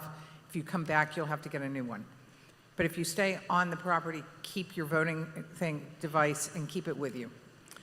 Okay, so now we're going to vote on the main motion on Article 13 as amended by Ms. Holgate. This does require a 2/3 vote. A yes vote will adopt the motion. A no vote will defeat the motion. It's 1 for yes, 2 for no, and voting is now open.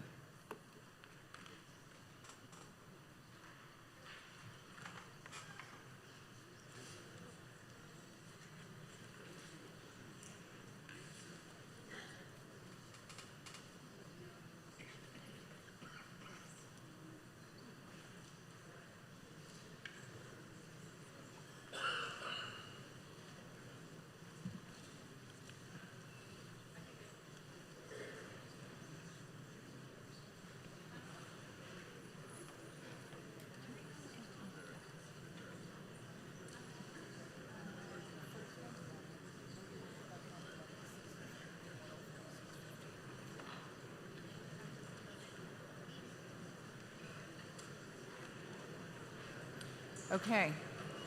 Ooh, math.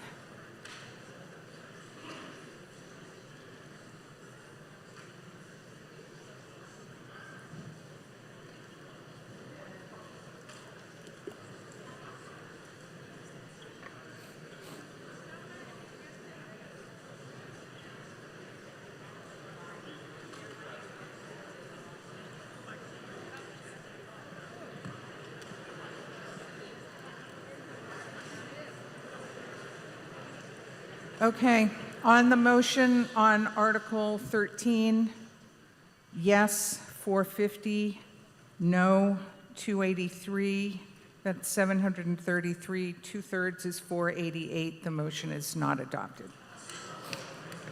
So we're now going to adjourn for lunch until 1:30 p.m. Good. Thank God.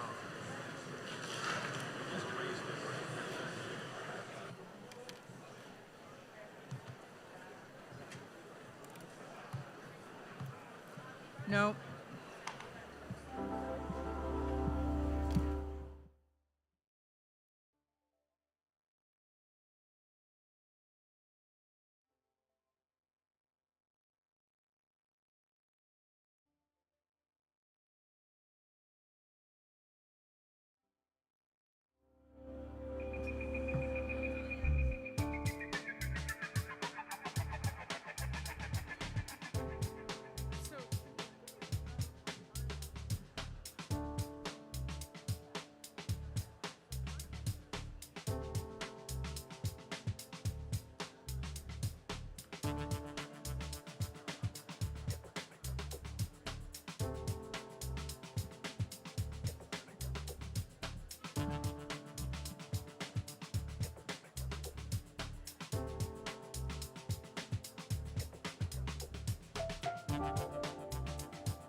I had a good wife, but I did not treat her right.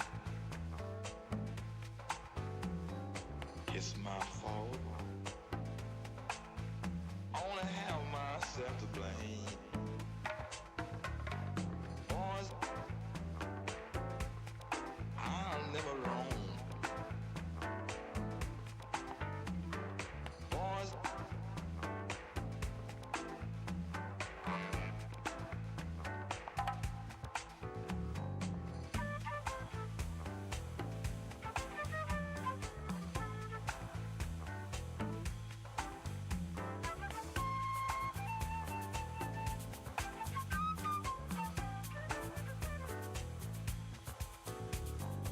ever since that day, boy, I found out one thing. I found out one thing. These women don't mean you no good. Boys, I'll never roam. Boys,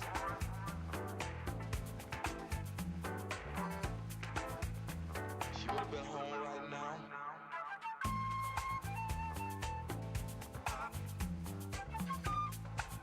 I never roam no more.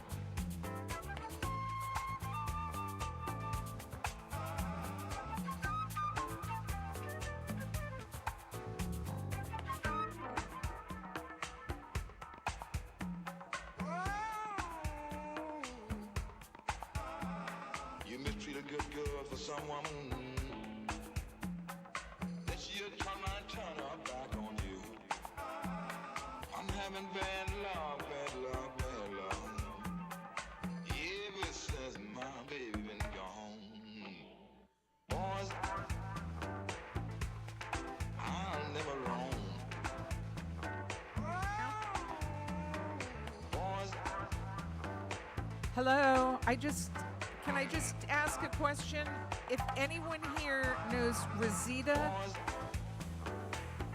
Stevanova, she left her wallet. And the town clerk has it.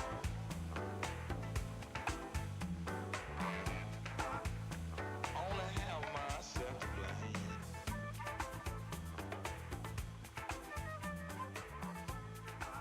I never roam no more.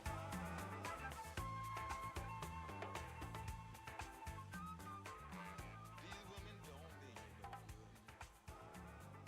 Boys, I'll never roam.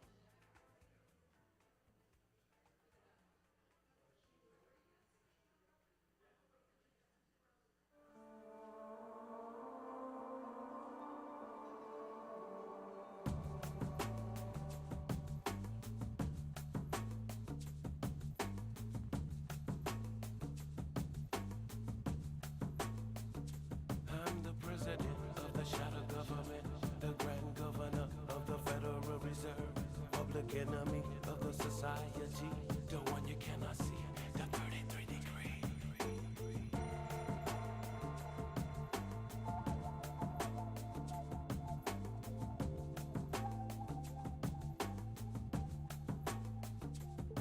Before you call a shot, but now it's our turn. Blow up the system and the tables have a turn. Your hidden knowledge you thought I never learned. I strike a match and make the whole place burn.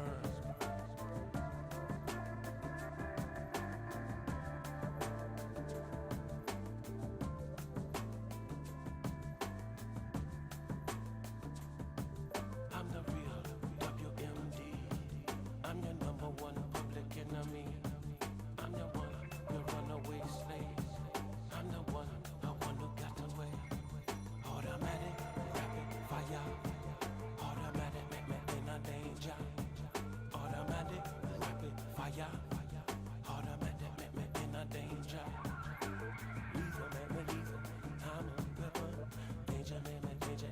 more diesel. Lethal, man, me lethal. Hammer, weapon. Danger, man, me danger. Me tell her danger, man, me danger. Me tell her danger, man, me danger.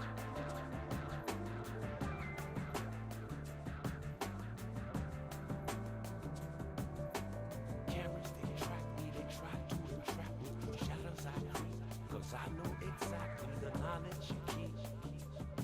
I'm the word on the street.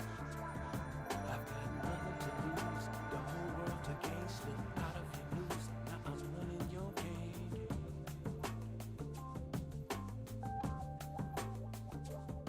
I beat the hive, I upset the swarm. Category 5, I'm the center of the storm. We not gon' stress, put me to the test. I strike a match and make the whole place burn.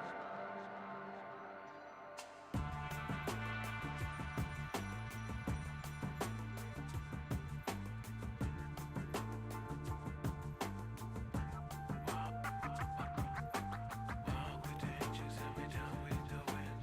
Bulletproof vest and I'm a Smith and Wesson. Inhabitants me, I go teach her that we not gon' stress. Put me to the test. We not gon' stress. Put me to the test. I say me walk with the angels and me down with the wind. Bulletproof vest and I'm a Smith and Wesson. Inhabitants me, not gon' teach her. We not gon' stress. Put me to the test. We not gon' stress. Put me to the test.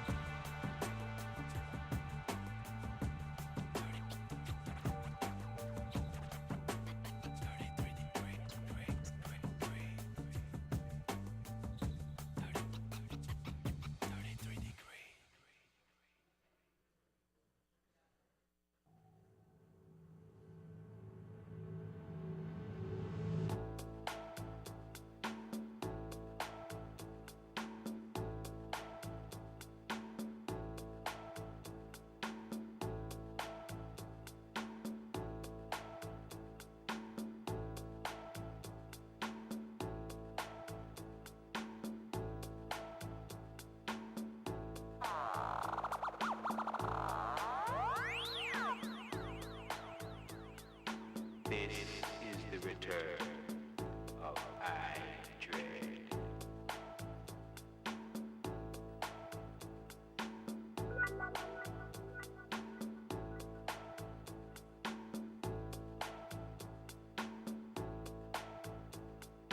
This is the return of I Dread. Earth Spiffington.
Well,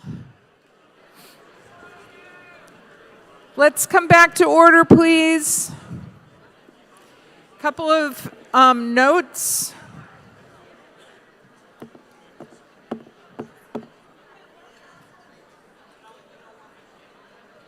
As you come back into the room, please be sure to turn your handset back on. lower right-hand corner, if it's turned off, you can tell if it's on or off. If it's off, turn it back on, lower right-hand corner.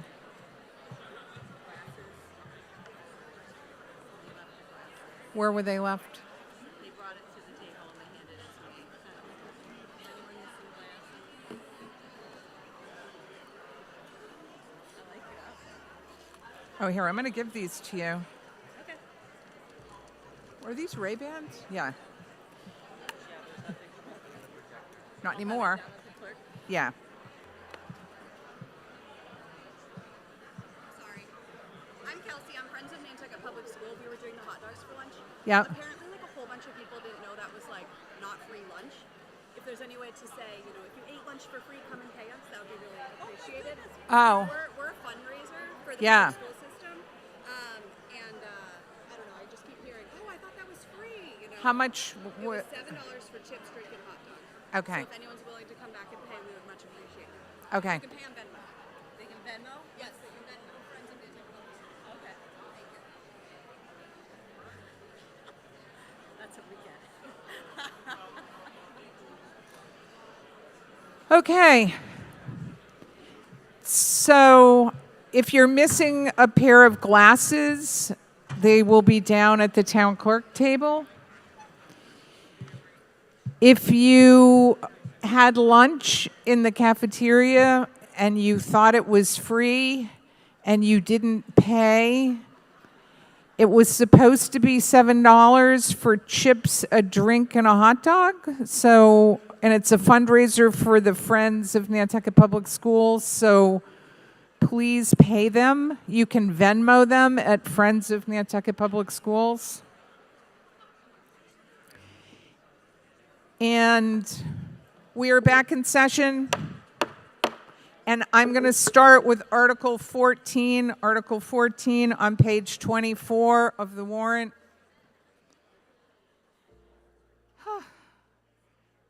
FinCom motion is on page 25. It is as printed in the warrant.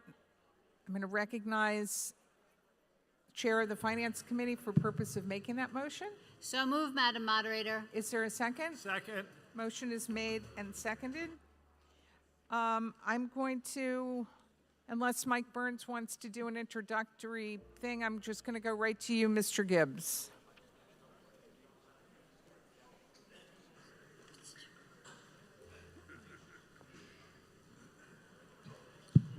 Good?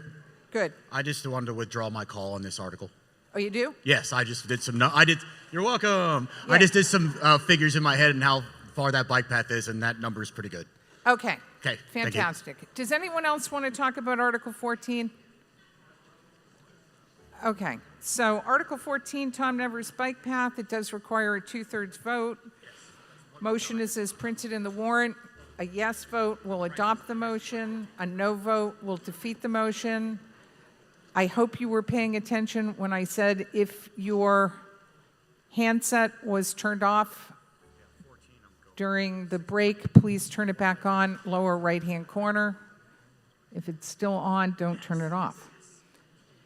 So we're going to go right to a vote on Article 14. A yes vote will adopt the motion as printed in the warrant. A no vote will defeat the motion. Voting is open. 1 for yes, 2 for no.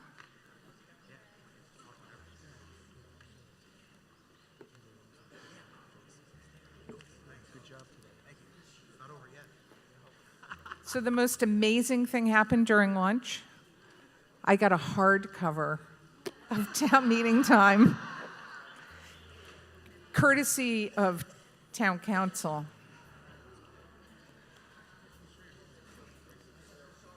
He took the soft cover.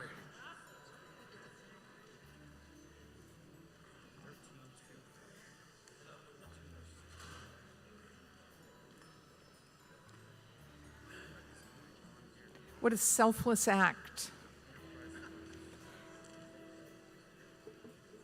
Just shows it doesn't take much to make me happy.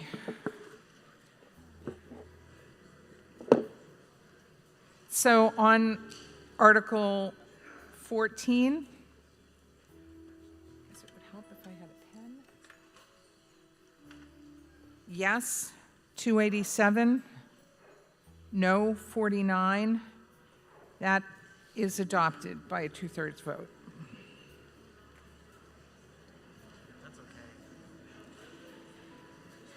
Okay.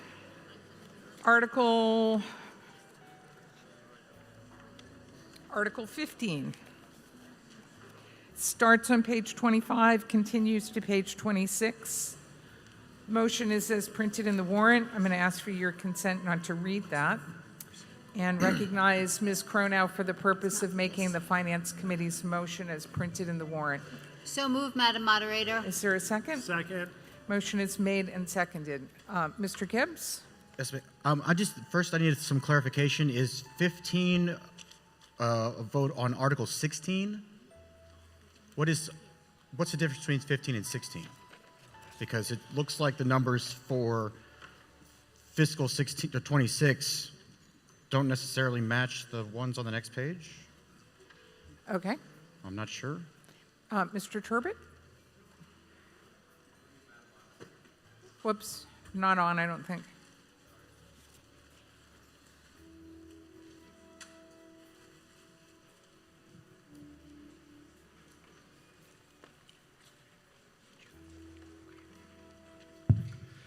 Through you, Madam Moderator. So the Article 15 numbers totaling $66,064,909 is the operating budget. Article 16 for all enterprise funds. Article 16 is the proposed capital budgets for all enterprise funds.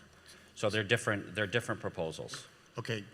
Does 16 have to be approved before 15 can be voted on? No, they do not. They're separate and distinct articles, and they're not contingent on each other. Okay. Okay. Anything else on Article 15? Seeing none, then this requires a majority vote. A yes vote will adopt the Finance Committee motion as printed in the warrant. A no vote will defeat that motion. 1 for yes, 2 for no. Voting is open.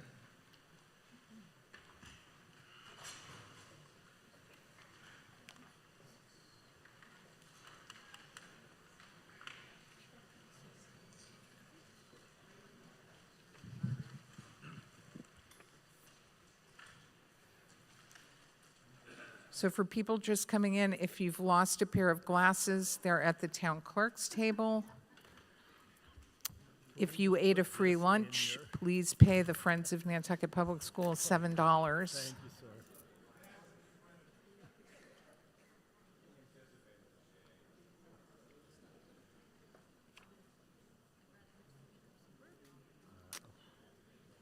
Voting is now closed. On Article 15, yes, 339, no, 43. That article is adopted.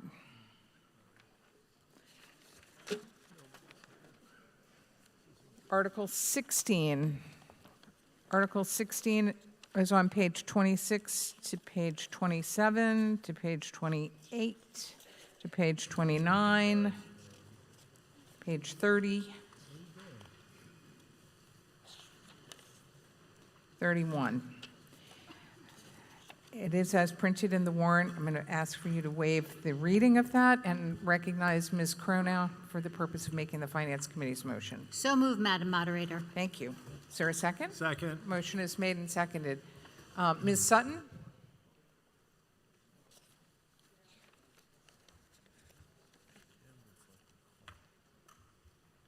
I am? Perfect. Thank you so much. Good afternoon, everyone. I just had a question on Article 16. When I was looking through it, it's appropriations to be expended through the Airport Commission, the Sewer Enterprise, Solid Waste Enterprise, and Our Island Home Enterprise funds. And while I saw references to the airport, to the solid waste, sewer, and water, I didn't see anything for Our Island Home, so I was just wondering why that enterprise fund was included in this appropriation.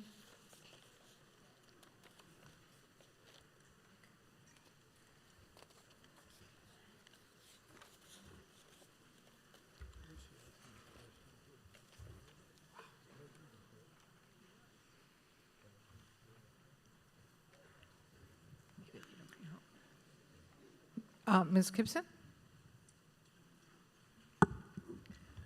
Good afternoon, Libby Gibson, Town Manager. It's just standard language.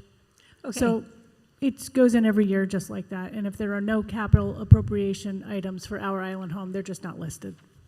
Okay, great, thanks. And I just would like to say I was very disappointed that we didn't get that wonderful skilled nursing facility. It's disturbing because for people like me, it means you have to leave the island, right? Where are you going to go? Okay, thank you. Thank you.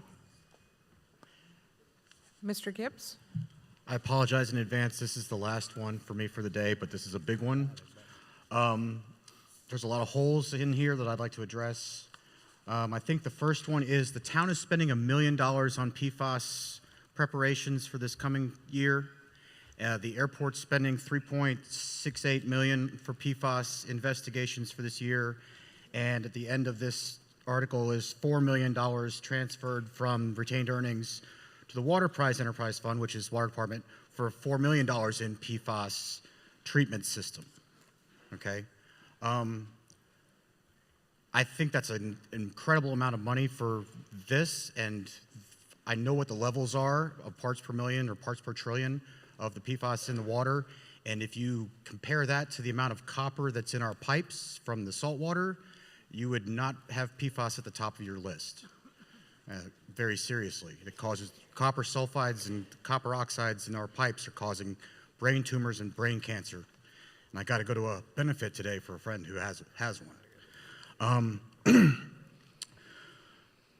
There seems to be about $8 million in ground and soil investigations, and I'd wonder how many are done at the airport for $3.7 million if the town and all of the rest of the municipalities doing it for $1 million. The replacement of the airfield paint, beads, and rubber for $1 million was done again last year for the same money. I can't see how they need to restripe everything every year for $1 million. The cost associated with the new fire truck for $1.5 million, I'd like to see the old one and see how bad a condition it's in, if they're still running drills with it, because that's a lot of money. The cost associated with the design and construction of new ground support equipment, storage facilities, and other incidental costs for $4.1 million. You can do that with AI and ChatGPT in about 20 minutes. You don't need to pay anybody, okay? You guys get with the times on what we can do with our money, because I can design that building, and it's a steel building, and it's not as expensive as $4 million at the airport. I can design that thing in 15 minutes in ChatGPT and get a bid out in less than a day. And that's no joke. The one I really want to get to is the $5 million for the cost associated with construction of the berm and barrier at the airport. They moved that dirt from where it was before to the other end of the runway, and it's sitting there. All they have to do is move it all the way back to where they were going to put it in the first place and cover it with plastic. For us to spend $5 million to pay for moving dirt from one place to another is pretty interesting. I think you guys should take a look at that. The whole airport budget's a little sus. The ground support equipment, same thing, $1.5 million. I'd like to see the old stuff before we buy new stuff. I mean, who's verifying that these pieces of equipment need to be replaced now when we're broke, or we're going to be broke next year? So I'd like some of those questions answered by whoever knows. And basically, if you just look through the whole thing, every classification is just costs associated with it, incidental related to thereto, blah, blah, blah. And it's for $2 million, $2 million, $500,000, $500,000, $2 million, and it goes on and on. So I'd like to get whoever is in charge of all of these departments to stand up here and tell us why it is that we're paying this money this year for all of this stuff. $600,000 for belts out at the dump. $600,000. Okay, the buildings repairs, the dump looks like trash. It's the worst I've ever seen. I mean, it literally lives up to its name. It's disgusting how unkept that place is. And we're spending $600,000 on buildings that should have been maintained for the last 20 years and aren't. So, you know, we're all crying the same tears here. It's ridiculous. And the last one is costs associated with the improvements in distribution systems of all other costs of incidental and related rehab out at the water department for $4.7. We're going to spend $60 million on a filtration system for one well that we could make obsolete and put somewhere else and save the $60 million on the filtration system? Why don't we drill another well somewhere else and attach it to wherever is closest and work from there? It's also backup. Thank you. Thank you. Mr. Gasparo, I think you're going to address some of these questions. Thank you, Madam Chair. Arthur Gasparo, I'm Chairman of the Airport Commission. Nice to meet you, Mr. Gibbs. And so I would like to just briefly hit on some of these points that he's brought up. They've been through the Capital Program Committee, the Finance Committee. Many of these are going to be funded through the federal program at 90%. Now, I still take it very seriously that it's public money, and that doesn't mean that we just spend it, but there's also, it's very expensive to run an airport, and all these items have been very well vetted. The PFAS is related to studies that are happening as a result of work with Mass DEP and really to protect the citizens of Nantucket, providing water and continuing studies and remediation and doing everything we possibly can, as the commission has been committed to since this first really came up in 2020. And again, it's expensive. The consultants are expensive. The work is expensive. I hear you, but the airport is trying to also pursue recouping those costs through litigation. Who knows how long that will take. Remember, please, when it comes to PFAS, this came from corporate type entities and required use in order to operate the airport, and we're trying to make it better. The question about the $5 million for the sound attenuation barrier, that is to replace the PFAS berm, so-called, that we had so much discussion about last year. And this is actually going to be a wall, which is actually out to bid right now. It will be on the other side of the trees along the existing ramp, 20 feet high, again, thin, trying to help to protect the neighborhood and the community along which the ramp was constructed. So again, I believe this is part of the Airport Commission following through on commitments that have been made to the commission, and hopefully we can come in under that number. Like I said, that's out to bid right now. You went through a lot of items, but I think just as a blanket, I'd like to assure you that, there's due diligence happening, and we're trying to be extremely careful with what I see as public money and maintaining safe level of service, both for the flying community, the general aviation users of the airport, and our community and surrounding neighbors. Thank you. And so I hope that you'll approve this as in the warrant. Thank you. Thank you. Yes, you can go ahead. Did you forget my name, Sarah? Yes, please. Okay, Vanessa Moore. I want to say that we're half empty. It's after lunch. Everyone's full, and most of the big ticket items have either passed or not passed. And I think that we could save all of our friendly neighbors a lot of time if we all attended the meetings that these people do such a hard, an incredible job sharing at their every other week meetings. And if we do due diligence, we could probably cut town meeting in half. Thank you. Thank you. Ada Ruth Waig, 34 Arkansas Avenue. I have a couple of clarifying questions. Sure. So now that we don't have any approval for the island home moving, do we have funds that are appropriated for caring for that building that's existing right now? Not as part of this article. I know, but do we have maintenance that's going to be happening with that building in some other part of this? If the Finance Committee or some other department can answer that question. I can have Mr. Turbot maybe answer. We're a little far afield on this article, but go ahead, Mr. Turbot. Through you, Madam Moderator, there have been repair and maintenance funds allocated in prior capital articles that do still exist. Capital articles do continue until they're fully expended, so there is monies that do exist for repairs and maintenance that would be needed to be done to the current facility. Okay, thank you. Okay. Seeing no one else, then I think we can go to a vote on Article 16. The motion is as printed in the warrant. A yes vote will adopt the motion. A no vote will defeat the motion. It does require a 2/3 vote. Voting is open, and it's 1 for yes and 2 for no.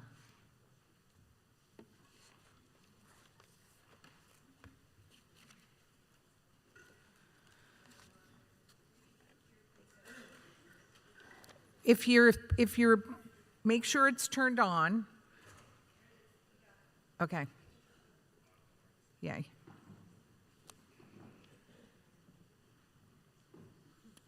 I know, I feel very lucky. We have very few issues with these handsets.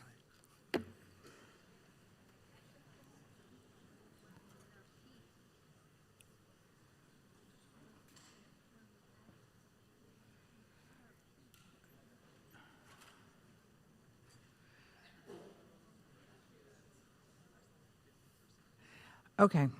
On Article 16, yes, 362, no, 112.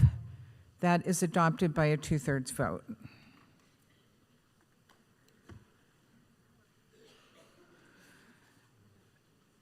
Okay. Article 26.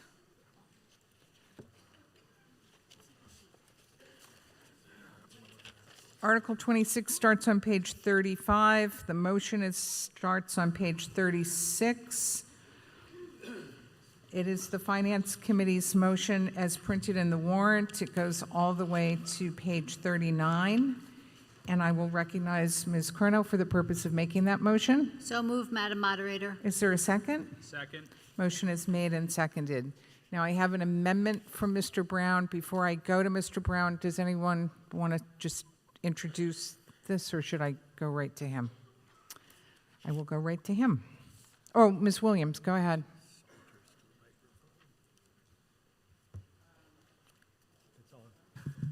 There you go. Usually you don't need a microphone for me.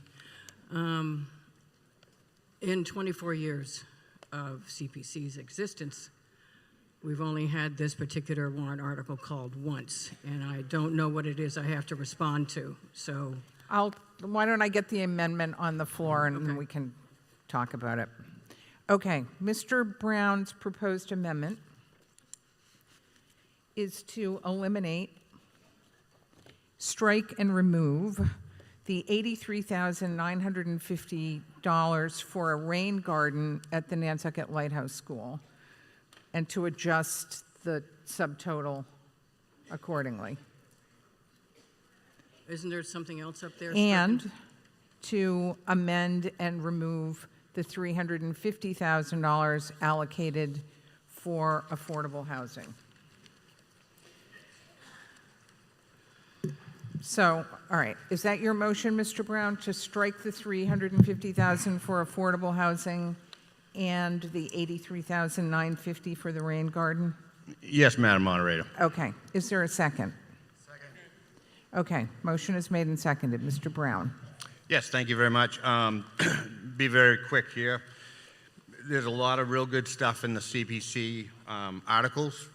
Total preservation of our community, St. Paul's Church, Housing Authority, roofs, et cetera, et cetera. You can all read that, so I don't want to bore you with all that stuff.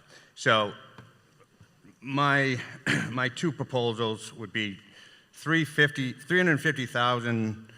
I want to get rid of that because I don't think community preservation should be paying bonds for affordable housing. Just doesn't make a lot of sense to me that we're tying that into CPC. We're trying to preserve a community that's already in place. I know we could probably go around and around who thinks preserving is what, whatever, but we've already allocated $6.8 million for affordable housing, and then there's some more coming up. I think we could probably get away with doing away with that one. Now, will these be two separate amendments? I'm sorry, or the same? I'm just curious on that. I was handling it as one amendment, but if you want to do it as two separate amendments, we certainly can. Yes, Madam Moderator, if we could. Okay, Sorry about that. all right, I didn't understand that from what you gave me, but okay. So, in closing, on the Affordable Trust one, I just would like to strike that. We have other things that we could preserve our community. One, driving by the Civil War monument that got hit, I don't know, a few months ago.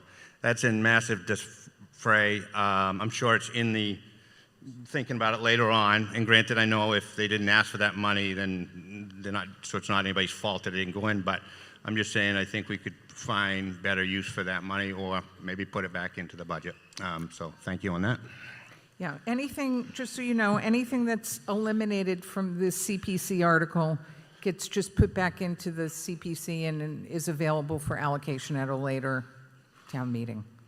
But we can't reallocate it now or put it anywhere else. It has to just... And that's actually great, because that, to me, is what CPC is for, is to do projects like Civil War monuments and things like that. And just my opinion that I don't think we've got to keep putting money towards Affordable Housing Trust Fund at this point.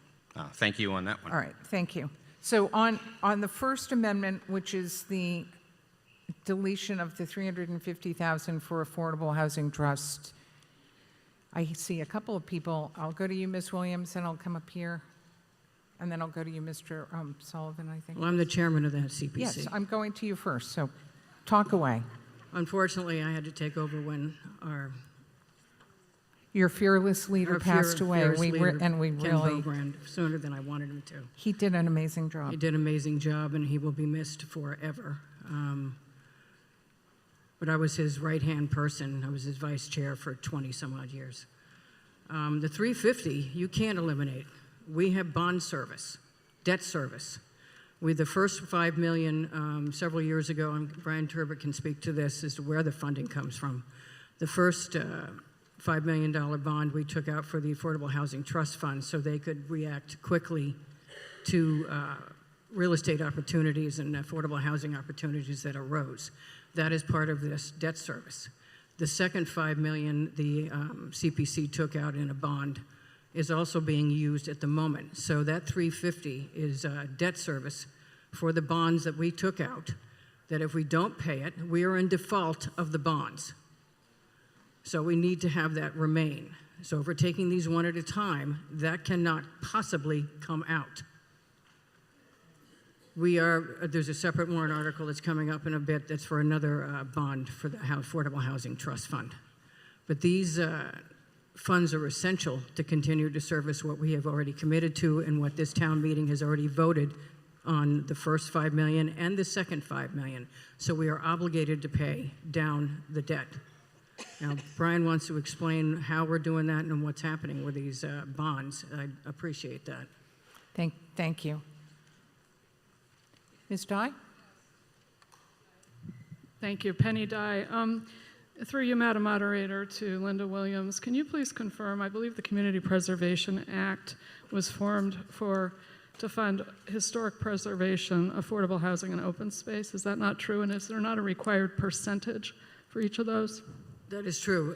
If for each of those, open space, recreation are one, and we have historic preservation, we have affordable housing. And a minimum of 10% of roughly around $4 million a year has to be spent and allocated to those three areas, which is another reason why this was approved all those years, is because that was part of our affordable housing 10%. Obviously, we give a great deal more than a minimum of 10% because we have roughly $4 million every year to disperse, and we've given away in 24 years probably over $100 million between those three entities. And we participated with the land bank in the town on the FAA property in Nantucket. We've done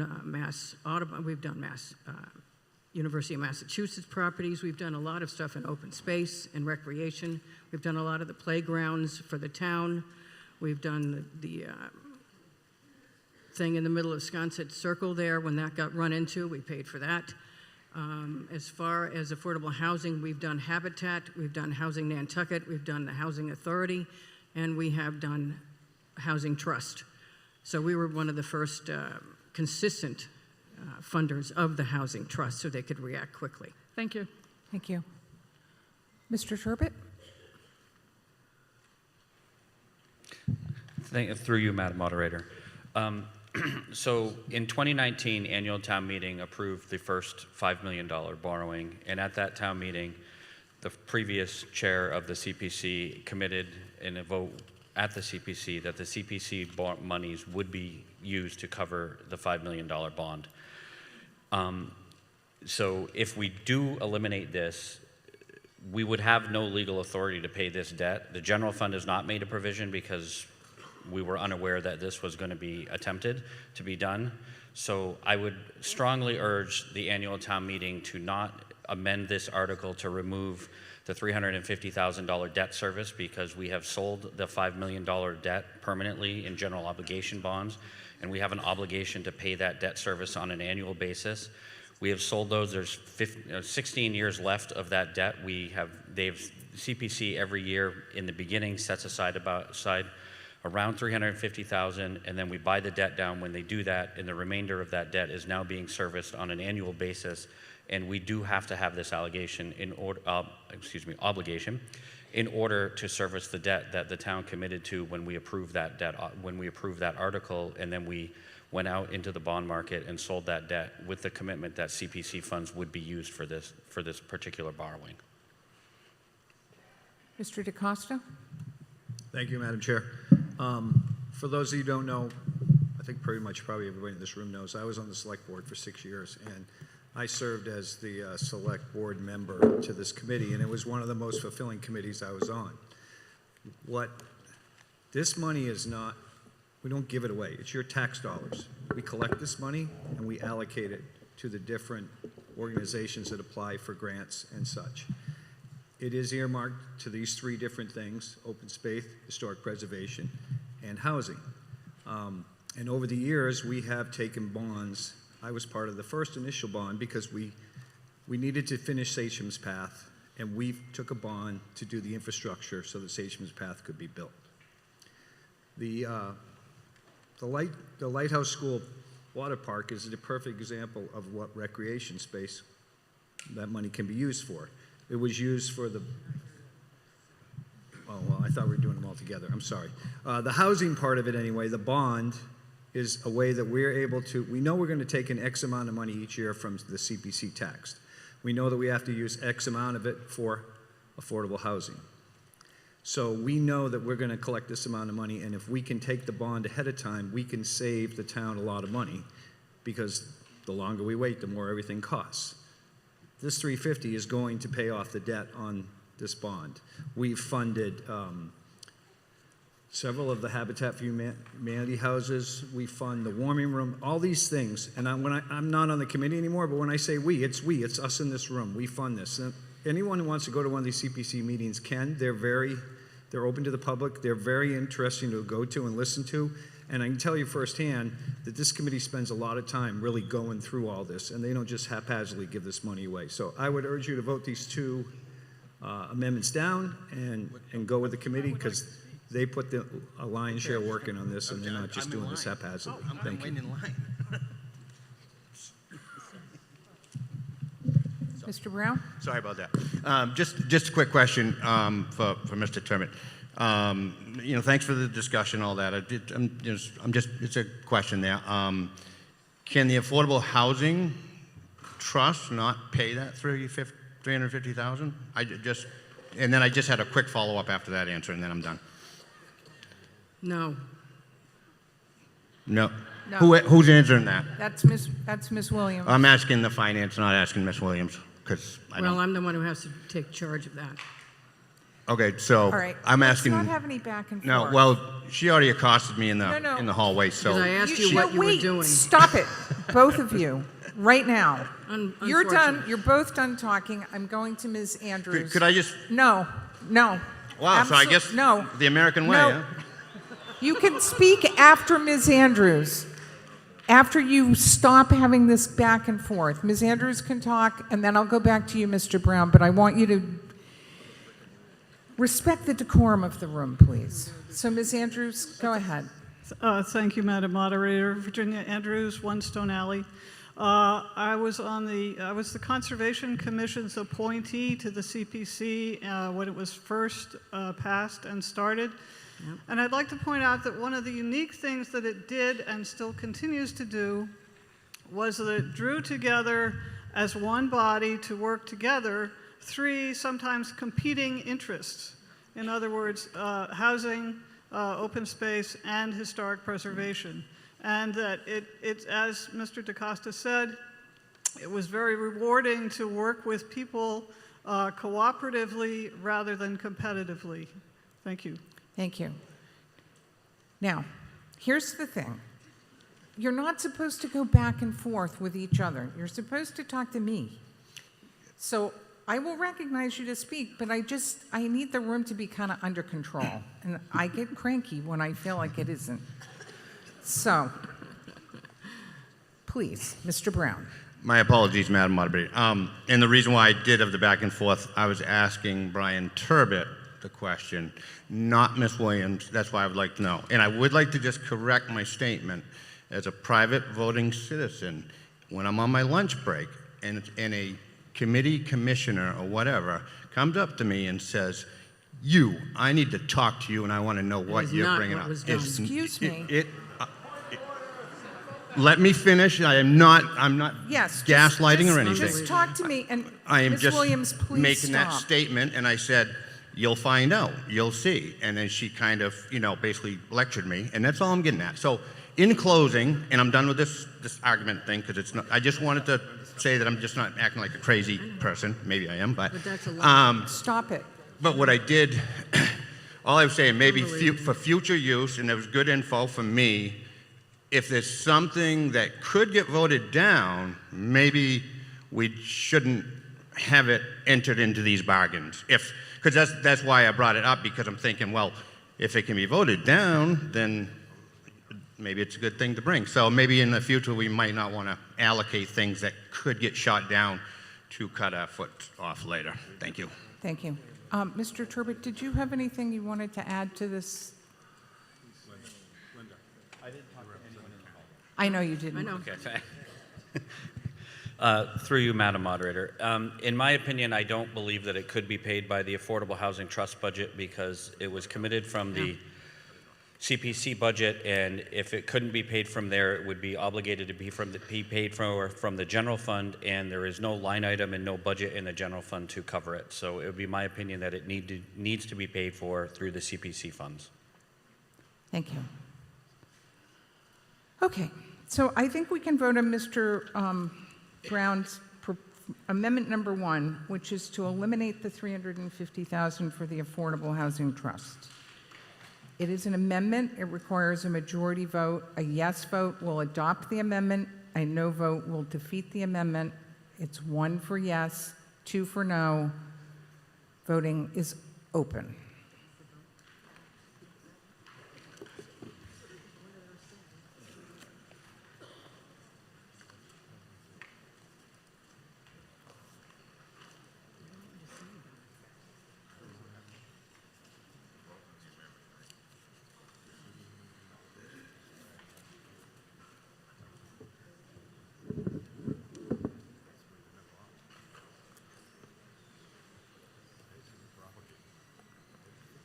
I don't know what we do without it.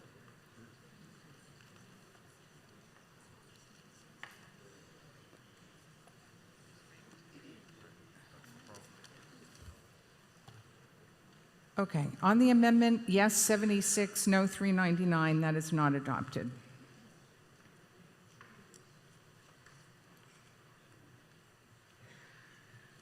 Okay.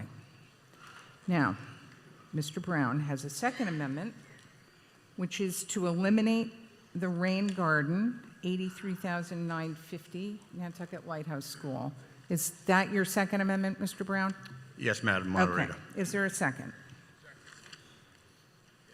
Yes. Okay. Mr. Brown. Thank you again. So once again, this is not anything against the Lighthouse School, great organization, I think. It is, correct me if I'm wrong, a private school or semi-private. I'm sure that's maybe nonprofit. Just not sure why the taxpayers should have to pay the $83,000 for that. Once again, I'm not busting the Lighthouse School. I just think as a private school, is it really necessary? And that's kind of where I'm getting at. Maybe next year it is. Let's go take this year as, do we need it? Is it necessary? I say we don't need it, not necessary right now, and just not sure of the 83. And I know people think, well, it's only 83,000. The other day I got a thing in the mail saying one of my home equity loans went down $20 a month. I was psyched. That's $240 a year. I know to many people that's nothing, but everything adds up, and once again, it really is just, I don't know why the taxpayers should fund this, but as you can see, I was not against all the other big spending things in CPC, so it's not just like I'm just going after every little bit of spending. It's just, I think the taxpayers maybe not have to do it at this point. Thank you. Thank you. Ms. Williams? Okay. If you go to the total for open space recreation, we gave 10%. It was split between the Racket Club, which we've been funding for some time, and this particular application. So we've got the 10%. If we strike this, we don't make our 10% that were required out of the 4 million. On top of the fact that this was unique. We usually get the least amount applications in recreation open space because people will stockpile it or they'll wait and they'll come in for a large chunk. This is an interesting application. We did talk about it at great length. We spend several weeks and hours interviewing and talking about people and then making decisions and then giving it to the FinCom and the Select Board when we've done our recommendations. It is a rain garden. It is part of the open space. We will not meet the 10% if it's stricken. It's a rain garden with educational components to it that is immediately adjacent to the bike path. And it's open to the public, which is unusual. It is also a 501c3, so it qualifies. But it was an unusual and a sort of an innovative approach to solving a couple of problems. Their problems as well as providing an educational experience for people right on the bike path, walking or riding their bikes, to see what a rain garden looks like with native plants, being able to walk around it with signage as to what they're looking at. So it was a rather unique open space recreational grant. So we felt it was worth giving them the minimal amount that they asked for compared to all the other asks that we have. And we'll see how it works out. But it was really a very interesting application, and we were very sort of excited about it because it was going to have a public access component and solve some of the flooding that's occurring over there. Can you just finish your comments, Ms. Williams? That's pretty much it, unless I believe Tom Dixon, who's also a member of the CPC, that wanted to have a conversation about it. Okay, Mr. Dixon, then we're going to go to a vote on this amendment. Thank you. Yeah, I just wanted to briefly comment, echo Mr. DeCosta's comments. I'm the Select Board rep on CPC. It is a absolutely wonderful program that does so much good work in the community for historic preservation, open recreation, and also community housing is the bucket that it falls under. And the affordable housing piece is complicated because, again, we have no funding stream. But on this, we are subject, obviously, to whoever applies in this category. We only had 2 applicants, and they must be a 501c3 nonprofit to qualify. So this funding must be spent, and this is a state program. This comes from the Community Preservation Act, and then towns opt in through their legislative body. We opted in many, many years ago, decades ago, and the money comes to the town, the CPC, of which there are members from other boards, including myself, 2 elected at-large members, which is Neville Richin and Tim Savarino, and we discussed those at length, and every organization must submit 10 hard copies binders with their 990 audits, with their full rationale and written documents of how they're going to do the project. We feel confident that this project was well in keeping with the category that it's under. Thank you. All right, thank you. Okay, so this amendment to delete the 83,950 for Nantucket Lighthouse School is a majority vote. A yes vote will adopt the amendment. A no vote will defeat the amendment. It's 1 for yes, 2 for no. Voting is open.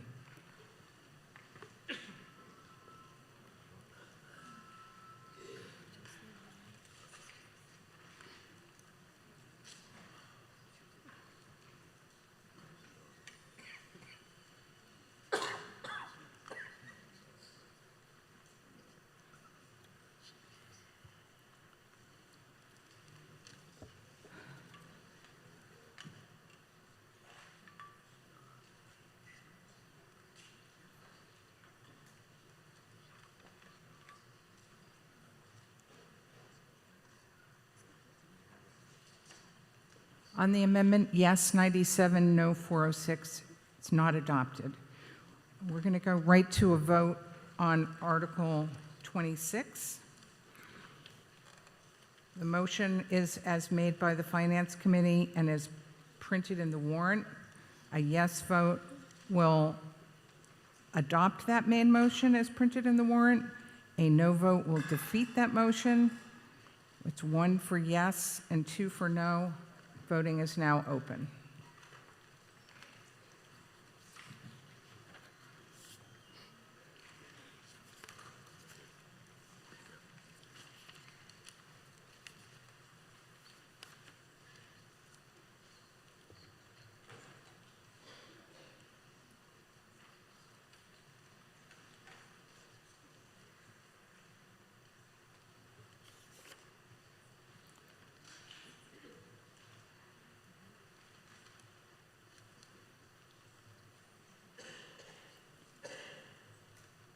Voting is closed.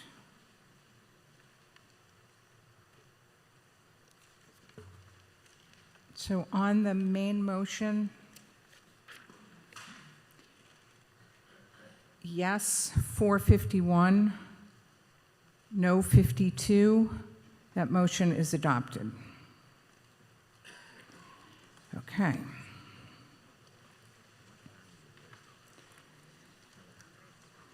Article 28.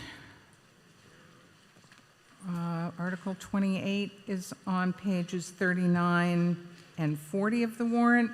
The motion of the Finance Committee is as printed in the warrants.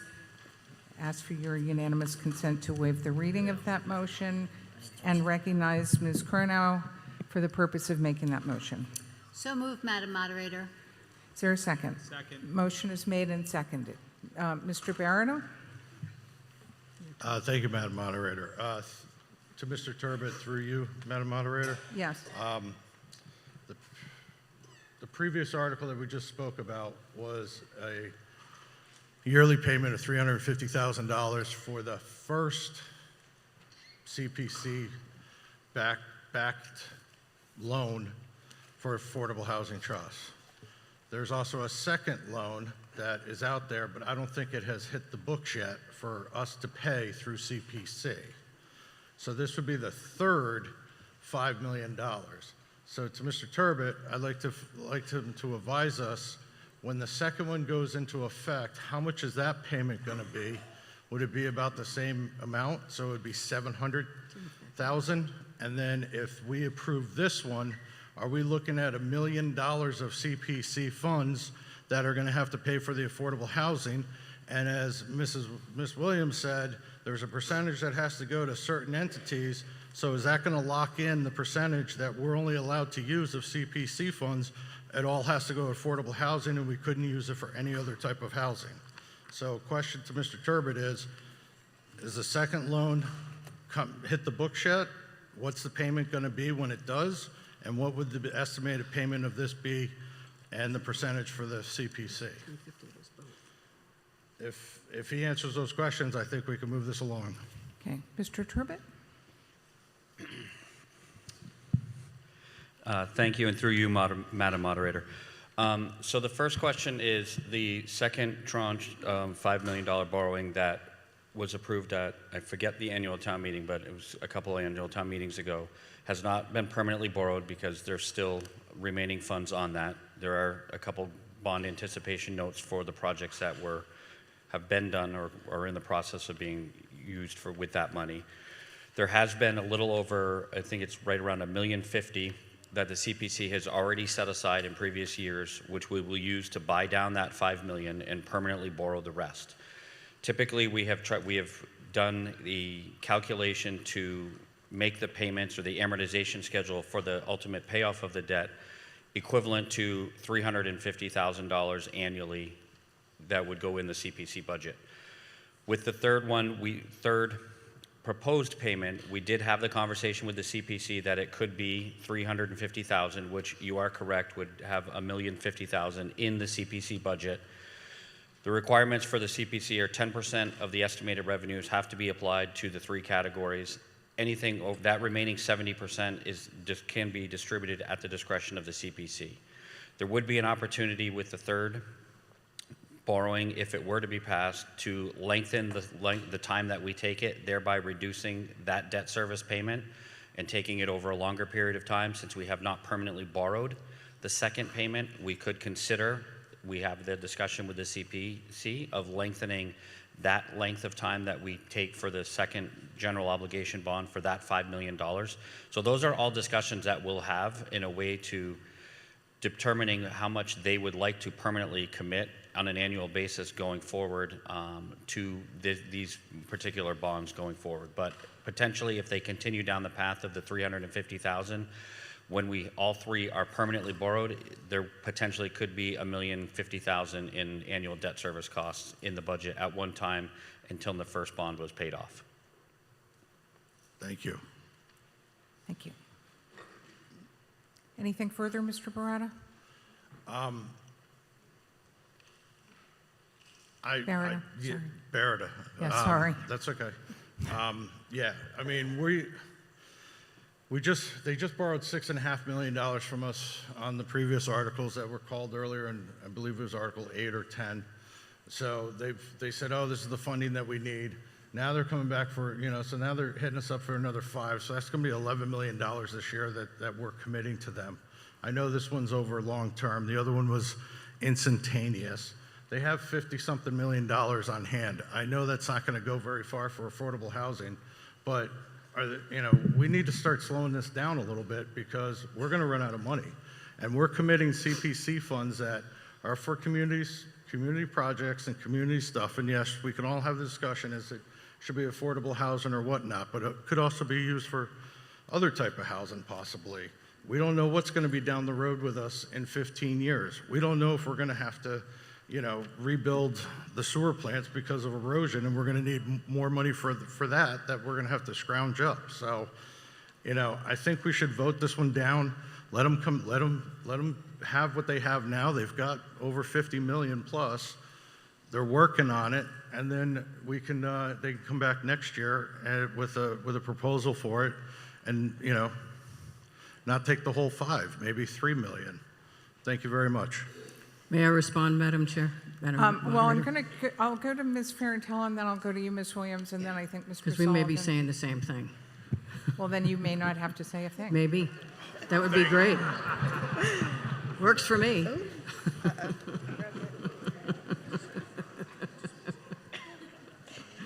Good afternoon, Madam Moderator. Christy Ferrantella, the Housing Director again.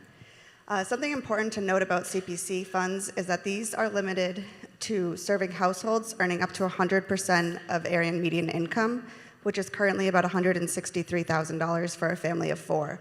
These can't be used to solve our missing middle and the gap between those who make over 100% but can't compete on the open market. So as mentioned previously, the other funds that the Affordable Housing Trust has been appropriated is going to that missing middle, while these CPC funds help us utilize affordable housing with the capital A, helping Habitat for Humanity build their homes for home ownership, and Housing Nantucket use recycled grant loans to move houses to create these opportunities. This additional $5 million ask actually came forward to CPC as a $10 million ask because we had so many requests from our partner organizations for projects that they'd like to get off the ground that we have enough projects to utilize that amount of funds, and we settled at $5 million. There's no shortage of projects that can be utilized to help us solve this crisis for our community. I also wanted to touch on the fact that these funds have been appropriated and utilized very efficiently in partnering with the CPC and the Affordable Housing Trust. We've been able to maintain Chapter 40B safe harbor for the last 6 years because of this collaboration. We've been able to strategically purchase land, which just went out for a request for proposals, and we received a bid back to develop, and that will keep us in safe harbor. Additionally, we need to act now because the time is critical. We've heard over and over again that we want to keep people here. And this past summer, when we had a lottery for the units at Wiggles Way, there was 6 units to serve households earning 80% of AMI or less. and there was 175 eligible applicants, and all but 2 qualified for local preference, which means they're already here, they're already integrated into our community, and they all need housing. So I urge you to support this article, and these funds will provide the flexibility for the trust to be able to act and help our community. Thank you. Actually, there are 2 more points. Excuse me. Thank you. Thank you, Ms. Ferrantella. Okay, Ms. Williams, go ahead. We started giving them the bond money because we asked Habitat and Housing Nantucket not to come to us in addition for the Housing Trust. So we floated the bonds in order for Habitat and Housing Nantucket to go directly to the Housing Trust without coming to the CPC for nickel and diming stuff. So all those requests have gone through the Housing Trust, through the money that we have been able to give them through these bonds. There's one other aspect that we need to consider. The state is looking for local buy-in. And when we've gone up to testify, various members of the community gone up to testify in front of the committees up in Boston, they were looking for a buy-in. There are 200 CPCs, towns that have opted into CPC in the state, and almost all of them have given a substantial chunk to affordable housing because most of them didn't have it. They also don't have the historic resources that we have or the need for open space that we have. So we have a unique community where all 3 of those 10% are really critical. But almost all of them are opting into a tremendous amount of their capital into affordable housing. But the state wanted to see the CPC buy in again, even though we had this discussion when they came to us, that we already put $10 million into this through those bonds. And they said, that's not enough. We need to do it again because that's what's happening around the state. So that was one of the impetuses for us to give them another $5 million with another bond in order to the state to see that we're buying into it, so maybe they will go for the transfer fee. So it's sort of critical on multiple levels that we keep doing this. And we are very happy with the reports that Christy's coming to give us on a quarterly basis as to what's happening with our funding. So there were no negatives involved on the hour and a half we spent with Christy last month, having her give us the update of all the different projects, which I'd love everybody to look into, because it looks like they're not doing anything, but they're doing an awful lot. Thank you. Yes, back in the back.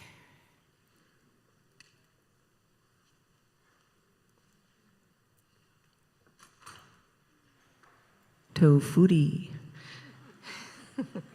I love that movie. Galen Gardner. So I just want to, I just need to get something clarified.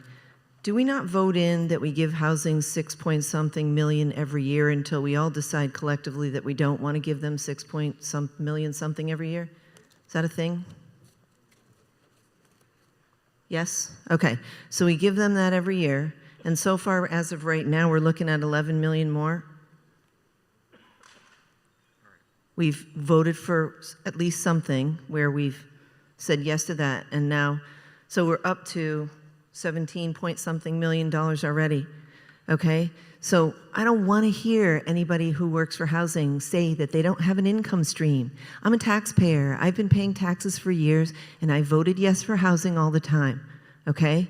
And I represent a strange demographic of people that own a home but have lived for most of my adult life as a housing insecure person due to the addiction and ultimate suicide of my husband.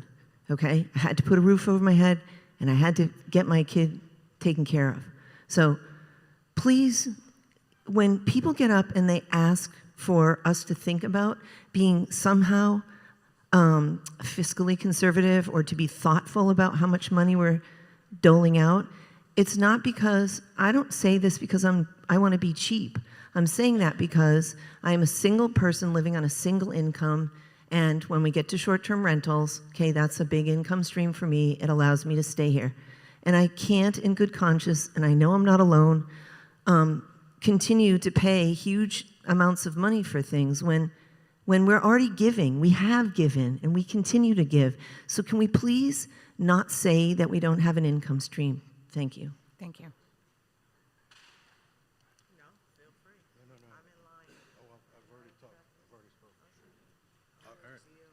Mr. Barrett? Madam Moderator, to Mr. Giorgio, one quick question that she raised that I'd like clarification. That 6.5 million that we allocate every single year, is it accurate to say the only way that we can rescind that funding is by the Board of Selectmen only, not the town meeting vote? Meaning no one could write a warrant article to rescind that, because the only people that can authorize the rescinding of that 6.5 million every year is the Board of Selectmen. Could we get clarification on that? Mr. Giorgio? Madam Moderator, through you to the previous speaker, you're sort of correct, but not quite. The 6.9 million was raised and appropriated, I think it was 2019, and it was subject to an override at the ballot, and that override passed. So that means that every year you have a permanent increase in your levy limit of the original 6.5 million plus 2.5%. Town meeting can always vote not to spend that money, even though it's within your levy limit. Town meeting could simply say no, and there was an amendment to attempt to do that earlier in the meeting, and that amendment failed.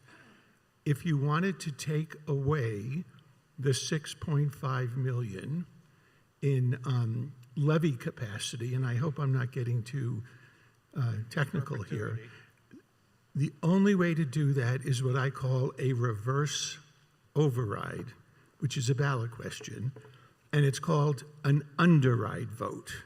However, only the select board, because it's a ballot question, can put that on the ballot for a future town election. But it would still have to be approved by the voters at an election by a majority vote. So for clarification, that 6.5 million, 2.5% override that's in perpetuity can only be removed if the Board of Selectmen put it as a ballot, regardless of what we as the voters say. However, the only option that we as voters say is at town meeting to rescind it out of the operating budget. Yeah, to vote no on the appropriation. But we can, but the voters cannot remove it from perpetuity. Only the Board of Selectmen can do that. That's not correct. Only the Board of Selectmen can place the underride question on the ballot. Correct. And if the voters vote by a majority vote to approve the underride, then that 6.5 million will no longer be available to be appropriated within your levy limit. And for clarification, only the Board of Selectmen can write that warrant for the town meeting. I, as a citizen, can't write it and have the Board of Selectmen. They can vote it down. I'm just clarification, that's all. Thank you. Thank you. Okay. Ms. Moore? That was clear to me. I do not own a home on Nantucket. I am grateful for the people who do provide housing. Everyone who gets up to speak about housing owns a house. I do not own a house. Yes, I did lose my house. I did have a crack at it. I want another crack at it. Some people had parents who had, plenty of things to leave them, give them. I'm grateful for those people. I'm happy for those people. I think sometimes we don't think of the other people. Like saying that I want to know when we say we give 6 point to the chair of the Board of Selectmen, through you, Madam Moderator. We as a town give the 6 million. Where does that come from for housing that Mr. Barada wants to take away? Ms. Moore? It is raised by taxes. Thank you. And we have the lowest tax base for forever. Thanks, because we don't listen to Debbie Dilworth, but that's okay. And income stream, so you have the ability to have an income stream through rental properties. I do not have that. Once again, I'm grateful for the town for providing housing for the islanders that have it, like myself and my husband and my one child. And so having low taxes, we all get up and complain about what affects us.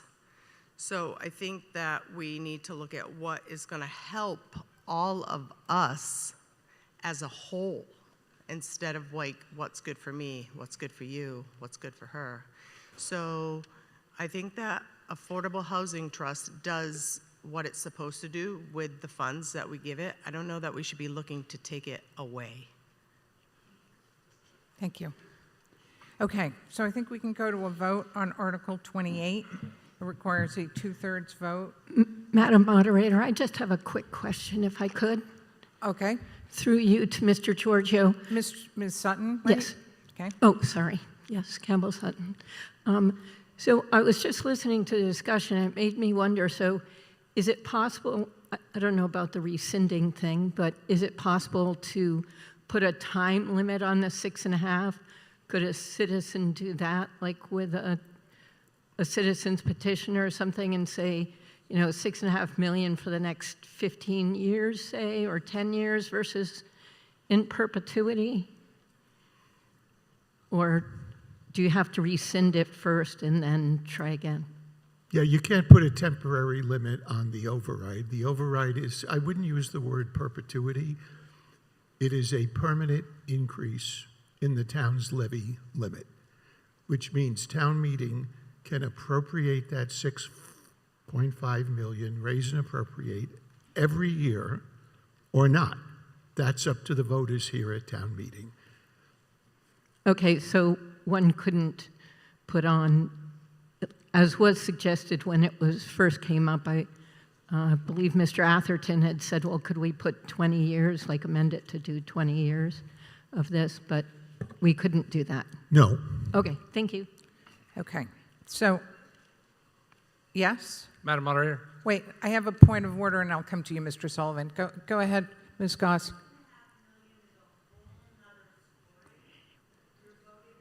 I couldn't agree more. We're going to go to Mr. Sullivan, and then we're going to go to a vote on Article 28. Great. On Article 28, thank you. My name is Brian Sullivan. Just a couple of quick clarifications. What's important about these funds is that they service 100% AMI and less. The Affordable Housing Trust very carefully tries to allocate these funds to programs that are 80% AMI or less, so to maintain and grow the SHI list, to keep us in safe harbor. It's critical. Additionally, we as a group unanimously passed Article 86, which is a home rule petition for a transfer fee that's going to go to the state again for the 10th year. And so I myself will go up there on my own dollar and lobby on behalf of this group to get us a transfer fee so we have a regular and consistent funding fee. This is a great opportunity in the future to come back and talk about the other $6.5 million. But if we are not fully utilizing the CPC funding available to us, it is not a conversation that is going to get very far with the legislators from other communities in the state if we're not using the CPC opportunities in front of us. So I encourage you to support the funding. I encourage anybody who wants to come with me to Boston and lobby for the home rule petition to get the transfer fee so then we can come back at a future town meeting and change the permanent override. There would be nothing happier to take the basis off of the property taxpayer and move it onto the real estate transfer community that all of us would appreciate. So thank you, and I hope that you support Article 28 as it's written. Thank you. So Article 28 requires a 2/3 vote. The motion is as printed in the warrant. It's 1 for yes, 2 for no, and voting is now open.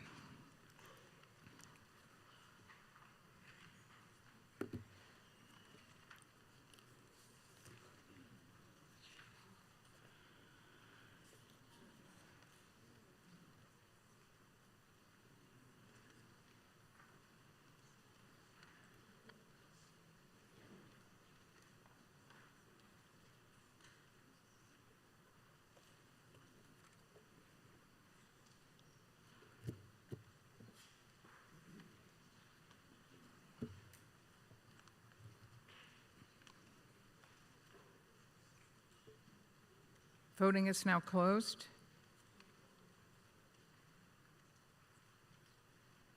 Okay, on Article 28, yes, 363, no, 148. That article is adopted by a 2/3 majority.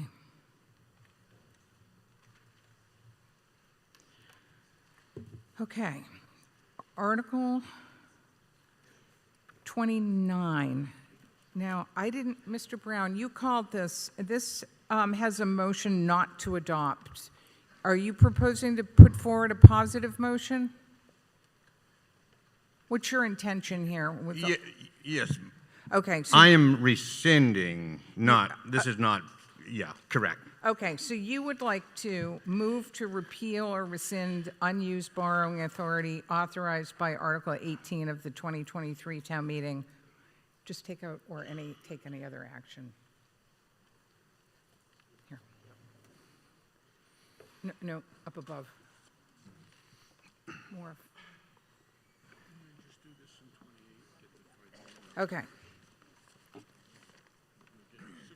So that's your motion. Move Yes. to rescind, to repeal or rescind unused borrowing authority authorized by Article 18 of the 2023 town meeting. Is there a second? Second. A motion is made and seconded. Mr. Brown. Yes, thank you. I'll probably have to speak twice on this because I know there's some legal matters on it. But once again, this is just relating to everything I've been going earlier, so I'm not going to just keep rehashing it. Don't want to, like I said, no need to do that. The reason for this, I go back to, is this is for transparency. I'm not looking to get rid of affordable housing. I think we need affordable housing. But I think there's certain numbers that don't match, and it's nobody's fault. It's the way the state does the numbers. But I have friends that they are right on the limit where they either make too much money or not enough money. Some people probably have to lie, work under the table, do whatever, on certain aspects. I'm not saying everything. So once again, this is not saying I'm against affordable housing. I just want to see more transparency. And yes, I realize we have meetings and anybody can go to it, but it is funny that the last 3 weeks before town meeting, we start getting all kinds of Facebook ads and Instagram ads and whatever. Maybe when things are really going good, just let the town know, wow, we put all these people in. Let's not just throw 14 people in 2 weeks before a meeting before this place is done. I just want to have transparency, and as I said before, so if this thing if this was to go through the way I wanted it, somebody might come next year and ask for 10 million, and they'll say, hey, I got a project, this is good, we want 10 million, we're going to house 15 people, 15 units, we can vote it on there, but I don't like the idea of this ongoing debt service that I keep seeing, and in closing on this particular, we seriously got a debt problem. No wonder why when you watch the news that Americans are all in debt. I mean, we're just looking at how he says, we have oh, geez, let's just, we borrowed this, we paid this, we're borrowing that, we get rid of this, we can't do that. And that's all I'm saying. Let's just be accountable for our money. That's all. And I'm all for affordable housing. Thank you. Thank you. Mr. Giorgio.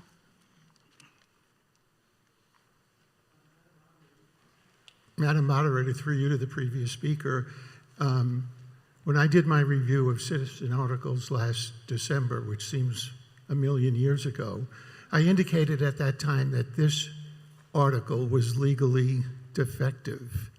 For the reasons I explained previously, this article seeks to rescind unused borrowing authority associated with the $6.5 million.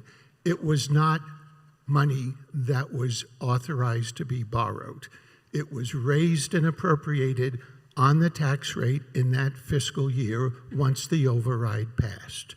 If you want to get rid of the $6.5 million availability, the only way that can be done is an underride vote initiated by the select board.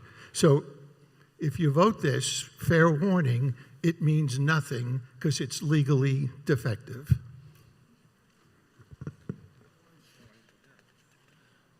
Okay. Yes. Madam Mr. Moderator, Bates. Robert Bates. I'm questioning why we're having legally, or not, articles that aren't considered legal brought before us. It's brought before us with a negative response from the FinCom. Why wasn't it not just removed even though it was put forth? How many other illegal articles are in our town meeting warrant? That we're acting on, hopefully none. But on this particular one, Mr. Brown has called it and has tried to make a positive motion, so. But why was it even in the town meeting warrant if it wasn't a legal article? Because what happens is, it was put in by Mr. Brown as a citizen's article, and when a citizen's article is put in, the select board has to put it on the warrant. The select board doesn't have the authority to decide, oh, this is illegal or this, and not put it on the warrant. But our town council decided it wasn't legal and said it shouldn't be acted upon. And that it shouldn't be acted upon. That's correct. And he's advising the voters that it's illegal and shouldn't be acted upon. Okay, thank you. Thanks. Excuse me? Yeah, we're going to go to a vote. Do you? Madam Moderator, I just want to talk regarding the legal. Oh, yeah, I know. Sorry. Sorry to waste your day. Just, no. You can have 1 minute, and you've got to be quick. Wow, okay. So anyways, Mr. Giorgio, I'm talking real quick, so if I sound angry, it's because I'm trying to get this done, which I don't know why you're limiting me my time real quick. Anyways, so under Article 18, the one that was originally passed, to see what sums the town will vote, appropriate, also to raise, borrow. And Mr. Giorgio is saying you did not borrow. I have the town clerk officials, whatever, of that meeting, the certified copy. It says borrowed in it. So I'm just questioning, and I also go back to, we see it all the time, just because one lawyer says it's illegal does not mean the other lawyer is right or wrong, whoever. I just want to ask that question. If it says borrow, but if you look at other motions, they cross out borrow. They keep saying it's raised and appropriated, but everything we talk about, this 6.5 million, says borrowed. Everybody says it's borrowed, it's borrowed. I don't know what it's appropriated for. Thank you. Thank you. Madam Moderator, can we move to? Yes, we're going to move to a vote on Article 29. So a yes vote will adopt Mr. Brown's motion. A no vote will defeat that motion. It's 1 for yes, 2 for no. It's not all right, let me explain. Can we undo the voting for a sec? Okay, so let me explain. Because Mr. Brown put this article in as a citizen's article, he has the ability to call it and put forward a positive motion. The Finance Committee motion is a negative motion not to adopt. So Mr. Brown has put in his own motion. That's what we're acting on. We're not acting on the Finance Committee motion. We're acting on Mr. Brown's motion, which is move to repeal or rescind unused borrowing authority authorized by Article 18 of the 2023 town meeting. That's Mr. Brown's motion. That's what we're voting on. A yes vote would adopt that motion. A no vote will defeat the motion. Voting is open. It's 1 for yes and 2 for no.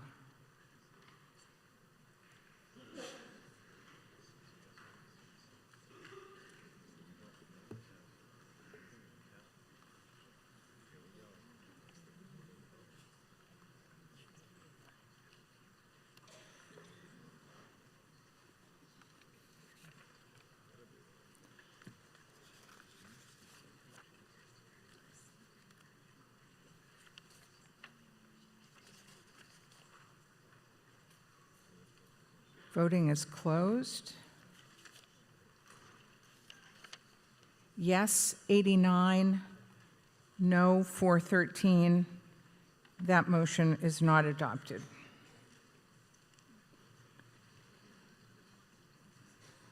Okay.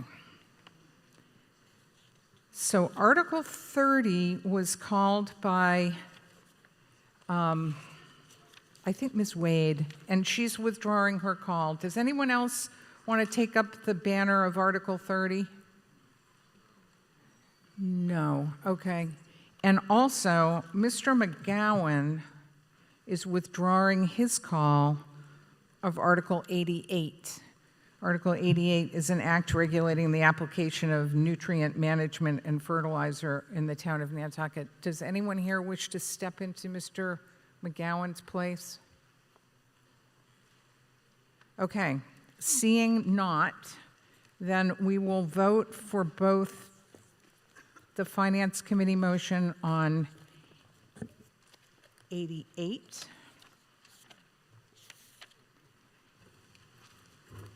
and 30. So a yes vote will adopt the Finance Committee motions on Article 29 and 30. 30 and 88. And a no vote will defeat the motions on 30 and 88. If anyone has any questions, let me know. Seeing none, it's 1 for yes and 2 for no.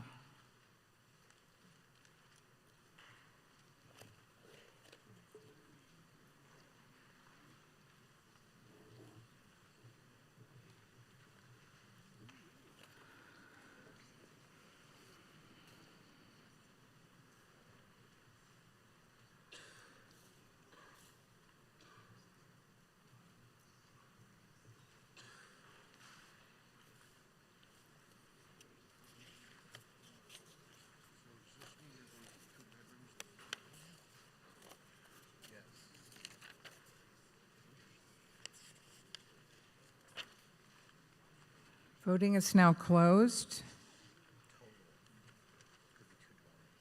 Yes, 401, no, 99. Both of those matters are adopted, not to adopt on Article 30, and as recommended by the Finance Committee on Article 88.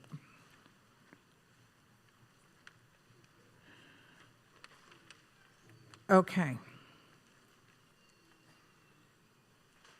So 31, as we move into zoning, I do just want to take a moment to recognize and thank the outgoing planning board member, Mr. Rector. He's been on the planning board and the NP and EDC for more years than I think either one of us cares to think about. And he is retiring, and I thought we should just recognize that as we head into zoning and thank him for all his years of service.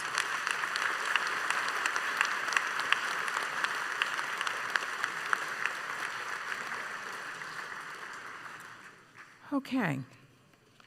Thank you, Barry. So Article 31, no, 30, yeah, 31 was called by Ms. McIntyre. It appears on page 41 of the warrant. Madam Moderator? Yes? We actually would like to change the motion on this article if we could. You would? Yes. Okay. We would like to remove 61 Surfside Road from the article, so the remaining property in that article would be 2 Myacomet Ave. Okay. And you guys have met and voted that, so I can do that like as a technical type thing. Okay. So then I will recognize you, Mr. Iverson, for the purpose of making the planning board's motion as modified by deleting the 61 Surfside Road parcel entirely. So moved. And is there a second? Second. Motion is made and seconded. On the motion, is that what you wanted? Yeah, that's perfect. Well, yay. But my neighbor might want to speak. He's the other parcel on there, if you want to. Okay.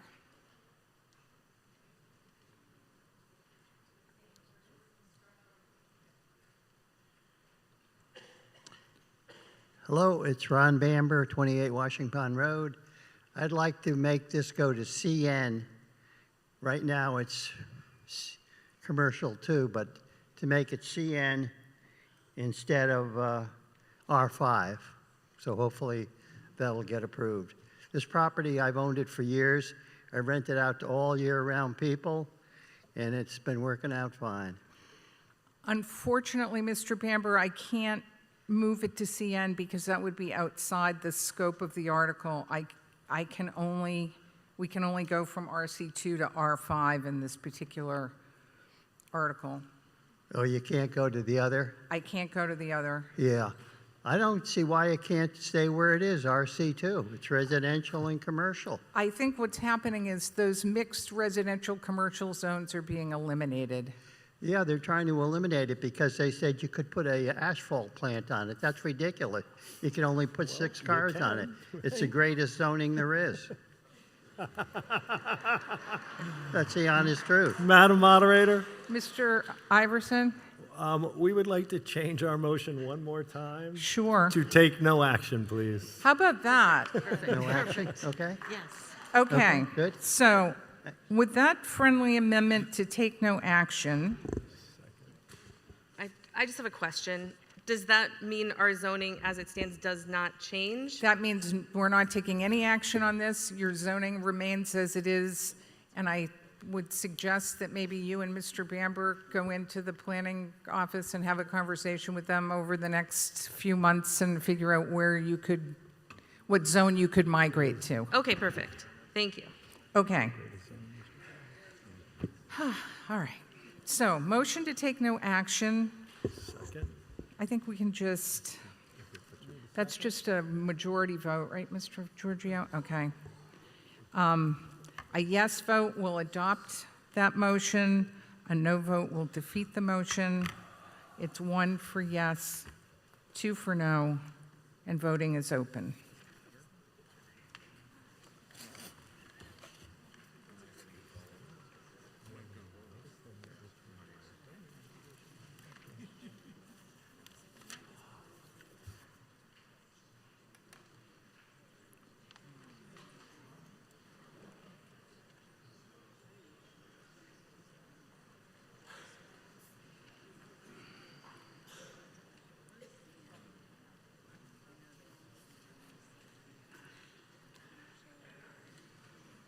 Voting is closed.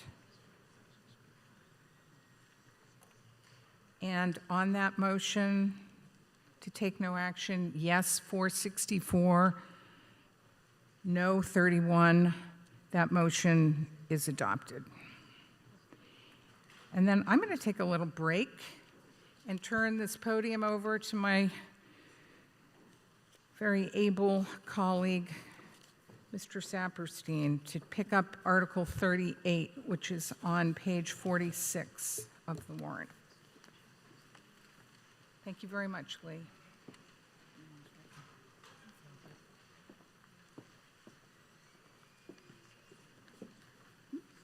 Colleagues, Nantucketers, she called me able, but she didn't realize that I had crossed my legs and my feet had fallen asleep.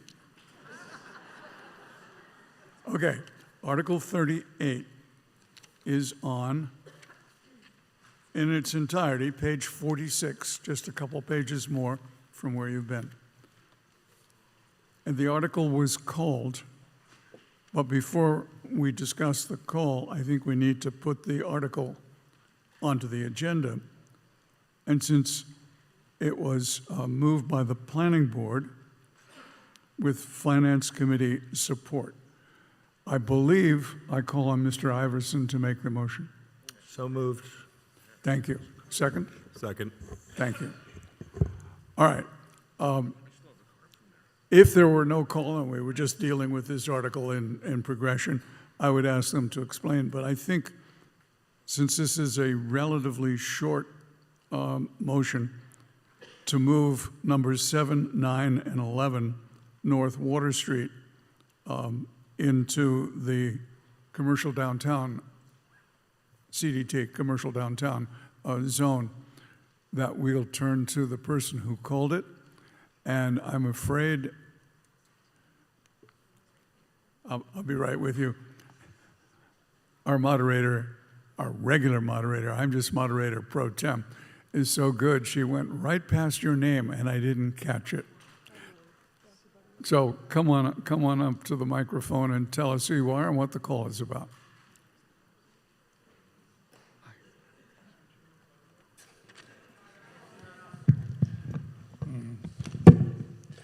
Article 38 represents a dramatic upzoning of I apologize. Pardon? Remember, I didn't catch your name. George Butterworth.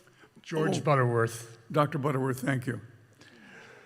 Article 38 represents a dramatic upzoning of a significant portion of one side of North Water Street. If passed, there would be no difference in the zoning and intensity requirements for this segment of the street from those in the heart of the downtown commercial area. It would allow the elimination of all parking requirements, side setback requirements, and increase the allowable ground coverage from 40% to 75%. Further, it would allow a full range of commercial activity not currently present on the street, from bike and moped rentals to restaurants. For the past 45 years, I have lived on the street and it has remained primarily residential with a delicate balance between private homes and limited compatible commercial activity, i.e. guest houses. Currently, the street from Ash Lane on consists of 14 private homes, 4 guest houses, and a portion of the White Elephant residences. There is no retail activity. It is zoned residential old historic down both sides of the street. Article 38 would allow intense commercial activity directly across the street from houses in the residential old historic district, a situation that exists nowhere else on the island. This sets up future potential conflicts where abutters plead hardship as they seek to rezone their properties. North Water Street is not Broad Street, South Water Street, or South Beach Street, but Article 38 would bring equivalent zoning spilling down North Water. Zoning isn't about today, tomorrow, or next season, nor should it be established from lot to lot by individual property owners. It is about the long-term stability and compatibility of neighborhoods. Please defeat Article 38 and keep the commercial downtown district in the actual commercial downtown area. In closing, I would note that this Article 38 is identical to Article 43 from the 2015 town meeting, which was the previous attempt to rezone these 3 properties for more intense use and future development. That article was soundly defeated at the 2015 meeting, and I hope we can defeat it again. Thank you. Thank you. Now, I'm trying to understand, and I think I do, but let me express it. The article before us has not been amended. Dr. Butterworth is suggesting that we defeat it. That would be a no vote. A no vote, yes. Okay. If everybody understands that, we're open for discussion. Yes. Hi, Mary Bergman. I'm speaking as the Executive Director of the Nantucket Preservation Trust, and Dr. Butterworth said it very well. North Water Street is the last remaining guest house street, mostly guest house street on the island, and I would also encourage you to vote no on this Article 38. Thank you. Right. Anybody else? Okay. It's been said for each article, and I'll repeat it as we vote. Oh, thank you. Just keep talking and the mic will come live. Okay, thank you. Ann Duez, 5 Mill Street. Maybe I'm dense, but I would like a slightly more fulsome explanation of what these properties actually are. I just looked on my maps on my phone, and it appears to be a private house and I guess 2 guest houses. And I appreciate that North Water is a guest house street. I would always reject something that makes use more intensive, but a little further explanation as to what these properties are would be helpful. Thank you.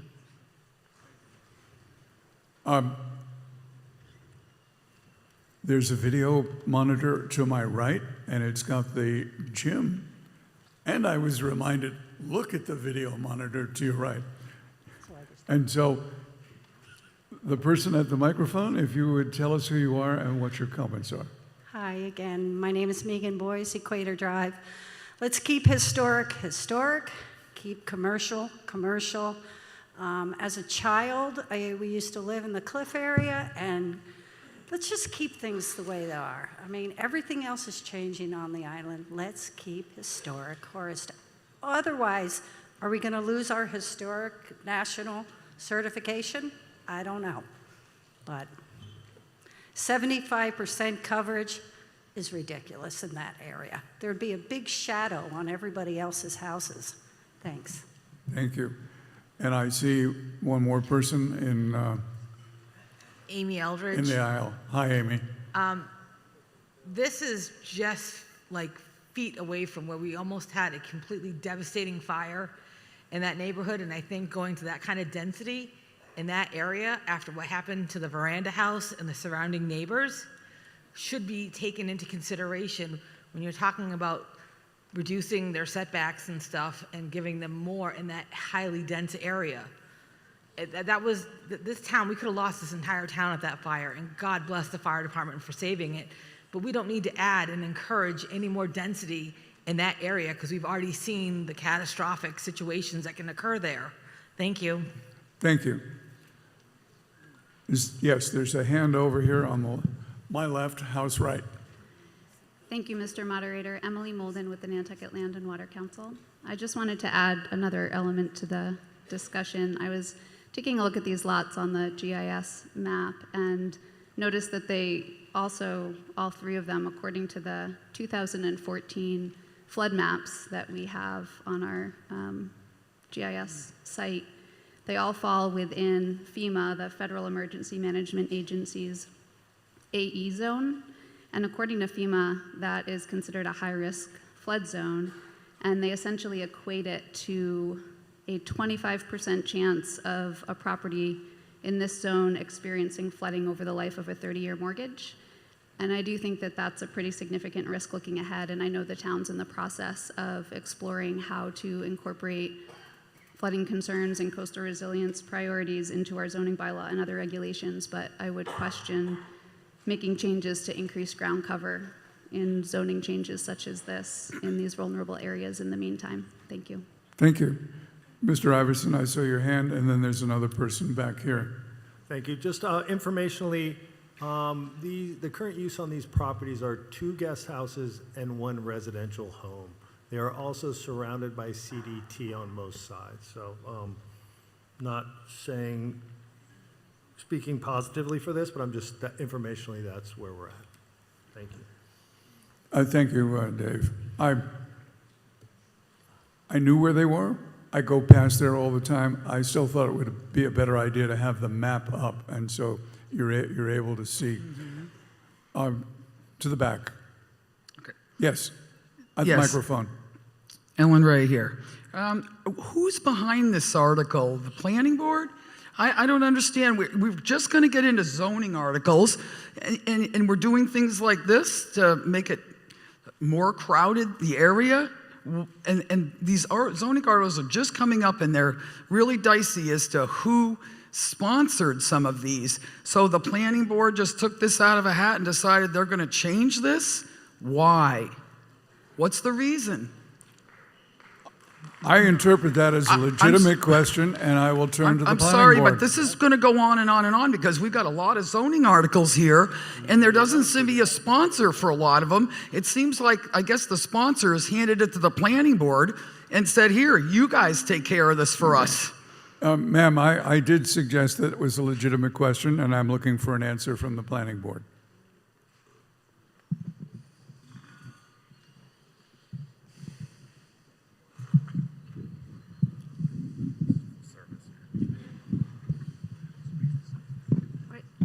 Thank you, Mr. Moderator. One of the owners asked the planning board if they would sponsor the article. They're owner of a guest house, and they were interested in expanding. I think it was too tall. There we go, sorry. Hi, I'm Leslie Snell for the planning board. One of the owners asked the planning board to sponsor the article. They were interested in expanding their guest house, and the planning board was supportive of that, so they put forth the article. Thank you. Now, Dr. Butterworth is back at the microphone. Yes, both 10 years ago, it was brought up by the owner of the Brass Lantern, hired an attorney to rezone our street, and then the planning board backed them, but we were able to defeat it at town meeting. the statement that the properties are surrounded by commercial downtown is not factually correct. The Brass Lantern only has number 9 and number 11 North Water Street only abut commercial downtown in the form of the tennis courts of the yacht club, which are not a high risk for major development. And they have been back up against that for more than 10 years. The first property, 7, does back up against the theater because the town, in their wisdom, decided to bring down, with no notice to us, they rezoned the first property on the right side, but that's the only one that's been rezoned. And those 3 properties, 7, 9, and 11, look directly across the street at the same district that they're in, which is residential old historic. And this was driven by the property owner that back in 2015, and I believe Blue Flag bought Brass Lantern, and they're pushing for a massive increase in the size of the guest house, and they were apparently turned down for a zoning variance, and they were told, hey, just go and get the zoning changed. That's where it's coming from. Thank you for your explanation. Now, anybody else? Yes, I see your hand. Thank you, Mr. Saperstein. Tobias Glidden, 22 Rugged Road. I just wanted to speak to this article. And there's one thing that I agree with my good friend Toby Brown on, is we shouldn't be giving away stuff for free. This is something where we're giving away zoning. We voted for millions and millions and millions of dollars of affordable housing. We could put some more affordable housing here. You know, there can be an amendment. Hey, you want to change zoning? You want to add more units? Sure. We can put it for affordable housing, no problem. Let them build it. But why give it away for free? It's crazy. Thank you. Thank you. Joe, those of you who know me that know that I wear a big hat with a brim, and then I can see better. But I understand Moderator Alger's comment, when you're under a roof, you don't wear a hat. So I don't see any more. If we're ready for a vote, okay. When the light comes on, 1 is a yes vote and will pass the amendment. 2 is a no vote and will call, not amendment, main motion. And 2 is a no vote and will cause it to fail.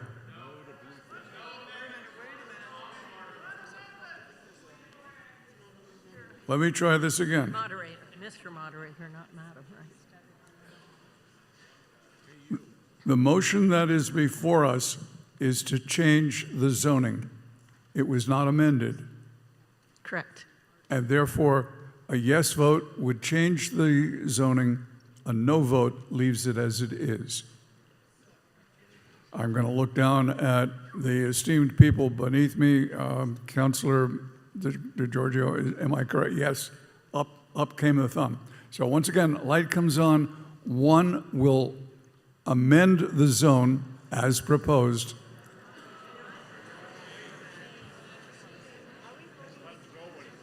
Wait a minute.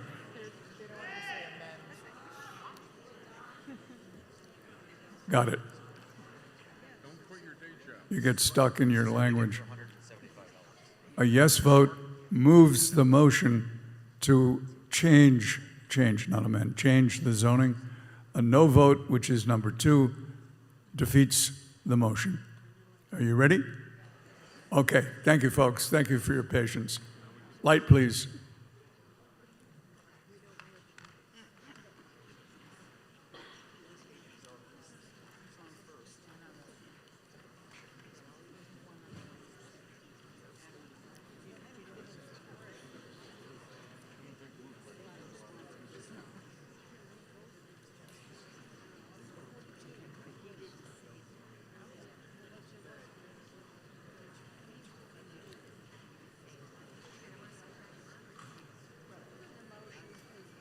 All right, the vote is in, and I'm going to scan the, oh my, you are decisive people. Yes, 25. No, 502. And now I'm going to turn this back to the very much less fallible moderator. Please, madam.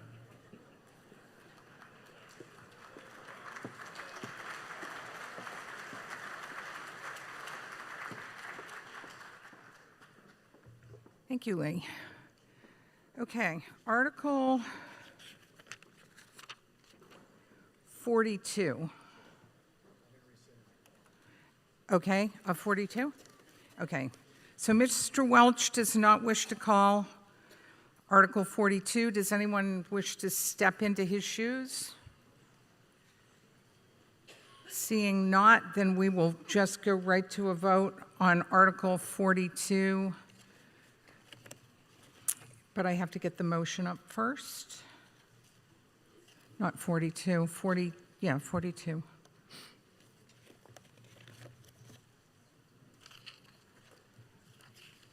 So the Article 42 is on page 49, continues. The motion starts at the bottom of page 50, goes to 51, 52.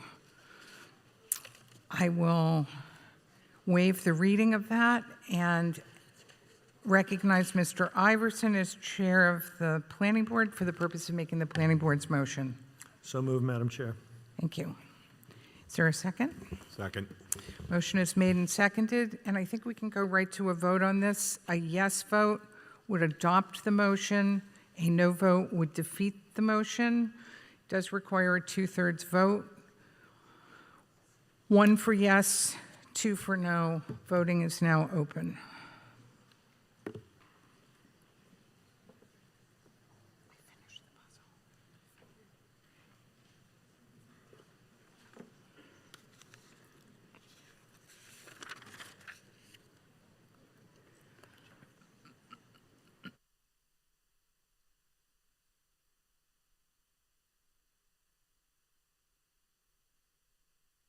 Why not?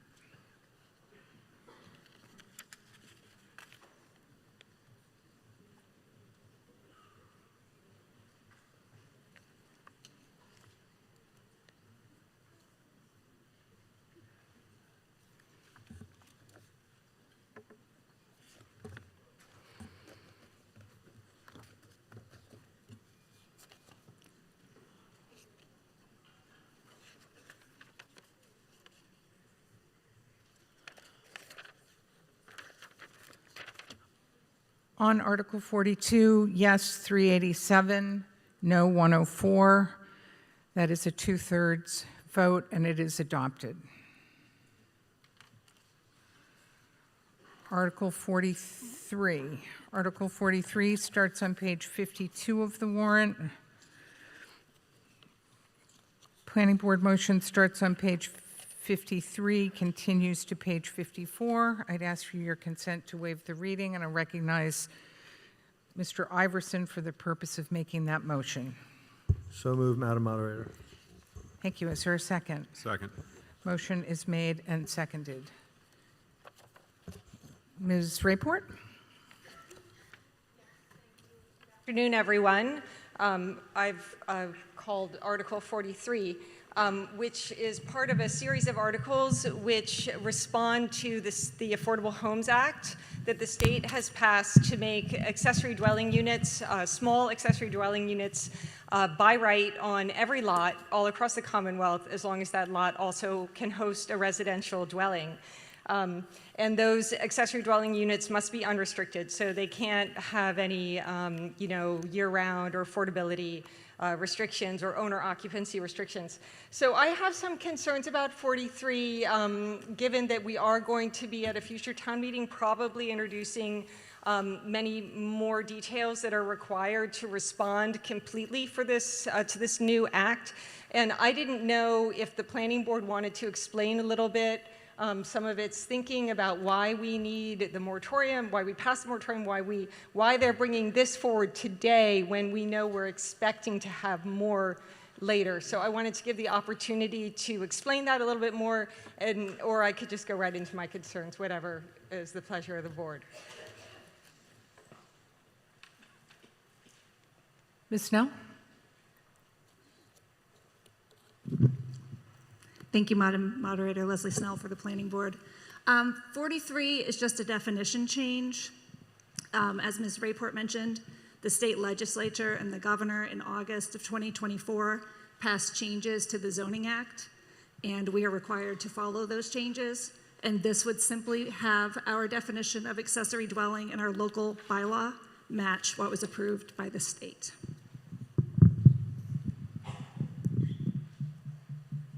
Okay, thank you very much. So my comment is the following. So our current accessory dwelling unit is an 800 square foot unit internal to a residential dwelling, not detached.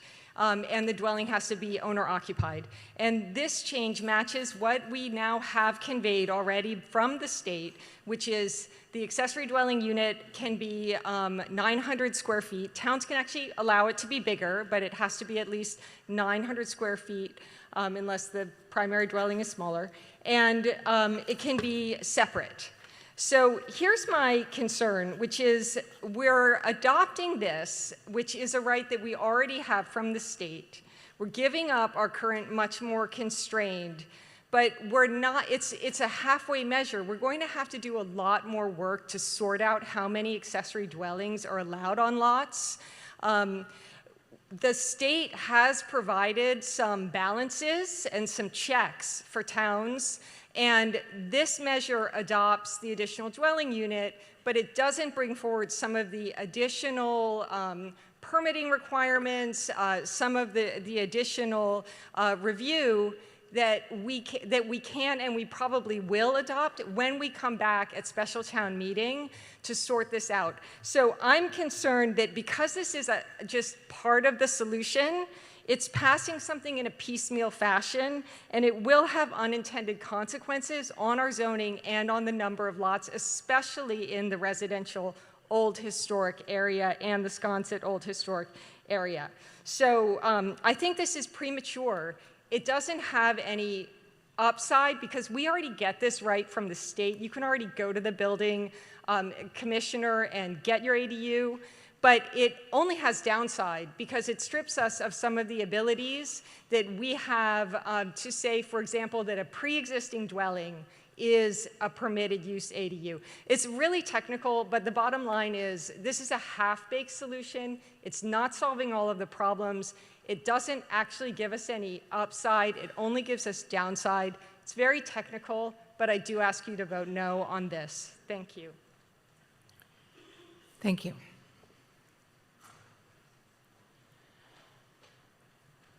Okay, seeing no other hands, we will go to a vote on Article 43. Oh, yes, Ms. Sutton? Okay, sorry. So one of the things, just to tag on to what Ms. Rayport was saying, one of the things that the state has defined also is a local accessory dwelling unit, which would allow us to retain the restrictions that we currently have under accessory dwelling. And so I think we need to get a fuller picture of just what types of dwellings and the wording or labeling that the state is doing. We need to look at all of those together instead of as let's get rid of what we have and put in this, when we may want to keep what we have and just change the name of it to a local accessory dwelling and then add to it, add in an accessory dwelling unit, an ADU coming down from the state, and then the protected ADU. So that's, I guess I'm in agreement that it's a little premature because we may want to keep what we have under accessory dwelling. Thank you. Thank you. Mr. Gullickson? Did you wish to speak? You can turn that mic if you want, or whatever works for you. It's on, I think. I just wanted to point out, I think there's a drafting error in that the accessory dwelling or accessory dwelling unit language, that phrase is not at the beginning of the definition, and at the beginning of the second line, at the end of the first line, there should be an on that's missing, on the same lot. On the same lot. Can you tell me where that is?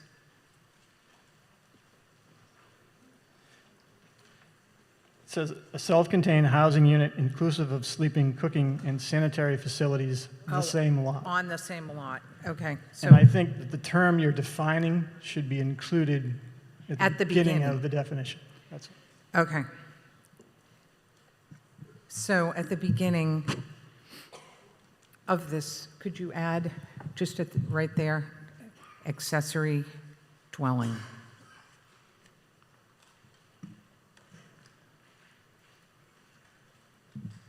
Period. There you go. Like that, Mr. Gullickson, does that fix it? This on. Yeah, and on in there. Yes. Is that acceptable to you all at the planning board? Okay. So I think we can accept that as a friendly amendment. Mr. Iverson. Thank you, Madam Moderator.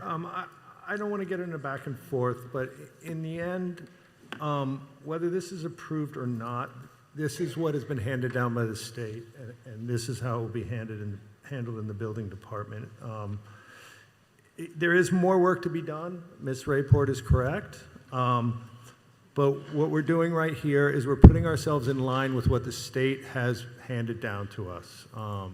So no matter how we vote, unfortunately, it's our little gift from the state of Massachusetts. Okay. Yes, up in the back. Yes, Eric Silfen, 3-minute view. Just to go back to the prior speaker, the two paragraphs do not line up, right? Besides the word on, the word lot is capitalized in one version and not in another, and also small I and an A are substituted, and they don't line up either. Right. I don't think they're intended to line up. I think they're intended to be different, but those two terms were missing, is my understanding. Okay. Just a quick note, Madam Moderator. I believe that's going to want to say accessory dwelling unit. It's the definition of accessory dwelling. Which underneath amend section 7A as follows says we're adding unit to it. And I believe that's what the state's wording is. Accessory dwelling unit would be a self-contained housing unit, et cetera, et cetera. Okay, so you wanted to say accessory dwelling unit? Correct. Okay. Are you all right? You can ask the planning board. That's fine. They're fine with that.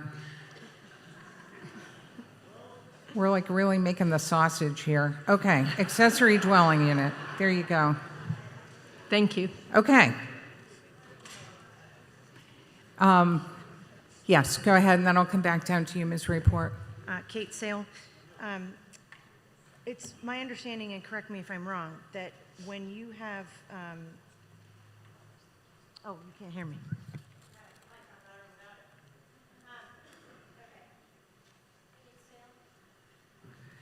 Kate Sale. It's my understanding, and correct me if I'm wrong, that when you have local regulations that are more strict than what the state hands down, those regulations supersede the states because the states would be considered looser. I think I'm hesitant to vote for this because I sort of agree with Ms. Rayport that if we already have what we know and want in place, and it's more strict than what the state is offering, I think we should keep it, let the state stuff shake out, and then figure out how we want to change this. So I would vote against this. Thank you. Ms. Rayport, do you want to have a minute follow-up? I just had one other quick thing to add. I do agree that letting everything shake out is the right approach, give things a little bit more time. But the other important thing is that this has all come together really quickly. So the reason why we're making the sausage is that the regulations, so the Affordable Homes Act was voted in August of last year, but the regulations didn't get handed down until February of this year. So we actually had already put this on the warrant by the time the regulations were handed down. And so that's why it's an incomplete measure. And that's why it will have unintended consequences, because it didn't foresee that there were other protections that we could take on that we need a little bit more time to work out. This, although we do have to accept these additional dwellings, we don't have to accept them in our local bylaw. So again, that's why I'd like to have a little more time to get it right. Ms. Molden? Thank you, Madam Moderator. Emily Molden for the Nantucket Land and Water Council. I have no editorial changes. I just wanted to add a couple of comments. Certainly, I think that this new state legislation and the regulations were not drafted with Nantucket zoning in mind, and what we're facing is sort of a result of a state-driven one-size-fits-all approach to zoning. And I also reached out to the planning staff with some questions about this, and they were very responsive and helpful with a lot of input and insights. But one of the things that has confused me a little bit about the implications of this definition change is that the article does eliminate some language in the definition that accessory dwellings be located within a single-family building. And so it seems as though the new accessory dwelling unit could be a detached structure, which could make some changes and have some implications for some of the zoning districts. One thing that we certainly do all agree on is that we have a lot more work to do comprehensively to sort out how these new regulations are going to impact us. And my understanding is the same as Mr. Iverson's, that whether or not these definitions are approved tonight, the state law is the state law, and we are going to have to figure out how to deal with it. But I would actually support holding off until we really understand what all of the implications of these are. Thank you. Thank you, Mr. Iverson. Thank you, Madam Moderator. I just, through you, would like to respond to Ms. Sales' comment. This is a little different animal altogether. This falls under the same state zoning code that schools, churches, daycares fall under, and they receive protection through 40A Section 3. So we can't say no, basically, is what it comes down to. So, thank you. Thank you. Mr. Fee? Well, we can't say no. I think we should be careful. I think we should pass this over today, I think. And the reason being is it is premature. We spend millions of dollars on housing, but then we're stripping owner-occupied language out of an existing article that's already legal. And I understand the state is changing that, but we may find that we want to rename this, like Campbell said, and then allow the states to be alongside in a different way once we do the analysis.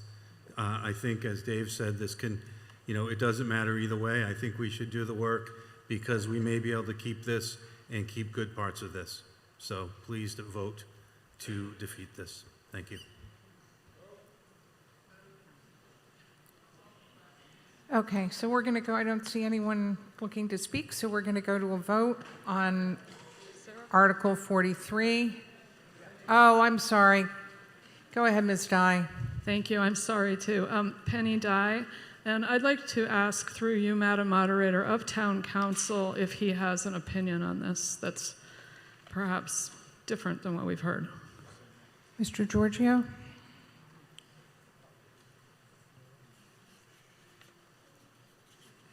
Madam Moderator, through you to the previous speaker, I think the Planning Board vetted this zoning amendment very well.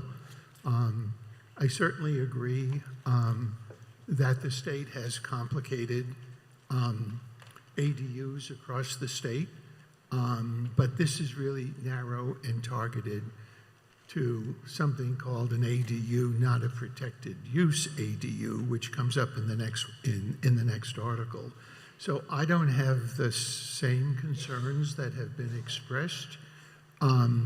That being said, I don't believe there's a deadline on bringing your zoning bylaw into conformance with state law. This is a first step, and if something unforeseen was to come up and you had to tweak this at a later town meeting, well, that happens all the time. But, it's really up to the meeting if you're comfortable voting for this now. Clearly, planning staff and town council and the planning board was comfortable with moving forward with this at this time. Thank you. Ms. Phillips? Thank you, Madam Moderator. It's okay. Thank you. I appreciate town council's opinion, but to me, what we are saying, what I agree with Ms. Rayport and with Emily, whose last name is I'm blanking Malden. on. Thank you. That it's simply premature. This isn't required today by the law, and I don't want anyone here to think that's what the case is. We could do this today, but there's no need to do it today, and it's much better to do in a planned fashion, as Matt was saying. We don't want to give up something unnecessarily, so I would suggest voting no. Thank you. Thank you. Okay, so we're going to go to a vote on Article 43. The motion, yes? Mr. Giorgio? Madam Moderator, for technical legal reasons, rather than voting no, the body might want to consider move for further study or refer to the planning board for further study. Ms. Rayport? Yeah, I'm happy to change my motion to refer for further study. Okay, so a motion to refer for further study. Motion is made and seconded. Of course, that here presupposes that I know what that means. So, is that debatable?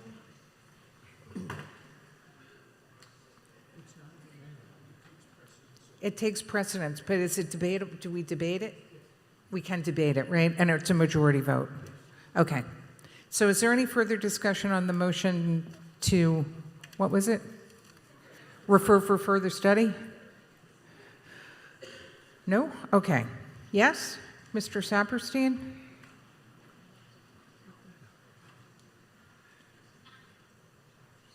Hi. Damn foot fell asleep again. When I ran the faculty senate at Penn State, postponement usually was to some set point, either date or action. Yes, but we're not postponing, we're just, Yes, we are.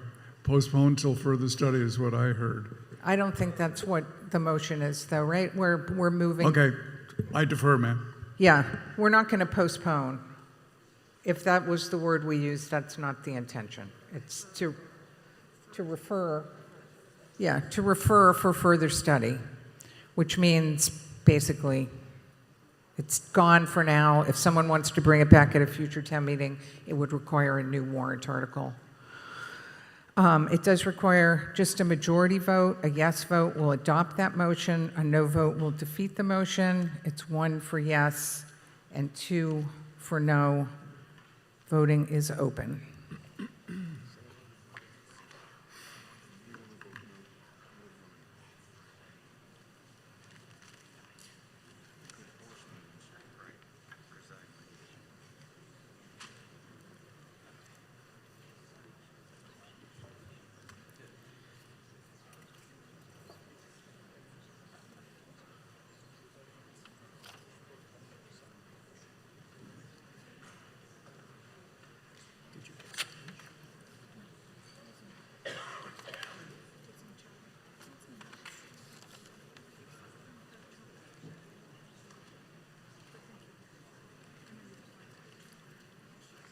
Voting is closed.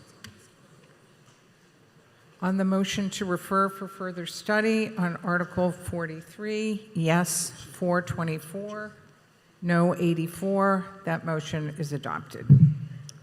Madam Moderator, Yes, question. yes, Could you give us some guidance as to how the rest of the afternoon is going to unfold? no. I'll try. So we're going to do, we're at 43. We're going to go now to 56 and 57. It's 346. I think we'll probably end, when do you want to end? 4:30, 5 o'clock?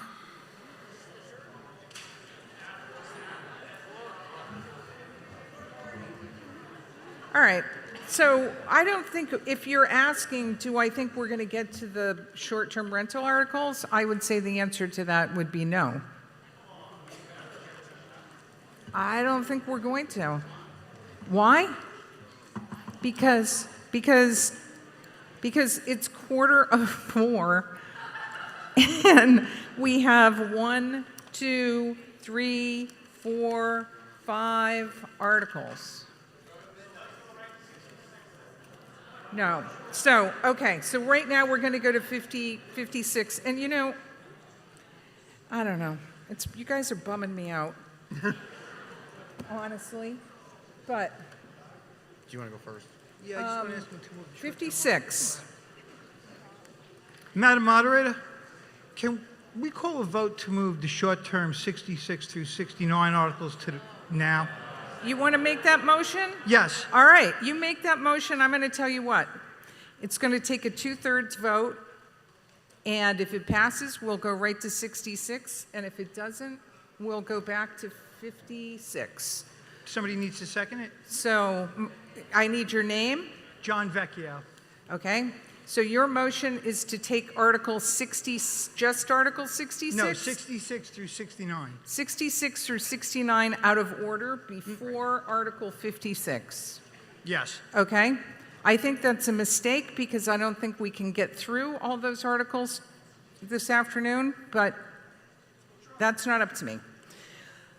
So this motion, I would consider this to be mere jockeying for position. I don't see any justifiable reason to bring these things forward, so I'm going to require a 2/3 vote.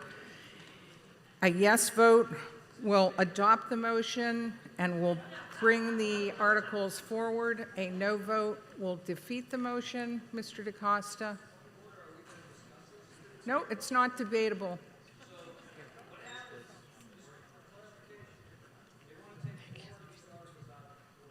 Correct. Correct.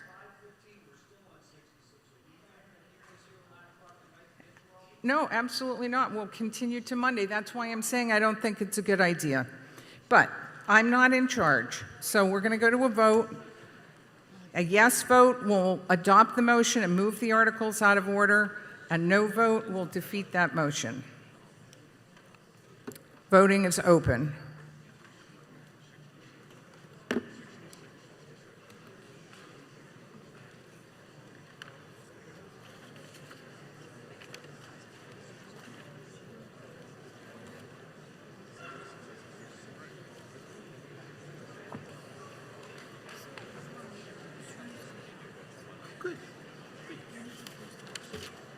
Yeah, is he really?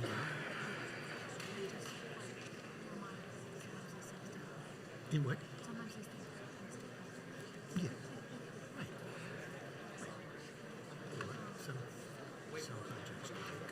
On the motion, yes, 118, no, 401. It's not adopted. Thank you very much. We'll go to Article 56.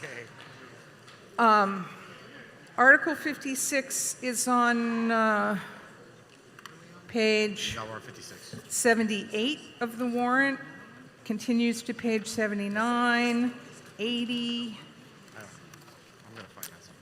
And the motion is the planning board's. I'm going to recognize Mr. Iverson and ask for your unanimous consent to waive the reading. Mr. Iverson. So moved. Thank you. Is there a second? Second. Motion is made and seconded. Mr. Gibbs on Article 56. Yes, ma'am. First question I have is this a moratorium on dispensaries or is this a moratorium on cafes or what specifically is this a moratorium on? Is it dispensaries? Mr. Giorgio, could you? So what this article does is delete the moratorium provisions of the zoning bylaw related to marijuana establishments. By the terms of the zoning bylaw, the moratorium has already elapsed. So this is merely cleaning up the zoning bylaw to take out this language. Okay, so this would prevent further dispensaries on the island in the future? No, No. The opposite. no. Sorry. This was imposed several years ago, just like you voted to place a moratorium on tertiary dwelling units. By law, the moratorium has to have a date when it expires. This moratorium on marijuana establishments has already expired. It is moot. This is merely cleaning up the zoning bylaw to take this language out because it's no longer applicable. Okay, great, thank you. Thank you. So I think we can go to a vote on 66.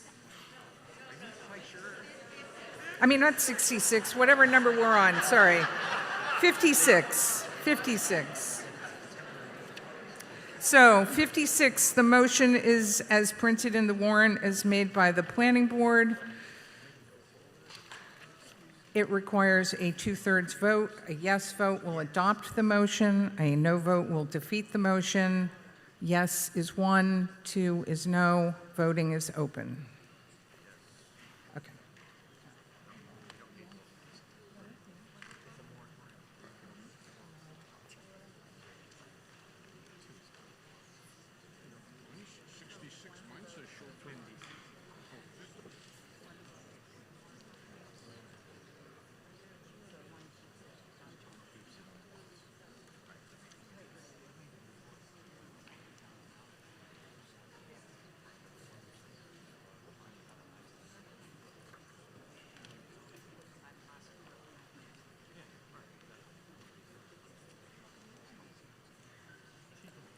On the motion, yes, 418, no, 30. That motion is adopted by a 2/3 vote. Okay. Article 57 appears on page 81 of the warrant. It received a motion to take no action from the planning board. It has been called by Beth Jakanowski, who's at the microphone, and her motion is moved to amend the zoning map of the town of Nantucket by placing the following property currently located in the R20 district in residential 10 R10 district. Map 66, lot 37, 32 Appleton Road, is shown on a map filed at the office of the town clerk. Is that your motion? Thank you. Is there a second? Motion is made and seconded. Go ahead, Mr. Jakanowski. Okay. Thank you, Madam Moderator. By any chance, do we have the map for this? Map. If possible. Yep, it's coming. Okay, thank you. There you go. Mine will be short and sweet, I promise. Okay, thank you for pulling that up. So I'm here, I was the sponsor of the article, actually. Jen Larrabee did sign my paperwork, and she was noted on this.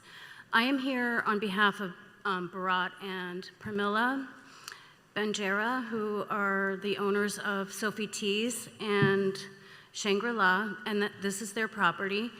And as you can see, I actually outlined, we are asking to be in like kind with the abutting property, which is R10, and then prior to that on the corner that you can see there is R5. And between number 1 Appleton through 29 Appleton, they're all R10 on that side of the street. Number 2 Appleton to 4 Appleton is RC2 currently. 10 is R5. 2 Cynthia is on a corner of Appleton and Cynthia. That is R5. 2 Salrose is C-Tech, as well as 1 Salrose. 20 through 24 Appleton is RC2 currently.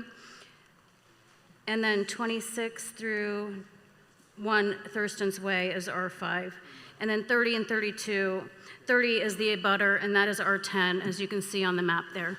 So we are just requesting because they are local business owners, local islanders, and it would be to their benefit in general and to the island's benefit if they could be changed to R10 so that they can satisfy all of their needs without, there's no taxpayer money for this at all, and we can satisfy and help them continue to house their employees and their family, because currently they have one dwelling on there, and with the additional ground coverage, they can satisfy their long-term needs by going to R10, and it's in keeping with the neighborhood, and it's not spot zoning, so I wanted to point that out as well. So that's my motion, and I hope you can just support our local islanders, and this is a good way to do that without any taxpayer-funded money. Thank you. Thank you. Oh, and I'm sorry, he couldn't be here today. He had a family situation, so I just wanted to let you all know that. Thank you very much. Thank you. Okay. Yes. Go ahead. Jeff Booms, 14 Woodland Drive.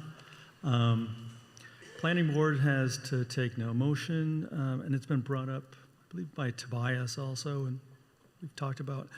Would the owners be willing to do a year-round deed restriction on one of the two residents in exchange for changing the zoning, which would double the ground cover of the property?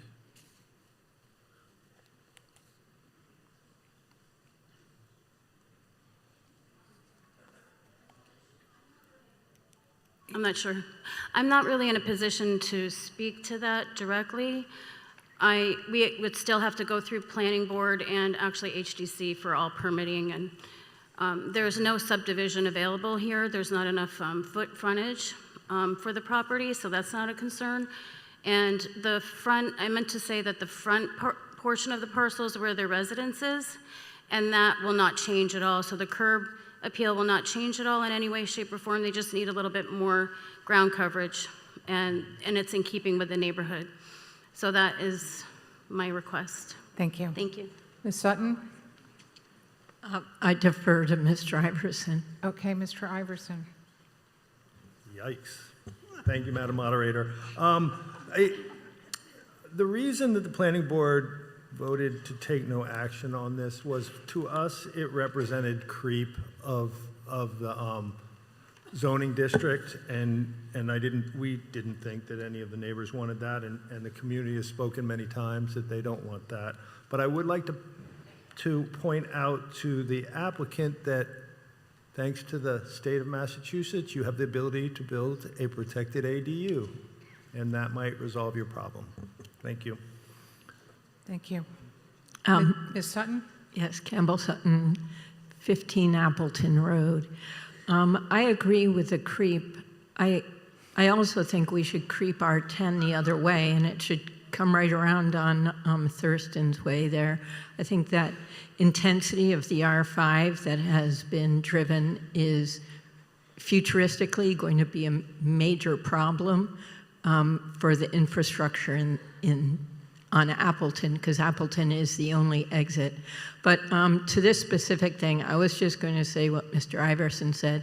With the new state rules, they can have an accessory dwelling without changing the zoning, and I'm not for changing the zoning. I think the larger lots are a good thing in this area, and we're losing our lots pretty quickly in this area.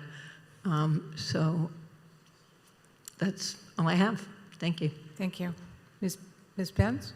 I agree with Mr. Iverson. I think this is an example of creep, and zoning creep. And I also agree that under the new law,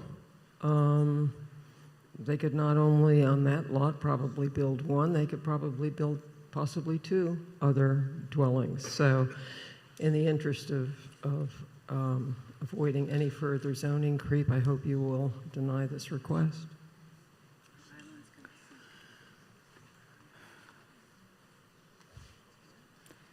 Mr. Lowell? Wait a minute, what am I doing? Is it working now? There we go. It is. So since we've had a long day at our town meeting public hearing, I want to talk a little bit about this from a different perspective than the applicant, okay?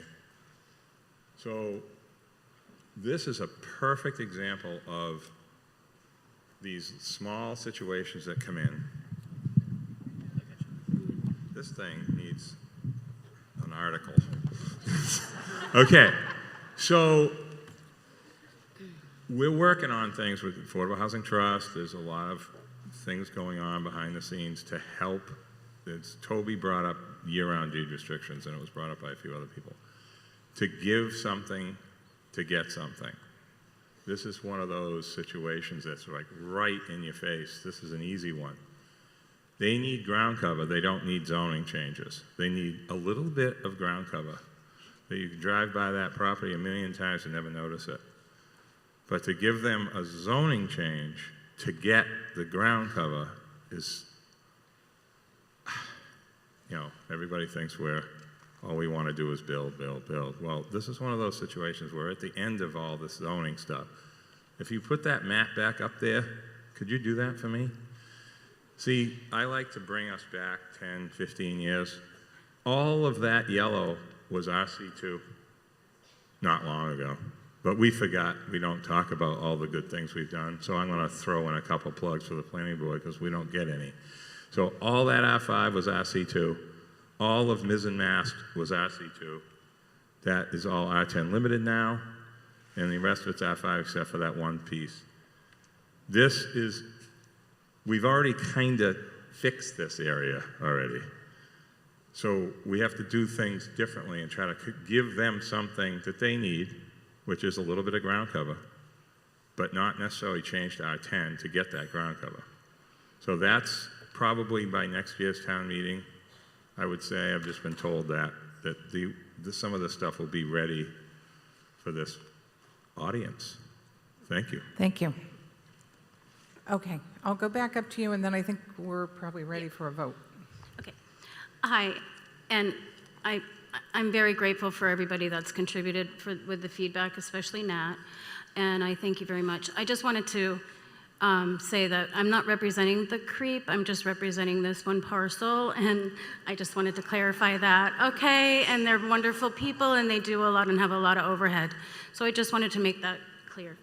Thank you. Thank you. Okay, so this does require a 2/3 vote. A yes vote will adopt the motion as made by Ms. Jakanowski. A no vote will defeat that motion. It's 1 for yes, 2 for no, and the voting is open.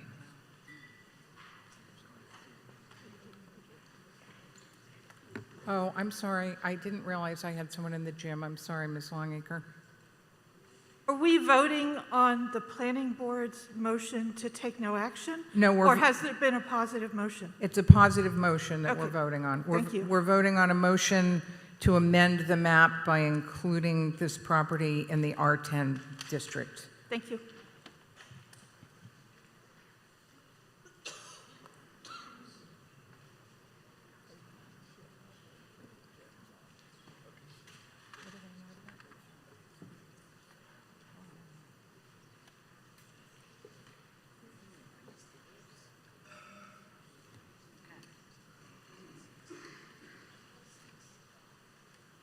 Okay, voting is closed on Article 57. Yes, 156. No, 312. That is not adopted.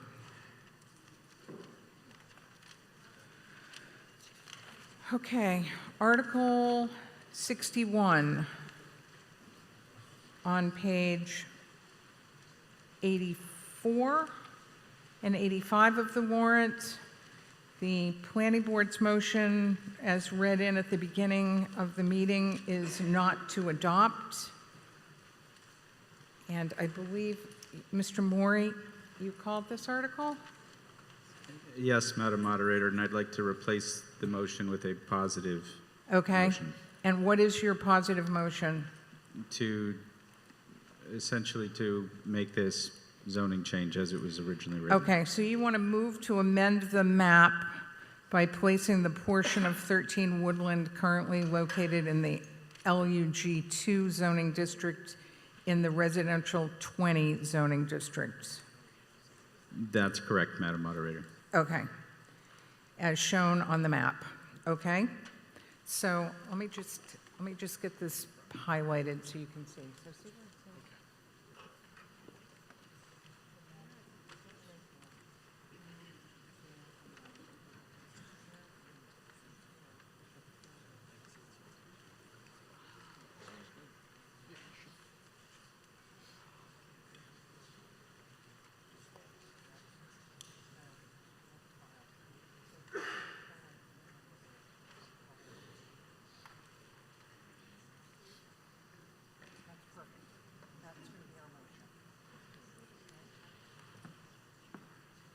So your motion now is this motion shown in green. Is that okay? Yes, that looks nice. Okay. Is there a second? Okay, motion made and seconded. Mr. Maury. Madam Moderator, can we get the map on the screen, please? Oh, of course. Sorry, I was so focused on the motion. I like the green. It's very nice. Yeah. All right.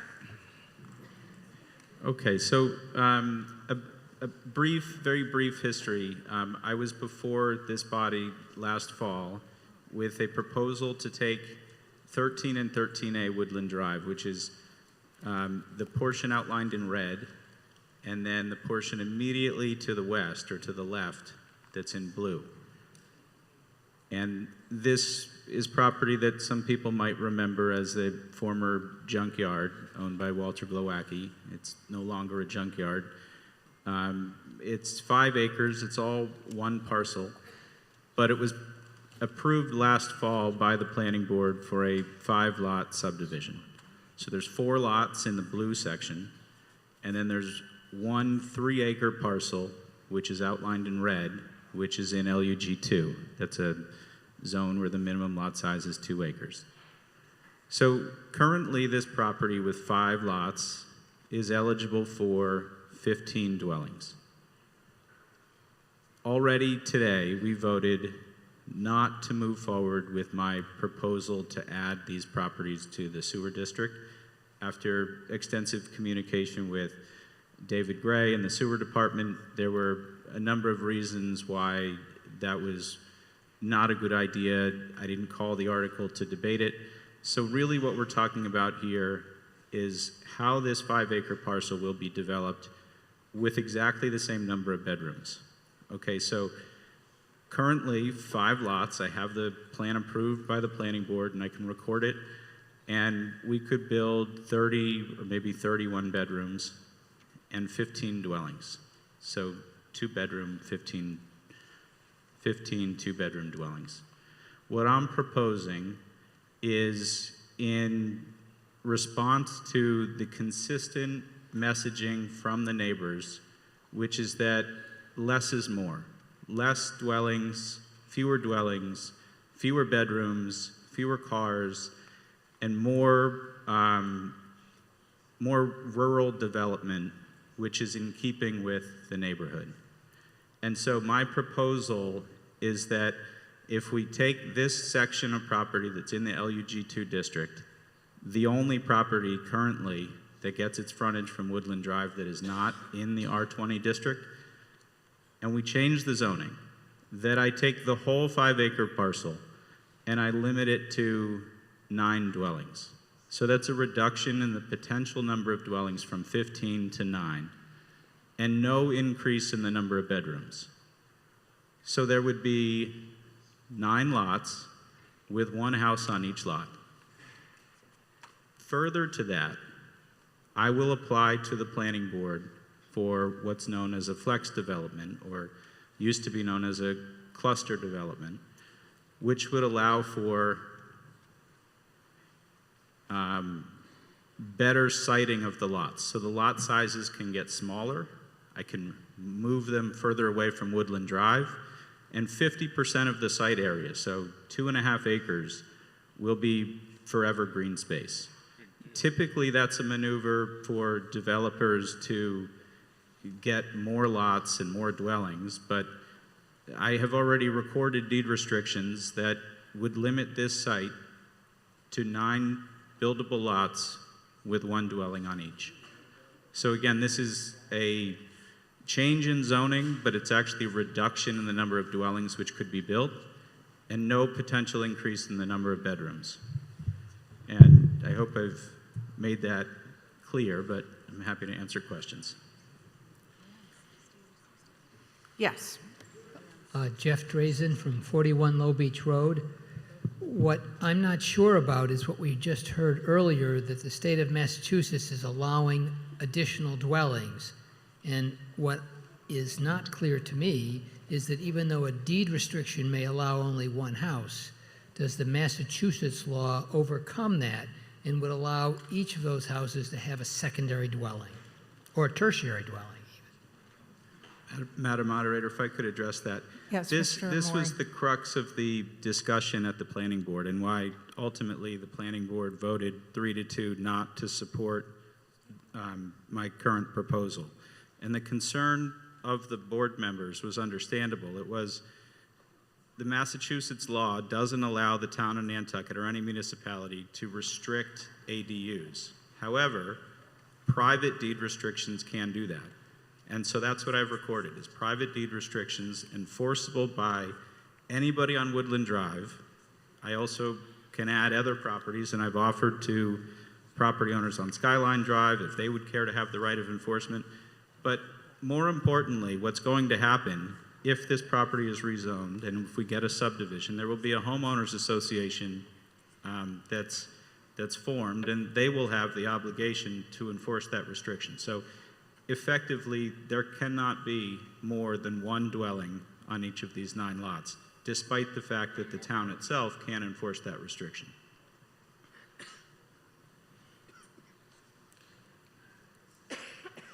Okay.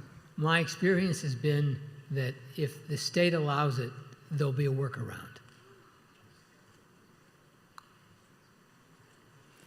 Mr. Gasparo? Thank you, Madam Chair. I would like to urge this body to vote this down. Right now, it is 5 lots. With this zoning change, he will end up with 9 lots. The crux of this is that the piece of property that's outlined in red there is currently 127,303 square feet. That would, under the current zoning, be allowed 5,092 square feet of ground coverage.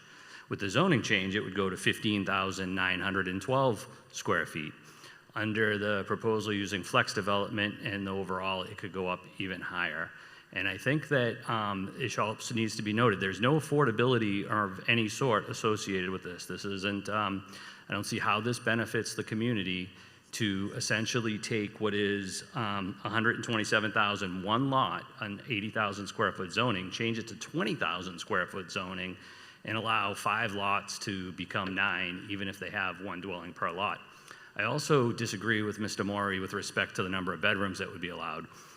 Current septic regulations within the Wellhead Protection District limit that to 1 bedroom per 10,000 square feet. That overall lot is 209,000 square feet, so he gets 20 bedrooms, unless the Board of Health grants relief using IA systems. If they don't grant that relief, currently this overall property is 20 bedrooms. So if the threat is otherwise to get 15 housing units, then I think it would be a greater benefit to the community if he was going to build 10 one-bedrooms and 5 two-bedrooms or what have you on the 5 lots than it is to grant the significant increase in ground cover and allow this to become 9 lots. And I just don't see how this really benefits our community or Nantucket to turn this into 9, probably $4 or $5 million type lots. So I hope you will vote this down. Thank you. Thank you. Mr. Booms, is it? Jeff Booms, 14 Woodland Drive. We're right across the street from here. And I really appreciate Steve and his crew working on lower density. Steve, can you pull up the picture you guys proposed of the cluster development that was sent by email? Is that? I don't have that capability, no. So Steve proposed a cluster development with a large green space and 9 houses. I don't know many developers that have come from the beginning trying to deed restrict houses to be year-round resident only. So I applaud Steve for doing that. The rest of our street is R20. Steve's proposing an R20 development, which is in keeping with our area. And I know some people have concerns about the deed restrictions. Private deed restriction should be upheld. And so if Steve has already implemented deed restrictions to have only one house on 9 properties, myself and my wife, we think and we like the plan that Steve's come up with. It's in keeping with our neighborhood. And we would urge you to vote for this so that there are houses affordable for Nantucketers. They're not going to be in the low end, but they would definitely be deed restricted year-round for our teachers and people that live here. Thank you. Madam Moderator. Yes. I realize there's other people who'd like to speak, but I need to be completely transparent. With this level of density and 9 dwellings, Jeff, I can't.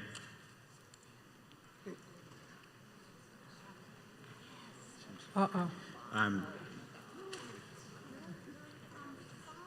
Okay. I think she's okay. Let's Yeah, last year when I came before you, I was proposing a zoning change that would allow a level of density that I could have restricted all of the houses to year-round occupancy, to attainable pricing, and to preferential occupancy for municipal employees and employees of nonprofits. That is not possible with this level of density. I mean, I can't build 9 houses and also do all of those things. So I very much wanted to, produce a resource of community housing. That would have required sewer. It would have required a greater number of dwellings than we're talking about here today. And so what this plan is responsive to what neighbors have asked, which is that there be less in the neighborhood. It's not to say that neighbors didn't support the idea of year-round housing or affordable housing, but there wasn't the level of support either from the neighborhood or from the Affordable Housing Trust in the form of subsidy that would have allowed those things to transpire. So what we have now is a reallocation of the same number of bedrooms. And to Mr. Gasparo's point, it may be true that there only can be 20 bedrooms on this site, but that will be true whether or not this zoning change comes to pass. So maybe it ends up being 9 2-bedroom houses. I don't know. That's the risk that I'm taking by having already put those deed restrictions in place. So, Mr. Booms, I appreciate what you're saying, but I don't want there to be any misunderstanding. This is not going to be the community housing project that I brought before this body last fall. Thank you. Mr. Williams? Yes, Cliff Williams, 11 Somerset Road. I'd like to thank Steve and Kim Gowacki and the Richmond group for doing such a great job cleaning up that property, despite the efforts of some of the neighbors and town administration and different individuals to stop it. Don't ask me why, but so thank you. I'd support this article. It's ironic one of the last speakers talked about it didn't benefit the community. He didn't see an affordability in the project. We just brought for the last 3 years or 2 years a project with complete affordability for housing for town employees, and it was shot down despite what you've heard here today about all this affordable housing and supporting affordable housing and need more affordable housing. Oh well, you had your chance. So I'd support Steve now. I think he's doing a great job. Like I said, he cleaned up the neighborhood, and vote yes. Do you get a benefit out of it? Okay. Hi, Mary Lepre. I won't give you my address. It was already posted on social media last year. But I will say that I am against this article because I don't know that Mr. Maury is sure exactly what he wants because this has changed so many times. So I'm not one of the neighbors that have been involved, but the emails that I have been forwarded sound like it has changed a number of times. So I'm not sure that this zoning is going to give him what he wants, and maybe he'll be back at special town meeting asking for R5. So I would say vote this down. Thank you. Thank you. The woman at that mic now, go ahead. Hi, I'm Darla Stuckey. I also live on Woodland Road, and I do thank Stephen for trying to work with us, but unfortunately, I still can't support this. I can't live with the lug 2 going to R20. That's just a huge down zone or up zone, whatever you want to call it. I like the fact that there's 4 half-acre lots in the purple, just like I have, and 1 big lot at the end of the street, like the other one across the street. So I hope that you vote this down. Thank you. Thank you. Ms. McDonald?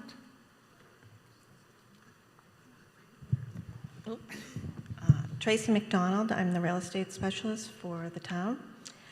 Steve, my question is to you. The deed restrictions that you recorded last year, we went on record that the town had not reviewed them. They ran or could run in favor of the town, but select board needs to accept those and our town council needs to review them. But they are on record, and they're not really on record as a private deed restriction in perpetuity if they don't run in favor of the municipality or some organization to monitor them. Otherwise, they're a private deed restriction that runs for 30 years, which, unless John Giorgio has a different opinion, and I've reviewed briefly your recent restrictions that you're proposing, which are private deed restrictions with no right of enforcement towards the town of Nantucket. Again, they need to be reviewed and accepted by the select board or the Affordable Housing Trust. And I just want to ask you, what is your intention? And would you partner with the Affordable Housing Trust to create something that is attainable through seasonal communities? We could have local preference. There are a number of options, but I think we want to work with you. And I agree, we do need all types of housing, but currently these deed restrictions you've proposed are problematic. Thank you. Thank you. Madam Moderator. Mr. Maury, go ahead. Yes, thank you. So through you to Ms. McDonald, the deed restrictions that I recorded are private deed restrictions because the restrictions are intended to prevent ADUs. That was the concern expressed by the planning board. The municipality, any municipality, cannot restrict against ADUs. So they had to be in the form of a private deed restriction. The deed restriction has listed benefited owners, which is all of the properties on Woodland Drive. And I've also offered to add any other property owner on Skyline Drive to be a benefited owner. And what that means is they have the right of enforcement, and with agreement of any 3 of those people, those restrictions can be renewed at the end of the initial 30-year period for successive 20-year periods in perpetuity. So those are in the restrictions now. And no, the town is not a party because unfortunately it can't be. It can't enforce these restrictions. So at the 30-year period, all the owners of those houses and all the people with right enforcement have to sign that. No. They don't automatically renew. Don't go Steve. back and forth. Any three of these people. All right. Well, okay, go ahead. Excuse me. I'm sorry, Sarah. Again, I think that this requires more thought and some review because I disagree. Thanks. Thank you. Mr. Gasparo?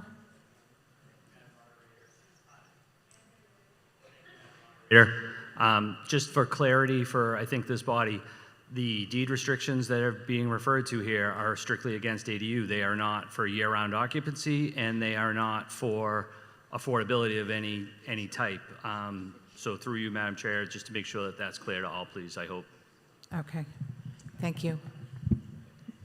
Ms. Report? Yeah, I move the question, please. Okay. I think we can just go to a vote on this. It requires a 2/3 vote. We are voting on Mr. Maury's motion. Mr. Maury's motion is moved to amend the zoning map of the town of Nantucket by placing the portion of 13 Woodland. It's supposed to be 50%? Okay. So move to amend the zoning map of the town of Nantucket by placing 50% of 13 Woodland Drive, currently located in the LUG2 zoning district, in the R20 zoning district.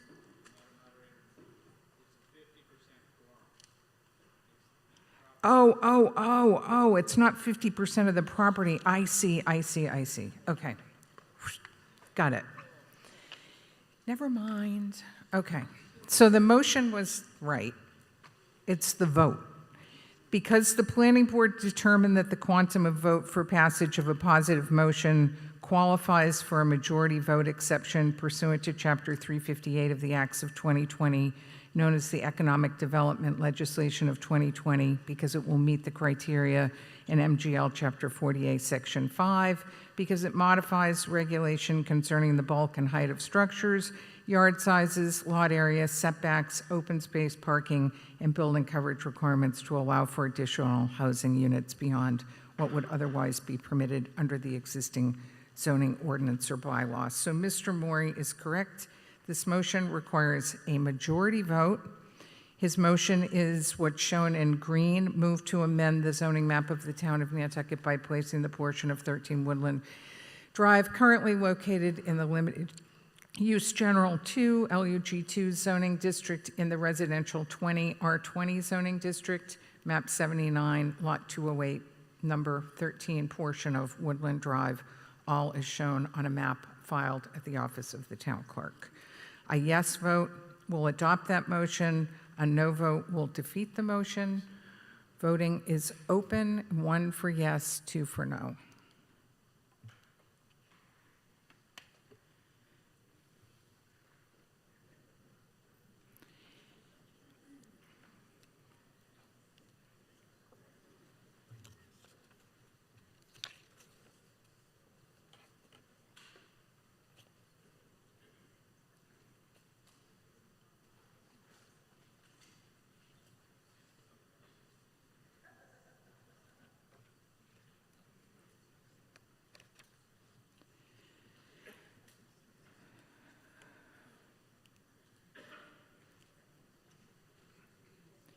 So on the motion, yes, 161, no, 294. The motion is not adopted. Now, I've been here standing for 9 hours, and you guys have been here for probably at least 8 hours. I'm thinking this might be a good time to break, because we'd have Mr. Williams' article next, and that's going to take some time. So can we make a motion to adjourn to Monday at 5 p.m.? Same. Sarah? Yeah? It's Denise. Yes. Yes. Okay. I wanted to recognize Ms. Cronow for one final comment before we adjourn. And then when you finish your comment, Ms. Cronow, just make a motion to adjourn to Monday at 5 if you don't mind. I'm happy to do so. So this will be Stephen Maury's last FinCom meeting, the last ATM as a FinCom member.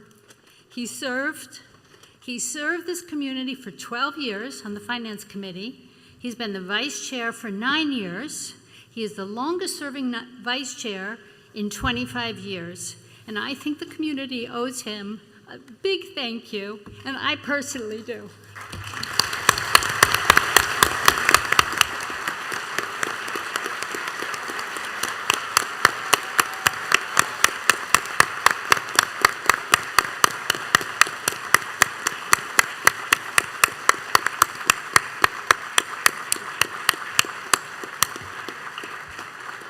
And now I make a motion to adjourn and never come back. No. I make a motion to adjourn until Friday at 5 o'clock. Monday Monday. at 5. Friday works out. Anyone opposed to that? Good job. I'm going to say that's unanimous. Thank you. We have one more. Did you leave something? Madam Moderator suggested that I deal with the next motion, and I'll see you all on Monday. But for those of us with a Kentucky connection, The horses are running at 6:57 p.m. for the Derby.